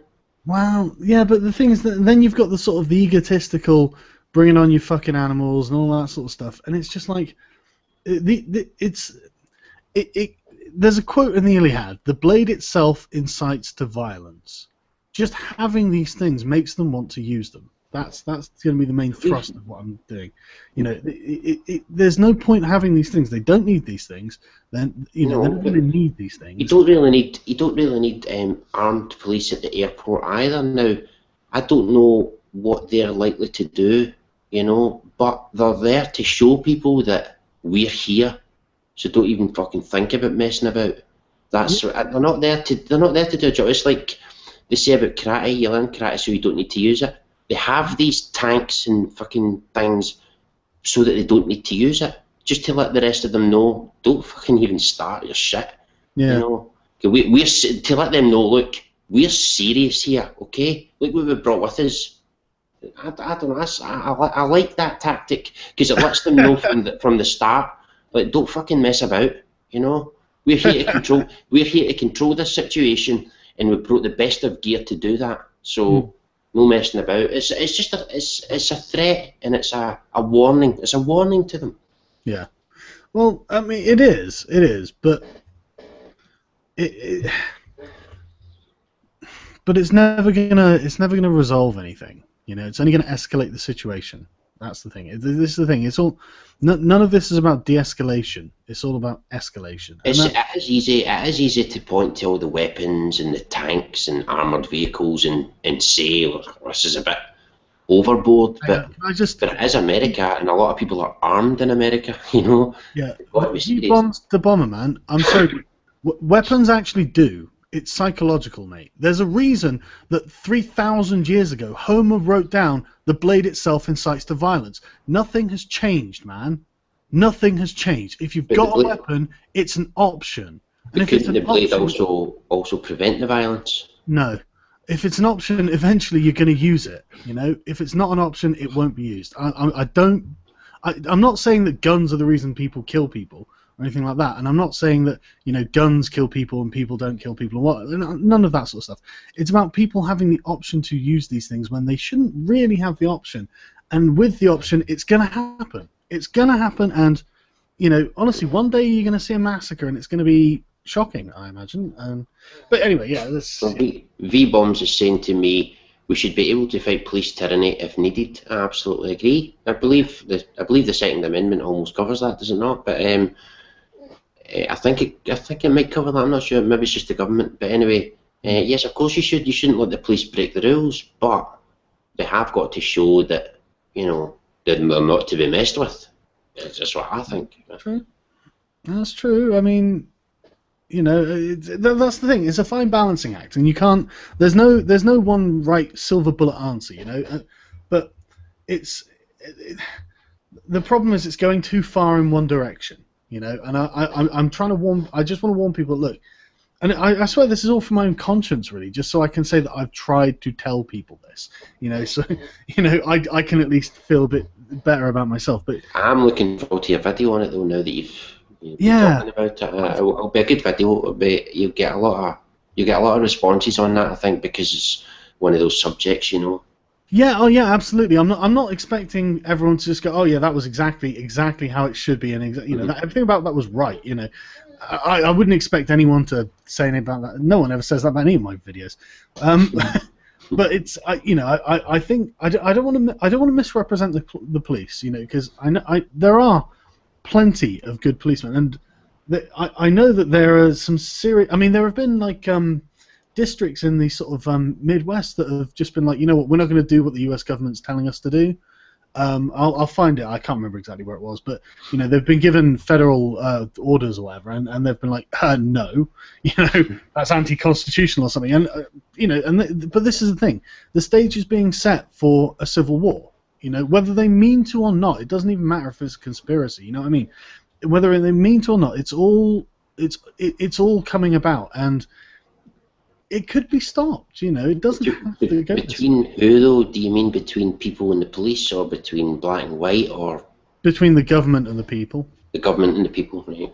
That's why there's. I mean, I'm pretty sure any Americans here could probably vouch that there's probably there's definitely a very much sort of anti-gun undercurrent in like American sort of news, isn't there? You know, there seems to be a lot of they're coming for our guns, at least from what I see, anyway. You know, but they are.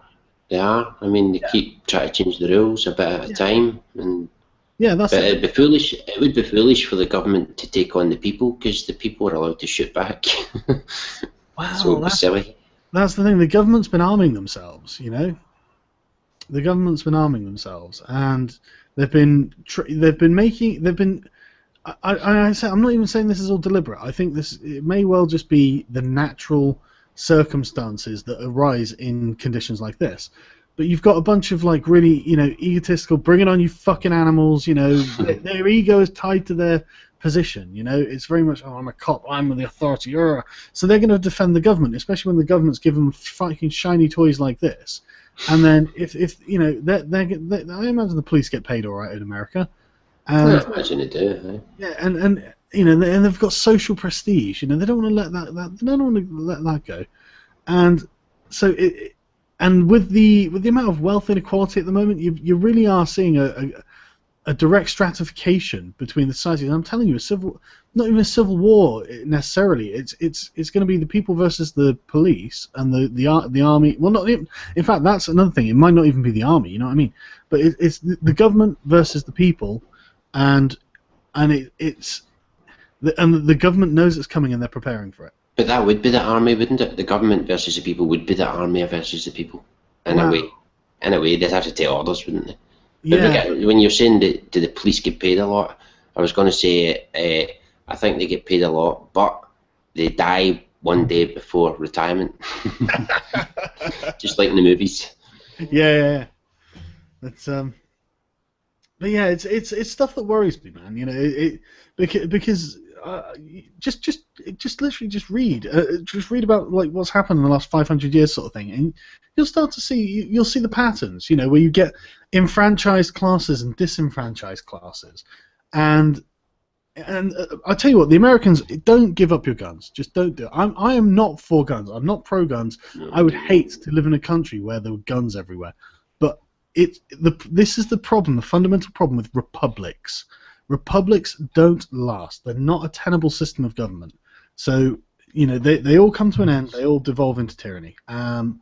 So, yeah, just don't give up your guns. You know, Americans will never give up their guns. Americans love guns, man. Yeah. And it's actually part of their identity. You know, we never had a Wild West, so we don't have guns. We don't have that. But Americans love their guns, man. They fucking love them, man. I'm totally in favour of guns in America. I hate all these anti-gun mob and the excuses they come out with and the rubbish they come out with. Did you see that one where, and it was really stupid. I think that guy T covered it, right? And it was showing you the woman at home alone with the child, and the evil father is coming round to, you know, abuse her or something. Oh, God, no. And it's like, oh no, he's got a gun, so we need to ban guns. And it's like, well, hang on a minute. Why don't you leave things the way they are, and she can have a fucking gun to protect herself, you fucking numpties. Christ's sake. That wouldn't backfire their beauty on them, man. I remember after one school shooting, though, it gets ridiculous, though, doesn't it? Because they were like, you know, well, we should ban guns. Actually, what we should do is give the teachers guns. It's like, all right, okay, cool. There has to be a better solution than arming teachers now. But it would make the average school shooter think twice. If they knew the teachers were armed, I mean, that would make them think twice. It really would. Well, it would. Of course it would, you know. But then you... Although, what else can prevent school shootings, right? This is a genius idea. Put up signs on the school saying no guns allowed. That'll work, for fuck's sake, because criminals always follow rules. Yeah, that's dumb as shit. That's what a lot of them depend on, you know? Yeah. I mean, someone brought up France. France is on its 4th republic in the last 200 years, you know what I mean? This is what I'm talking about. Republics don't last. They're not a long-term... Paris was on fire a couple of years ago, remember? Paris was on fucking fire. So was London. Cars burning all over the place, man. It's actually a great place, France. Yeah, exactly. You know, this is the thing. I tell you what, this is what pisses me off about the people who are like, get rid of the monarchy. It's like, hang on. That, if you hadn't noticed, the British monarchy has been an incredibly, probably the most stable form of government in the whole world. You know, in all of history. You know, the Queen Elizabeth II can trace her lineage back to William the Conqueror and Harold II, the two generals at the Battle of Hastings. I can understand the argument in this day and age for not having the monarchy, but I like the monarchy there. It's quirky, I think, you know, if we go look at it like that. I know our tax money pays for it, but it's quirky, it's interesting, it makes us a bit different than everybody else. But I tell you what, from like a political point of view, the monarchy is a shockingly important institution because they are the people who the army and the armed forces declare their loyalty to. They don't pledge their loyalty to David Cameron. Oh, well, he has to ask the Queen if he can be Prime Minister. Exactly. He has to get her permission. And yet the Queen, I can't remember, it's something like 200 or 300 years ago was the last time a British monarch tried to interfere in government, it's the perfect combination. You know.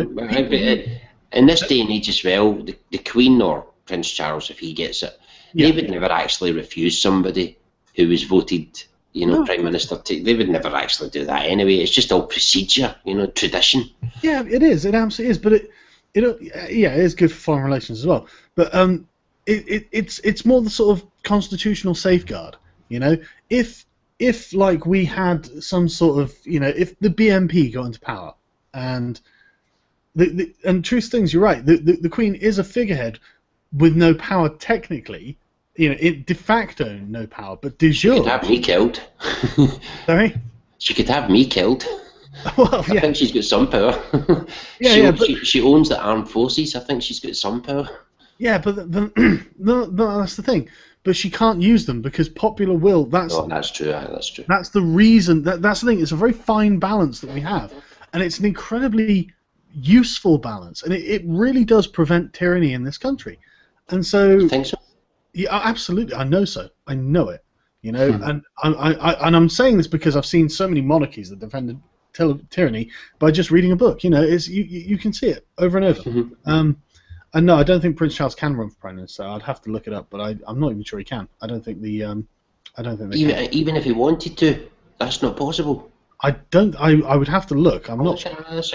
That's interesting.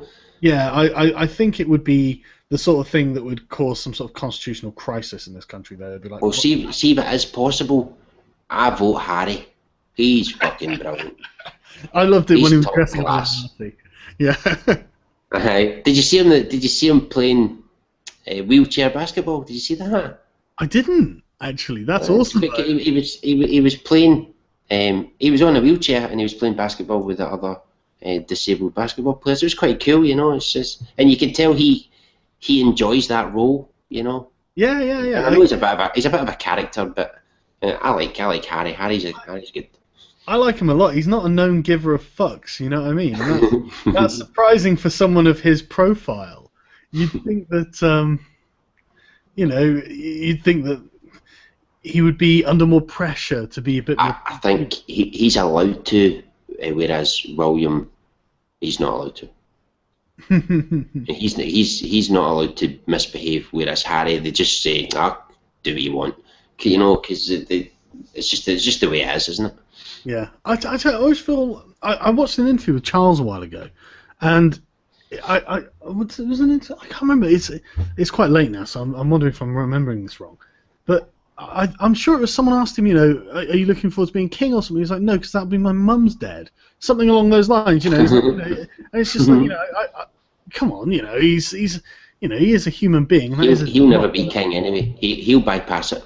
Yeah, I think he will. If the Queen died today, he would say no and give it to William, I think, because he's getting on as well. Yeah, exactly. He wants to retire soon, surely. And I don't think he's interested. To be honest, I don't think he's interested in that. Alien Gearbox is asking us to talk about Scandinavia, Sweden in particular. Do you know anything about Sweden other than it being a feminist shithole? It's a feminist shithole, isn't it? Come on, Swedish men, get your balls back. What's going on? But the women get a good name there for the looks, not for the beliefs. God. Yeah. But the Swedish women are known for being lookers, but there must be ugly Swedish women. It's just the law of averages, you know. They just keep them very well hidden, don't they? I think they do. They're not allowed outside, like in fucking Saudi Arabia. So yeah, I don't really know that much, but I should look into Sweden a bit more because I don't really know all that much because everyone knows that it's just a disgusting feminist hellhole. So good luck, Swedish guys. They've got a feminist movement. I've had a lot of stories from Sweden, but I just can't think of any right now. But don't they have is it them that have the feminist party? Yeah. Sweden has a feminist party. That's what Harry Harman and all that wants copy. I was in Sweden where they tried to pass the law to get men to sit down in the toilet. Yeah. To get rid of urinals. I mean, unless you hated men, why would you put that forward as an idea? Unless you're trying to make men into women as well, you know, they hate masculinity. That's it, isn't it? You know. And yeah, the rise of Islam in Sweden is quite troubling. I tell you, I love the Poland ball memes, and they're like geopolitical satire memes. And there's this brilliant one of Sweden, like a little Swedish flag in the shape of a ball, wearing a burqa, and it's just the funniest thing. It's just going Alau Ak Bork. It's hilarious, you know. But yeah, it's I mean they've got a feminist movie rating system where ABBA. Sorry? Don't forget ABBA. Well, yeah. On their films, they've got like if it's a feminist rated film or not, and it's just like, wow, that's. What it's safe for feminists, or they would, you know, what the hell, man? Yeah, exactly. If it's safe for feminists or not, and it's just like, wow, that's disturbing at best, you know. Mhm. Disturbing. But it's 3:30, so I'm getting a bit tired. Oh, it's cool, mate. Cool. You want to bring it to an end? Yes. I think we probably should. I've had a really good time though. I've got to say. Me too. Yeah, we'll do this again. It's a lot sooner than normal because you know I've really missed hanging out and having these conversations. Because everyone loves it when I have you on, man. So.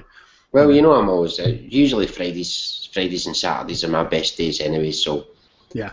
I would have done if I wasn't busy this weekend. But I do want to do one with a feminist. I don't do a lot of hangouts, but I do want to do one with a feminist. So I would love to if you happen to get one who's interested, you know, even if it's us two and her or whatever, just, you know, we'll see if we can get something.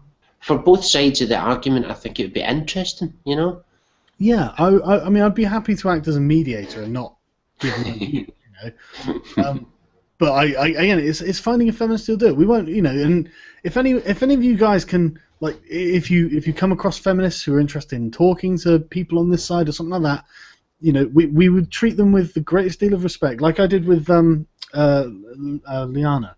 You know, it's not about attacking them. We just want to hear their views and have a discussion, and you know, really try and persuade them to think about it from a different perspective. You know, that's what I would want to do. What about yourself? Well, I would just say, just want to have a chat with them. Nothing structured, nothing too serious. You know, none of that. You get 2 minutes, I get 2 minutes bullshit. None of that crap. Just chat. You know. And I would be very nice anyway. I wouldn't be a bastard. You know. Yeah. So guys, if you guys can find anyone, like tweet us or something like that. And come on, Claudia. Yeah, get Claudia. We want to talk to her because I can't get Marina shut up. I was a dick to her.